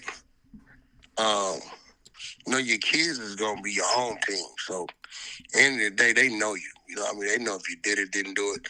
My kids look up and see, if it says something whack 100 involved in the fight, this, they know it's a good chance that shit didn't happen. That definitely happened. If they look up and see some wild shit, a bunch of goofy shit, they don't even pay no attention because they know that their dad is in the eye of the media. They know that. You know what I'm saying? So it's never going to be a panic. I think the only time I thought my daughter would have panicked is when that bozo Spotter-Lo went on Instagram and said, Whack 100 shot dead. His white Porsche is taped off in the city of Pacoima, right? Oh, wow. So when I get the phone call from my daughter, she says, Dad, why are they lying? I said, what? Well, you just dropped me off to get my hair done. You're in the Range Rover. That Porsche been parked in the garage in the backyard for 8 months. You haven't even driven that thing, right? So it was like I was just relieved that she didn't see that and go into a panic because I'd have been like, I just dropped you off, not even in that car. You know what I'm saying? So It's like my kids kind of know, and it comes from communicating with them and let them know what's going on. Like they know. Like I'll tell them, hey, such and such, such and such, you know what I mean? They don't pay attention to trolls. They don't pay attention to none of that. But if you got your kids like locked away in some secretive shit and then it starts to come out and they get to school around their peers, that's when it's a problem. Yeah. My kids aren't blind to the fact they understand the world, they understand social media, what comes along with this shit. But one thing I'm gonna give Jay-Z and Beyonce credit for, they live these secret lives. We don't know where they at. Like we don't even know what town they be in. We don't know what school they go. Like Like even now, I'm thinking. Nothing. I'm like, maybe she goes to online school. Like we don't know nothing about like how about them. Bro, for one, they're not on social media. Two, every time you hear about them, it's a business move or accomplishment, or they're on stage. This is the only time in how many years that we've seen some shit since the elevator incident that remotely reflects some negativity. They're out the way. They bought a $200 million house, or Blue Ivy got paid to go on Mom's tour, generated $10 million, or Jay-Z to acquire a new company, or that's all you usually see.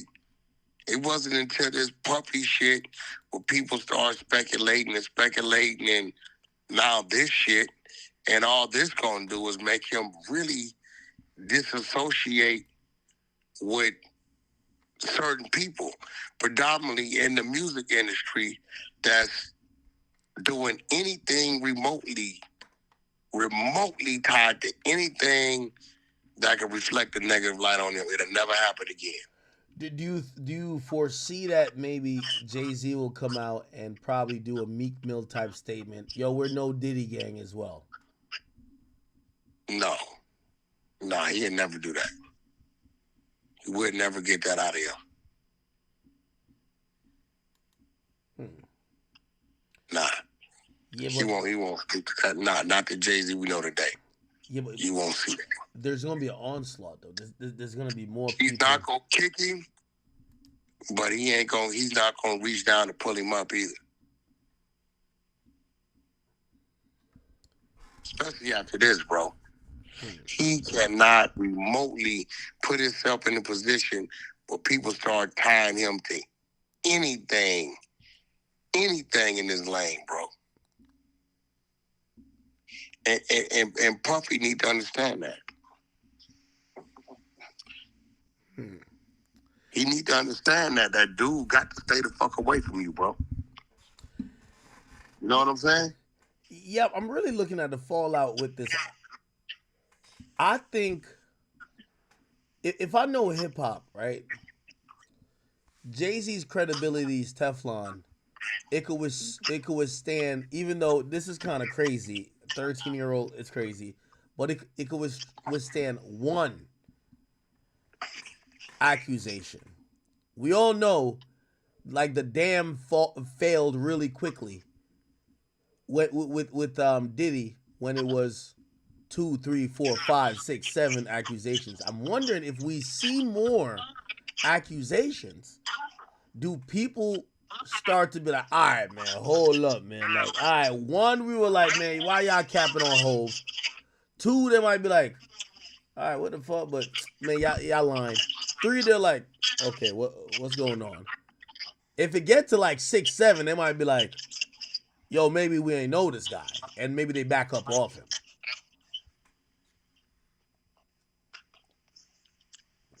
Bro, everybody has backed up off your mans. You see that. Show me one person that's speaking up for him. Wait, are we talking about who? There's only one person we can be talking about. Diddy? Jay-Z don't need nobody to speak up for him right now. He don't need nobody to speak up for him. He's in a position where he's innocent and they got to prove it. And he's ready to fight him on it. You know what I mean? And the first hiccup, the first slip up, the first inconsistency, right? You're dealing with a superpower when it's coming to Jay-Z with his legal and all that. They're going to have their ass. Like, can't no games be played, right? But when it comes to your other guy, ain't nobody fucking with that, bro. Nobody, you know what, 6ix9ine might even be in there with him. Didn't they ship 6ix9ine back to New York? Yeah. 6ix9ine, you know they're going to put 6ix9ine on the PC side. You know that. Yeah. I wouldn't be surprised if they in there on the same pod. But nah, man, it is what it is. I hate to see it because from here, it's fucked up that you said it. I can see a Drake being next. Wait, what you mean? Because, bro, they're going at all our people that's on top. But that's what I was saying about, like, you know, damage control. If I'm Drake, if I'm someone like Drake, right? And again, I want to say someone like Drake, not necessarily Drake, but someone in that position, even like a Future, I'm just hitting up all the scallywags I've ever fucked, just kind of making sure everybody cool. Everybody good? Yo, you know what I mean? Yo, I'm sending y'all a purse this Christmas. You know, just make sure, because it doesn't. It appears that it's disgruntled. You can't do that, bro. Hold on. Just make sure, check everybody's temperature, because it feels like they only file this when they're hella broke or they're disgruntled. They're tight. Like, you doing too much with your new girl. You cannot do that. You can't do that, bro. You can't do that. You can't fuck with that. If I'm Drake, I'm sending Birkins. All right, Birkins for all the last 100 girls I fucked. Birkins. Nah, bro. Why not? Yo, please. Do you think that any of these women who were filing lawsuits, like, they were just like either super up or just like super happy? Like, nah, they going through some shit. You got to make sure they all right. Nah, bro. Your motherfucking ass will be in jail. Fucking with that, bro. I don't know. Anyway, all right. Trying to go hurt. Look, man, listen, man. I gotta get back over here with my people. Listen, I sent this shit to the text. Can you have a team? Please put that up for me in the morning, please. All right, I got you. Appreciate it. Love to the chat. I'm here if you need me, brother. All right, always. All right. What was it, like a 2-hour conversation with Whack 100? Whack 100. All right, people. We're in unprecedented times, man. I'm watching this media shit. This shit look crazy. Yo, Ebro's in the comments. They all in the... listen, you don't even got to ask. Listen, chat. Let me tell you this. This is what I don't like about this industry game, because none of these niggas are what they claim they are. When anybody they don't like get accused of some shit, yeah, fuck this guy. A nigga they fuck with, that's what I'm saying. Jay-Z just a good test. I don't have a problem with Jay-Z, and I wish, I hope these things are not true. But it's interesting to show what I've always been saying. This whole shit is rigged. And I get to point out, and yes, this is a little bit selfish for me. I get to point out that Rock Nation been running this whole shit, nigga. That's a fact. So now I get to show you all the Rock Nation pawns. All the quiet niggas. And I could call them out all one by name. Actually, I don't got to call them out. Let's just look at their page. Because if it was somebody else, they'll be happily posting it. Let's just see what's popping with them. Let's see what's going on today. And again, not a problem with it, but it's important for y'all to know when y'all see things and y'all see headlines and propaganda, because the thing that people have realized with how important media is that people start pushing propaganda through it. It's who owns what. And I'm telling you, Rock Nation, you'll see their interests being represented on a high level. And you don't got to ask why. Is Zero commenting no games on TMZ's posts talking about the accusations? Nah. Just look at these people. It's all good. Yeah, we see everybody not posting shit. I remember, nigga, I seen Complex front and center posting shit about me. Nigga, they over here talking about sneaker of the year. Look at these niggas. Let's talk about Drake. Let's talk about Drake, Snoop, and Diddy. Look. Diddy accused of dangling woman over balcony facing $10 million lawsuit. We're scrolling down. Look. Elliot Wilson names Kendrick over Drake. What the fuck? How is this news? Where is the Jay-Z fuck the 13-year-old news? Look, 26 minutes. This is complex. 26 minutes ago. 27 minutes ago. Oh, what's the biggest news 27 minutes ago? Well, Elliott Wilson has Drake over, or has Kendrick over Drake in his top 3. 3 hours ago, Azalea Banks.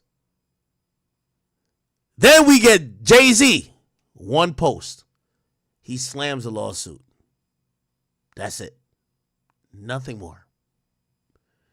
Jay-Z responds. Nothing more. I want to thank you, motherfuckers. Complex, Hip Hop DX, BT, all you biased motherfuckers. Because put it like this. Thank God y'all can't buy everybody out. Because until we get some rectification and we get some evenness on how you treat all these situations, I'm live every day. So just send all the viewers over here. I appreciate y'all. All right. Let's see what other angle we could kind of look at this. Yo, oh, this is what I was trying to watch before we got into it. Beyonce have been one of... Oh, so this is like a joint about the conspiracy theories. I didn't want to watch that. I wanted to watch... What was the shit I was trying to watch? There was some shit. It was just like, oh... Oh, no. I was watching this. We stopped watching it, though. Claims she met Jay back in 1999 when she was 18 or 19. In this interview, Jay-Z tells us otherwise, as in 2007 he did an interview with Charlie Rose where he told Charlie he met Beyonce 10 years prior to that day. 10 years before 2007 would have been 1997, which would have made Beyonce only 16 when they met. If we look at Jay when Charlie asked him this question, he starts to act a bit suspicious. When he's asked how long ago he met Beyonce, he didn't give a straight answer, only that he's known her since she's been recording music, then stating that it was 10 years prior. Because Beyonce has a deal and they know I know her. So, but how long have you known her? Wow, a long time. How long? 10 years? How long? However long she's been recording. That's when I met her. Don't you remember how long it was? Yeah, when I met her. I mean, was it 5 years? Was it? I met her 10 years ago. I met her 10 years ago. But did you say to yourself at that time, wow? I said, yeah, that's a fantastic talent. Was that what you said? Yeah, because... As you heard for yourself, you can see Jay-Z didn't want to answer that question. He appeared a bit nervous and was caught off guard by that question. The look on his face alone shows guilt and that he didn't want to answer. What this interview proves is that Jay-Z, who was 28 years old in 1997, was already around Beyonce when she was only 16 years old. We all know he was attracted to her since he met her, as just a couple years later, they would start their public relationship. Jay would go on to eventually marry Beyonce, and they ended up becoming hip-hop's most loved couple. In my opinion, it's obvious Jay-Z was pursuing Beyonce romantically since he met her at 16 years old. I'm confident that they had already been together since then. All Jay did was wait until she was of legal age to make it public. This alone suggests that Jay-Z is a certified pedophile. While people might say that they are at least together to this day, that's not the problem. The problem is Jay, who was a big star at the time, on top of the music industry, took advantage of a young Beyonce who was 16 trying to make it in the music industry. At that moment, Beyonce was willing to do anything to make it. She obviously got with a much older Jay-Z because of the opportunities it would provide her. This is literally the exact reason Diddy is being indicted for, because he abused his power and made people get into relationships with him for opportunities. I believe Jay-Z took complete advantage of his power, and Beyonce wasn't even his only victim. When we look at Jay-Z's relationship with Rihanna, it further confirms that he's a certified pedophile. Jay-Z and Rihanna's relationship goes back to the beginning of her career. Just like Beyonce, Rihanna met Jay-Z when she was only 16 years old, trying to make it in the music industry. In fact, the first time Jay-Z met Rihanna was the day he signed her. The way that Rihanna got discovered and signed, to me always left me with many questions. Rihanna was a teenager in Barbados with no connections when she somehow managed to get into a hotel room with Evan Rogers, a music producer who just so happened to be vacationing in Barbados. Rogers would have Rihanna perform a song in a hotel room alone with him and 2 other 16-year-old girls, where he decided that he was only interested in Rihanna. Rihanna would end up signing a production deal with Rogers' production company, Syndicated Rhythm, and then put out a demo. 2 A&Rs working at Def Jam heard the demo and quickly showed it to no other than Jay-Z himself. Rihanna was then flown to New York City, where she would meet with Jay-Z. This is when she performed for the label, with them being blown away by her performance. L.A. Reid, the head of the label, told Jay-Z not to let Rihanna leave the building without making her sign the dotted line. This is when Jay-Z locked Rihanna into his office, and according to Rihanna, Jay-Z told her that there was only 2 ways to get out of this office. You either sign this record deal and walk out the front door, or you can go out through the window from the 29th floor. Rihanna would sign her first. Yeah, I think I remember seeing that. Rihanna on signing to Jay-Z. Yes, he said, we don't sing songs here, we sing artists. And there was this little pause, and I was nervous. But then he said, and we're interested. And there was this sudden feel of relief. But then he said something about a window and a door or something. Oh, then he said, he did it one more. I did a lot of homework on you, this lady. He said, there are 2 ways to leave here, either through the door with the deal signed, or through this window, and we're on the 29th floor. So you... Yes, he said, there are 2 ways to leave here, either through the door with the deal signed, or through this window, and we're on the 29th floor. Sounds normal. First major record deal at exactly 3 a.m., and it just so happened to be a 6-album deal. The diva Rihanna. She's from Barbados? Yeah. Okay. She's Bayesian. Okay, she's Bayesian. How did you come in contact with her? I mean, did you fly over there? Jay Brown actually bought me the song. She has a song right now that's I wouldn't say massive because of Bruising. When I first heard the song, and then, he kept going, Jay Brown, he kept being persistent. I was like, you know what, bring her by. And when she walked into our office, I was like, she just had, it was just something about her. It was just, she had this, something about it. And then she performed the song, and I was like, okay. Then, we sat down and we talked, and they were talking about how she would stay in the studio and try to get the verse over, and then come back the next day. I was like, oh, work ethic, everything is there. So we signed it that night. We didn't let her leave the office. Really? The 3 in the morning was when that contract got signed. So in the morning was when that contract got signed. So the meeting around 3, 4 in the afternoon, we signed it by 3 in the morning. Wow. Yeah, I was absolutely certain. Oh yes, he said, we don't sing songs here, we sing artists. And there was this little pause, and I was nervous. But then he said, and we're interested. And there was this sudden feel of relief. But then he said about a window and a door or something. Oh, and he said, he did it one more. I did a lot of homework on you, this lady. He said, there are 2 ways to leave here, either through the door with the deal signed, or through this window, and we're on the 29th floor. With the deal signed, or through this window, and we're on the 29th floor. What makes this so disturbing is that it was rumored that Why she didn't pick through the window? She ain't had to sign.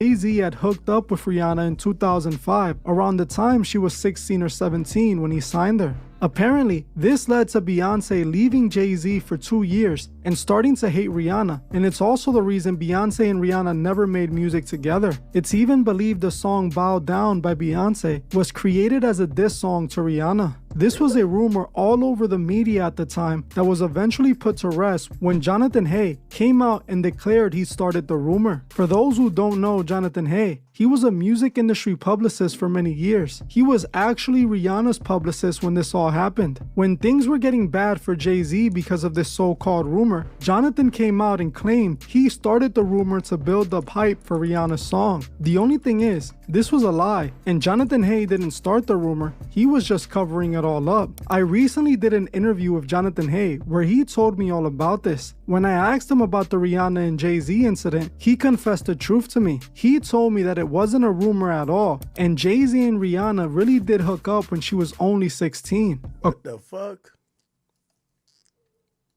What's the truth on this shit?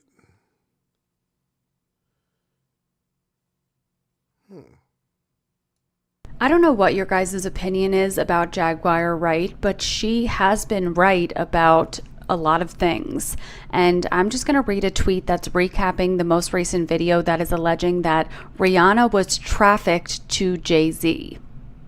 This tweet is from Liz Crokin. Jaguar Wright suggests Rihanna was trafficked to Jay-Z. Jaguar Wright says producer Evan Rogers discovered Rihanna at 3 a.m. in a hotel room with no parental supervision on the island where she comes from when she was a minor.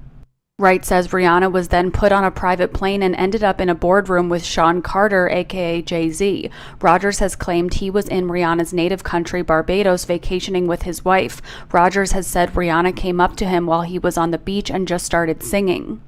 In the book The Sound Machine, author John Seabrook wrote of Jay-Z's meeting with the then 16-year-old Rihanna and claimed he would not let her leave the building until she signed with his label.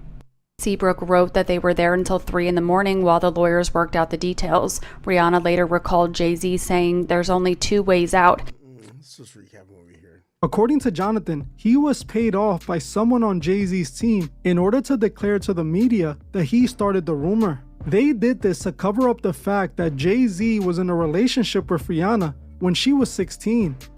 The fact that you mentioned Jay-Z, I want to actually ask you a question about Jay-Z. You said in that interview with Jaguar Wright and Real Life Productions, you stated that you were actually the one responsible for spreading the rumor that Jay-Z and Rihanna had hooked up. Now, my question to you is, do you believe that at all? Did you believe that rumor before you said it, before you claimed it? Do you believe that there's any truth? Not saying that you're accusing Jay-Z. Let's make this clear. We're not trying to get anybody in trouble here. But do you believe that there's a possibility that that could have been true? So as far as the rumor, I came out and said that I started the rumor a long time ago because I was told that I would be rewarded significantly. Okay. You know, for coming out and saying that I started the rumor, and it stuck. I was to be the one that was to fall on the sword, so to speak. Now, you didn't answer the question. You don't have to if you don't want to. Yo, chat, I ain't even gonna lie. I'm with y'all. After this live, I'm finna go check on my doors, get my dogs ready for some. I ain't gonna lie. This is some Illuminati shit. All these, there's not one. Let me tell you this. Remember when nobody would mention Diddy? Everybody was like, what story? What are we talking about? Who house got raided? What y'all talking about? We don't know what's going on. Everybody act like they know what to talk. Like nobody want to talk about Diddy. This is 20 times worse. I can't wait to listen to the Breakfast Club in the morning. Y'all need to talk about Jay-Z all morning.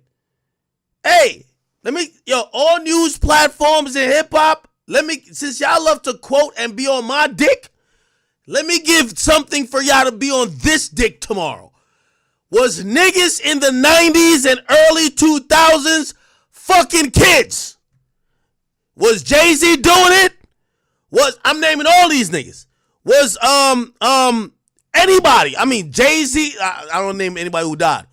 But was Jay-Z, Diddy, actually maybe not. See, I like some of these guys. I don't want to name them.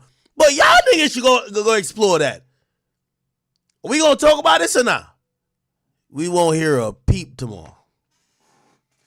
Y'all don't even got to talk about the Jay-Z shit. Because I do know certain people who say, hey, listen, our style is not to jump in on topics like this. We wait till whatever.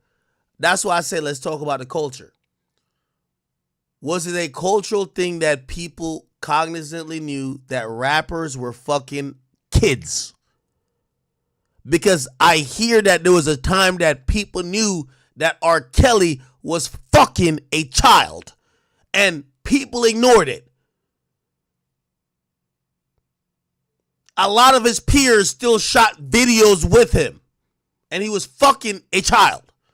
I'm asking, is this something that was pervasive among other people that ended up being moguls and legends? Was Diddy fucking children? Was Jay-Z fucking kids? This is important to see. You will never get these conversations. I would love for the Breakfast Club print this shade rumor. Y'all post me all the time. Could y'all post this? Elliot, you post me all the time. Could you post this too? Who else posts me all the time? Neighborhood Talk. Could y'all post this? None of y'all will post this shit. And I wonder why y'all don't post it. Because when I be talking some shit about Drake and I just say some random shit, I look up on the blog and everybody posted it. What? Yo, Academics #1 is not like us. Ha, ha, ha. Fuck that. Not Like Us being my #1 song on Spotify don't mean nothing. Is Jay-Z touching kids? Could we talk about that? Headline news. Is Jay-Z fucking kids? Could we put this up on all the blogs? They ain't gonna post this, right? This is gonna be the quietest day tomorrow. I'm gonna wake up, go like this, let Pluto out, play with my little dogs, go look online. Damn, not one person posted. Did I even stream last night? Yo, I'm telling you, when I say the most random shit, I'm like trying to be like, journalistic, and I'm like, let me be fair today. Oh no, Kendrick, nah, Kendrick did it. He did his big one. Like, nah, he did his thing. He doing a stadium tour. Everybody posted. Academics admits Kendrick is doing his thing with a stadium tour. Fuck that. Fuck a stadium tour. Fuck the Drake battle. Fuck Drake losing, winning, Kendrick losing, winning. It's Jay-Z touching kids. That's my new thing. I'm going to say 20 times. Don't post me on your blog unless you post this part. I ain't say nothing interesting. It's Jay-Z fucking a 13-year-old. Do I got to say it 20 times? It's Jay-Z fucking kids. No, I'm not crashing out because I want all these niggas, because now at this point, I don't got no problem with Jay-Z, but I'm about to start picking on y'all media niggas. Don't post me on your blog if you don't post me when I talk about everything. Don't post me, period. Because I will sit here and torment Jay-Z, and I don't got no problem with Jay-Z, but I'll torment him because of you. You either respect everything I say or don't pick and choose. Today, I haven't had this many people on my live stream since Diddy got locked up, and before then, since the Drake battle. Is Jay-Z guilty of fucking children? Also, is this sign of a bigger problem from our legends in the 90s? I got mad questions to ask. LL, did you do this shit? Nelly, you ever did this? 50, you ever did this? Ja Rule, you ever did this? Fat Joe, you ever did this? Fab, you ever fuck? I want to know. I'm a little younger, I want to know. Oh, nobody want to talk about that right now, right? This is what I like about this hip-hop shit. They pick and choose. They mad loud about something when they're like, we'll fuck with that person. I just want to know. Everybody come out and just let me know what's popping. I know there's a few creeps who dated 16-year-olds. What's the nigga name? Russell Simmons. Russell, you pop in the conversation now. Stop twerking in Bali. Come over here too. You tell us what's going on, because we don't get what's popping with this type of lawsuit. Russell, this is the time we want you to talk. Remember when I had some random comment about old heads dusty and broke or whatever? Everybody had a comment. Russell, we need you for now. Were niggas in the 90s fucking kids? I just want to know. Nobody gonna answer that question? All my journalists from back then. Angie Martinez. Shaway. Elliot Wilson. I have a question to y'all.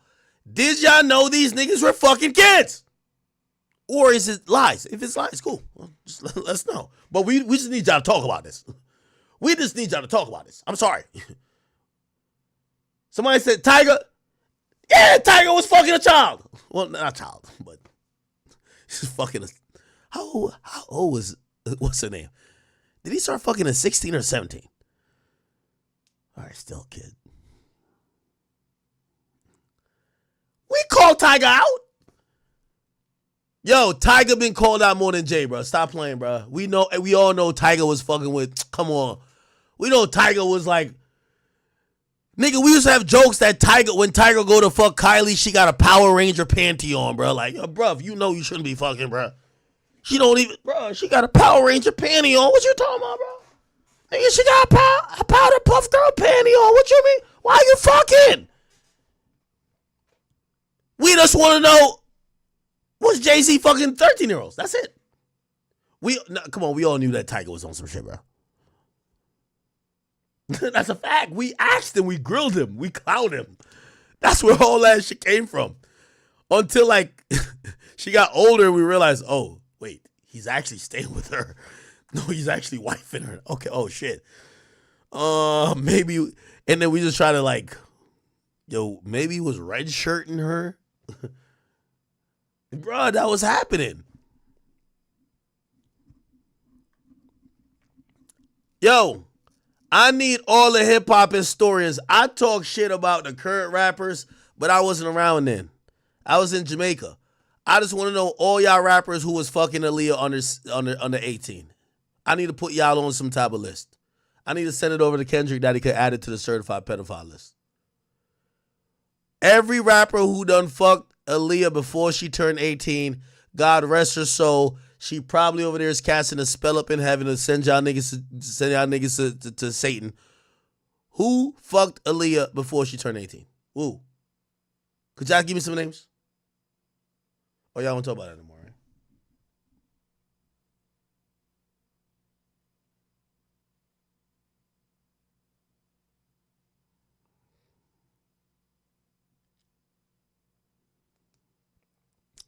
Yo, for my next, so tomorrow when I stream chat, you know what I'm going to do?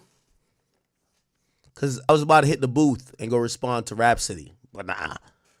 Yo, I want to bring Rhapsody on here. And I want to have a powwow. We gonna talk about, it's going to be called Weird Case Chronicles. We're going to talk about everybody weird case.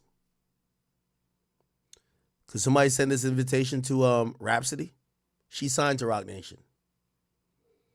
Rhapsody, if I came to you and confronted you that maybe your label was built on the back of niggas fucking 13-year-olds, how would you feel? I just want to know. These are questions I want to know. See, this is why none of y'all can fuck with me. This is why I tell all y'all labels, all y'all rappers, all y'all media person, just pipe down. Because a nigga like me, I will crash the fuck out. I'm the nigga, I'll jump off the bridge and kill myself to kill you. Like, don't fuck with a nigga like me. I ain't got no allegiance to y'all. I just been getting from the mud.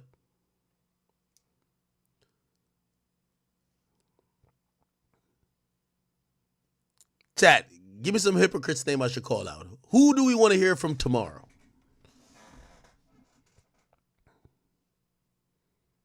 Who we want to hear from tomorrow? I already pointed out all the hypocrites. They ain't saying a motherfucking thing. Yo, they're like, you know what they're texting Jay? Yo, we're not going to talk about this in the morning. Everything's going to blow over. Hey, y'all got anything to expose somebody else that we could just like run with that? Like, we're just going to. Nope. Hey. This is Jay-Z week. Sorry. Hey, Alex Spirit, don't sue me. If you sue me, I'm going to get a whole culture on you, motherfucker. This is Jay-Z week. I got nothing against Jay-Z. We just got to keep the same energy.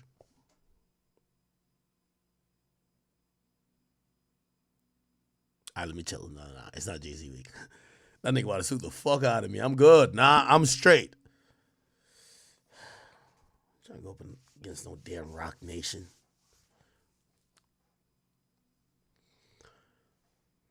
Nah, Joe doesn't really like hammer down on those stuff. Like,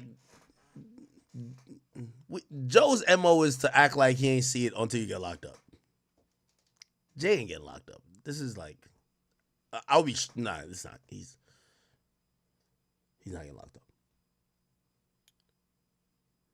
In reality, here's the thing. I think that Diddy would have just got like bad couple days or weeks in press and moved on. This fucking creep Diddy just didn't know when to stop. Nigga, put down the fucking pink cocaine, put down the baby oil, and stop having freak offs, my nigga. How you have a hard drive worth of jerk off material? My nigga, I watched porn earlier today. I whacked off. I'm sorry. It was a porn that I seen like about 3 months ago, but it was kind of like old in my memory, so I like refreshed it. It's all good. I'm good. I'm back. I'm straight. How the fuck you had like the nigga had like 3,000 terabytes of porn of actual people just fucking his girl. Bro, you can't have Cassie get fucked by like 1,500 dicks. Like, nigga, what the fuck did you think was gonna happen? The nigga had 1,500 random niggas fucking his girl. Like, yo, bruv, like, you know you're excessive, right? Yo, chat, I can't keep it real. I'm a little lit. I can't keep it real with y'all. What? What I'm trying to say is that Diddy did too much. The nigga had 3,000 sex tapes and still was filming more. What I'm saying is that, nigga, I watch regular porn. And I get it, because this is how niggas are. Like, we don't like watching the same porn. But shit, after 3 months, maybe I could watch the same joint. It's cool. This nigga Diddy had, yo, put it like this. If you have so much porn in your collection, it goes from VHS to 4K. Nigga, you're doing too much, bro. You have 480p, 240p, 720. Nigga, if you got all type of resolutions of your porn, you're doing too much. Let's be honest. Diddy should have cut it out.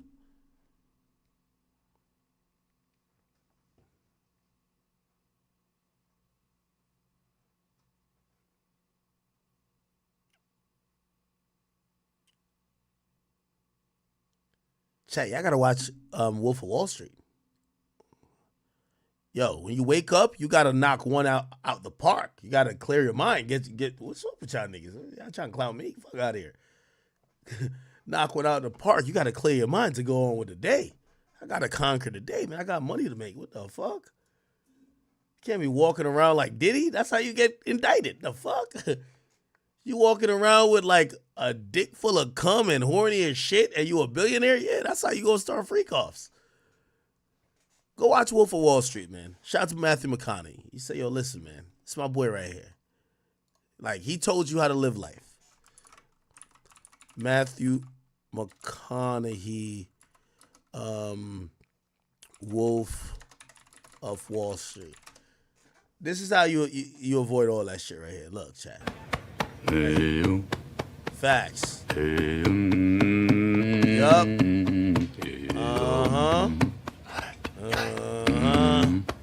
Let's go. Yeah. Right here. Now, we don't co-sign the cocaine part.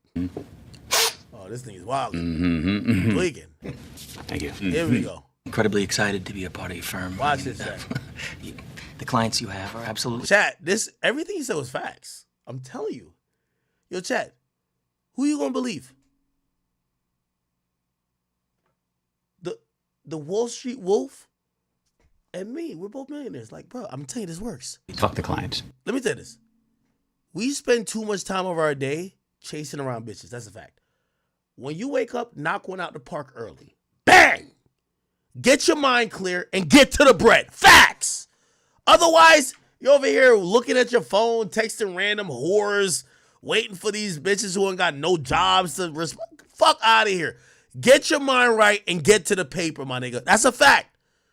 Bro, you know what I wake up now and I look at? After I bang one out, pause. Extra pause. I look at the Bitcoin price. And I said, damn. You know what my average cost of Bitcoin is, motherfucker? 43,000. Nigga, I'm up 2x. What's the problem? I look at Ethereum. I'm like, yo, bruv. We're at like 4,000. Nigga, my price is like 2,200. Like, I'm doing good. Trump back in office. It's lit. It's back lit. We making money. What's the problem? What's up with y'all niggas? Oh, y'all waking up chasing pussy? Get out of here, man. Watch this. It'll get you off that. Your only responsibility is to put meat on the table. That's your only responsibility. No Diddy. Put the meat on... Wait, what the fuck? You got a girlfriend? I'm married. Right here. My Right wife, here. her name's Teresa. She cuts hair. Congratulations. Thank you. Think about Even Teresa. if you got a girl. Name of the game, move the money from your client's pocket into your pocket. Yes. Shout out to my nigga Trump. Here we go. But nobody knows if the stock... We don't create shit. Here we go. We'll every single time. Good business. First of all... Here we go. Here we go. You gotta stay relaxed. You gotta. You jerk off? That's a real question. That's a real nigga shit. Don't get mad. That's just real shit. Yeah. You jerk off? Do I jerk off? Yeah. Yeah, I jerk off, yeah. How many times a week? Like, three, four times, maybe. Rookie. I'm gonna pump those numbers up. Those are rookie numbers in this. Pump those numbers up. Rookie number. I love this movie. I fucking love it. I fucking love it. Track it. I myself, I jerk off at least twice a day. Wow. Once in the morning, right after I work out, and then once right after lunch. Really? Okay? I want to. Yeah. That's not why I do it. It's not because he wants to. Do it because I fucking need to. Yes. Think about it. You're dealing with Listen, this is game. Numbers all day long. decimal points, high frequencies, bang. It's above the shoulders. Feel me? I'm over here thinking about rap all day. I'm over here crunching numbers, first week sales, projections. I'm going through court documents. Bang, bang. Fucking digits. Yeah, exactly. All very acidic, above the shoulders mustard shit. Facts. Right? It kind of can wig some people out. Word. Right? You got to feed the geese to keep the blood flowing. Now keep the Feed the geese. Get the blood flowing. rhythm below the belt. Done. This is not a tip. This is a prescription. Trust me. It's a prescription.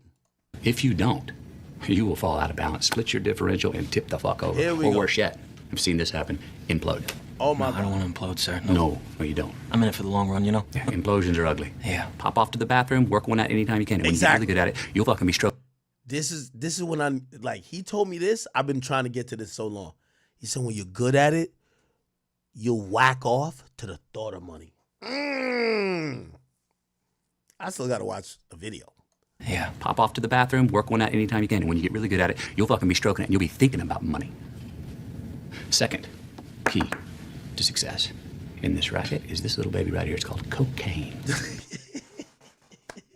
I love this movie.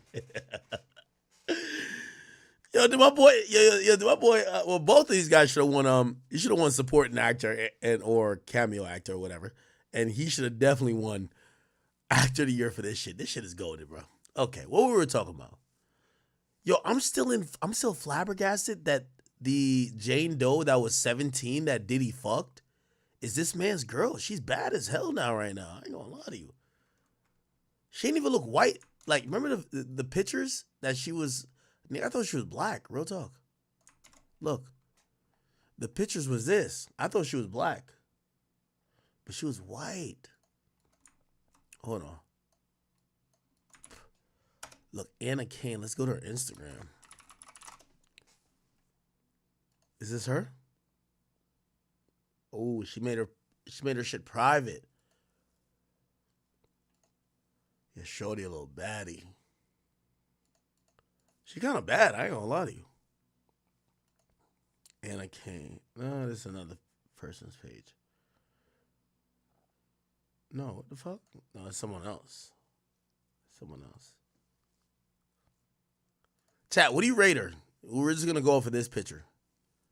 Let's go to his page. He probably posts her a lot. Evander Kane, Instagram. I know he posts his wife a lot. He love her. Is this her? No. What the fuck? Is he still with her? Might not be with her no more. Okay, that would make sense why she's suing Diddy. Is this her? Wait, where the fuck? Anna Kane. Oh, he must have. Oh, this makes sense. Oh, hell nah. Pause. I see why she sued Diddy. This nigga crazy. What the fuck? That's her man? She probably love them niggas who go both ways type shit. Pause. Oh, they were together in 2019. Is any of these pictures in 2019? Oh, this is 2018. Oh, he must have divorced her ass. Anna Kane divorce. Yeah, she must have divorced him. Let's see. One of Diddy's earliest underage accusers. Just last year, she filed an anonymous case. She was known for her high-profile marriage to him. They tied the knot in 2018, but parted ways in 2021. Yo, chat, I'm going to be honest with you. I've never seen a rich girl in a happy relationship sue a nigga for some shit like this. As soon as Cassie sued, I knew Cassie was broke as shit. Like, not saying that she's not telling the truth. I just want to point it out. Like, Cassie was fucking on this nigga for mad long. And now she remembered, like, last year that Diddy did all that shit for 10 years. Bruv, she was probably arguing in the crib with who gonna pay the bills. And that nigga probably styled her ass like, bitch, didn't you used to date Diddy? You sucked all that dick and got 15,000 trains ran on you and you ain't got nothing to your name? I'm suing that nigga. Fuck that. Hey, come on. Think about it. Now this chick, she was married to an NFL player, NHL player. I mean, he's a hockey player. He's making 700 racks a year, right? She cooling with him. He divorces her in 2021. Brokeness occurs. 2 years later, she sees the Cassie thing. Now because pull like this. I'm really thinking, I'm like, damn. If she's still with the nigga, like, just off, like, you know, again, we're talking straight here. We're not doing this woke Twitter shit. Yo, your man looks crazy if you're suing Diddy for him piping you out. Right? But you get to find out she not with this guy no more. So now she was probably thinking, damn, I got to go run the bag up. Oh.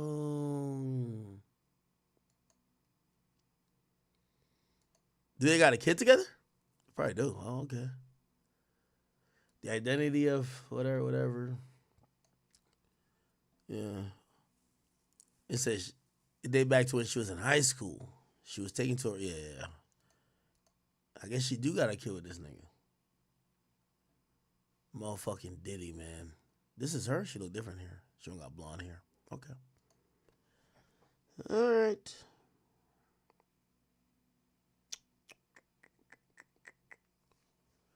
Interesting. Okay. So she revealed her identity. So this person that sued this new lawsuit against Jay-Z, we don't know who it is yet. So they did file new documents to say, because what's going to happen is that Jay-Z's lawyers are going to file an appearance to say, hey, we're representing Sean Carter. And, you know, one of the first things they're going to do, because, you know, so when you file a civil suit, it takes a while. Like, there's some procedural stuff. Then you get to discovery. And they might even order mediation even before then to just be like, yo, because most of these cases are, like, backed up. That's probably one of the worst things about all these cases we're seeing. Civil cases aren't given the same precedence as criminal cases, okay? So a lot of these cases they might be bullshit, but it takes a while to resolve, right? Like, I can tell you this. Again, I'm being sued for defamation. We're down to go to court right now, or go to trial right now. It's a bullshit case. Like, I have protected speech. I didn't say nothing crazy. The person don't want to go to trial. The person filed an appeal after the judge struck them down and say, oh, well, academics didn't respond in time, so we just want a default judgment. That's not, what? So you just want a judgment without us? I thought you want to go to trial. They don't go to trial. So now we're in appeal court. My lawyers tell me, like, yo, New York appeal system takes so long. We're probably going to go through this for another 2 years. This shit's been going on for 2 years already. So essentially, we're just going to go for 4 fucking years for some bullshit thing that's not going nowhere. Like, do you understand? Like, so, like, something like this, it's probably going to go on for 5-6 years. So, like, and so I say that to say this is a problem. Well, Diddy's in jail, so that's different. But Sean Carter, aka Jay-Z, bro, there's no quick way for you to just get your reputation back, right? Bro, she's suing you. So you want the dismissal if you're really innocent, like, yo, bitch, I didn't do nothing, or I wasn't there, or whatever. But if, you know, there's like, something that, unless there's like some major error in the filing, this won't be dismissed anytime soon. People are going to eat this up for the next couple weeks or a month. And then this lawsuit's going to take 2 years at least. It might get dismissed then, but nobody gives a fuck. They thought for the last 2 years that you did it. So, I mean, I asked Wack about, like, what he thought about this whole situation. Like, how do you prevent it? But there's no way to prevent it, right? Because it's like, how do you, like, realistically, how do you do it? And no matter what Jay-Z says now, there's no court. And if they did, I'd be like, yo, Jay-Z's definitely Illuminati. He definitely sold his soul. There's no court that's going to dismiss this in even a year or a year and a half. This is done in the United States District Court. They did assign it to a district judge. They just got Sean Carter in there. Diddy, which is Sean Combs, he's bogged down with criminal stuff, so he's not fighting these that much. They're just doing basic procedural stuff to keep it going, but he's not fully fighting these civil charges. He's worried about his criminal one. But Diddy, but again, his reputation is toast. He's in jail. Sean Carter, which is Jay-Z, bro, if he had deals on the table, like, you're fucking his shit up right now. So of course he wants to get this shit dismissed. But here's the thing. They lump him in with Diddy. So here's the thing. He can't defend Diddy. He got to defend himself, but they're putting both of them in a situation.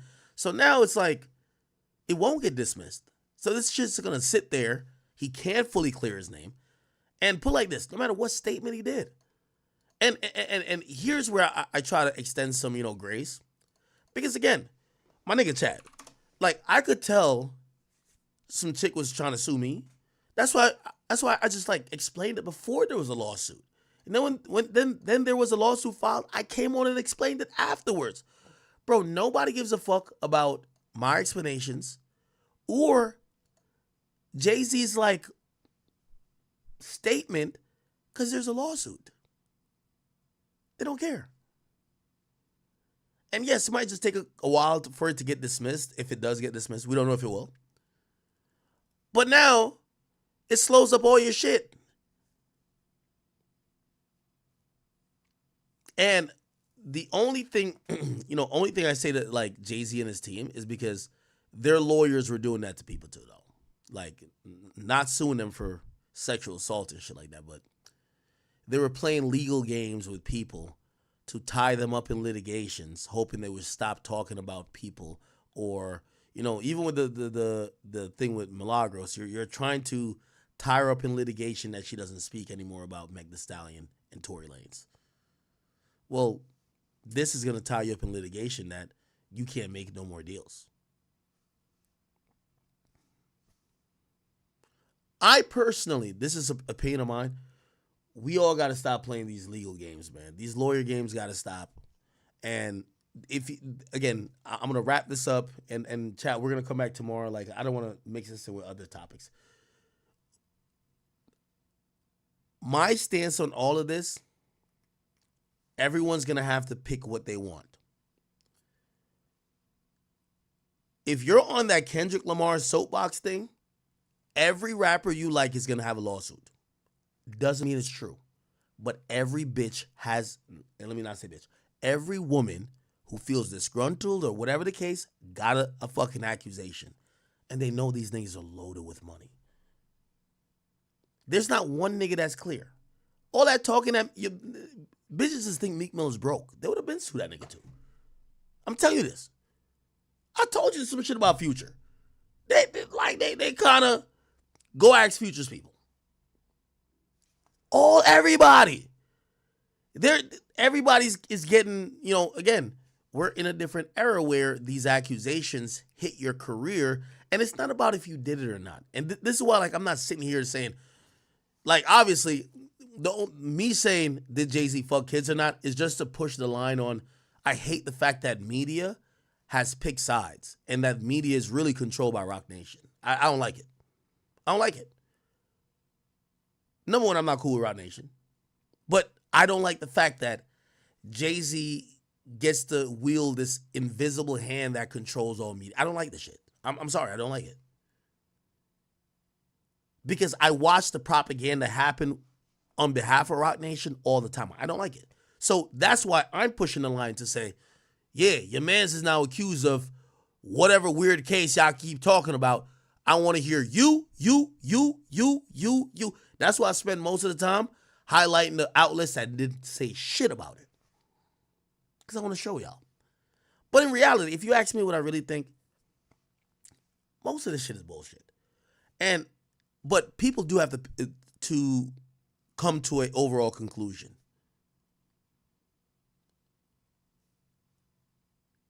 If you're on the Kendrick side, because Kendrick's soapboxing, like that's even another thing with the whole Kendrick shit. Yo, you know why? And I'm telling you, I'm sitting here and I'm just twiddling my thumbs because Tom's gonna come. Kendrick must have forgot that all his friends are rappers, and Kendrick must have forgot that he's made a lot of money for people on his side. There's people right now who are, nigga, again, don't wait till it comes out. They're all trying to shake people down. So that's why I look at niggas like Kendrick and I'm like, you wouldn't say your man has a weird case or your man is whatever, but it's easy to gaslight for some other people you don't like. But they're trying to shake down your mans in them now, right? You know that people you stood next to, because you said that, they're trying to get at, right? So let's see if your man's in them pay. If it don't pay, we're going to have a day just like this. I'm going to be back on stream saying, hey, I guess we have another weird case. But you caused that because you're acting like you're Jesus. And everybody's profiting off of it because whether it's true or not, and I keep saying that, whether it's true or not, you've created, and it's not only you, there's other people, you've created an environment where allegations should flourish. For all we know, as of today, Jay-Z fucked a 13-year-old. We don't know if that's true. Could be fucking false. It could be completely made up. I literally sat here and showed y'all a prisoner who wrote up a lawsuit on lined paper saying Diddy fucked him. Like, do y'all believe that? But again, we're in the era, and some of the rappers, again, and I'll call Drake out too because sometimes I think I'm like partisan with this. No. Drake, don't be calling no niggas out for beating a bitch. Kendrick, don't be calling out no nigga for no weird case. Both y'all niggas is stupid because both y'all got homies that beat they bitch and both y'all niggas got homies with weird cases. Y'all both are just fucking up the game, and we see it manifest here because now they got the Kingfish. They got his head in the beam. So let's watch how this plays out because now Roc Nation, who silently powered a lot of the stuff with Kendrick because Roc Nation don't fuck with Drake. They try to play a little underhanded tactics. Won't get too much into it. Drake knows it. They try to do some weird shit. They did some weird shit with Tory. They did some weird shit with many other situations. Now y'all head is in the beam, so we get to watch y'all because y'all claim y'all were saints. But if you ask me personally,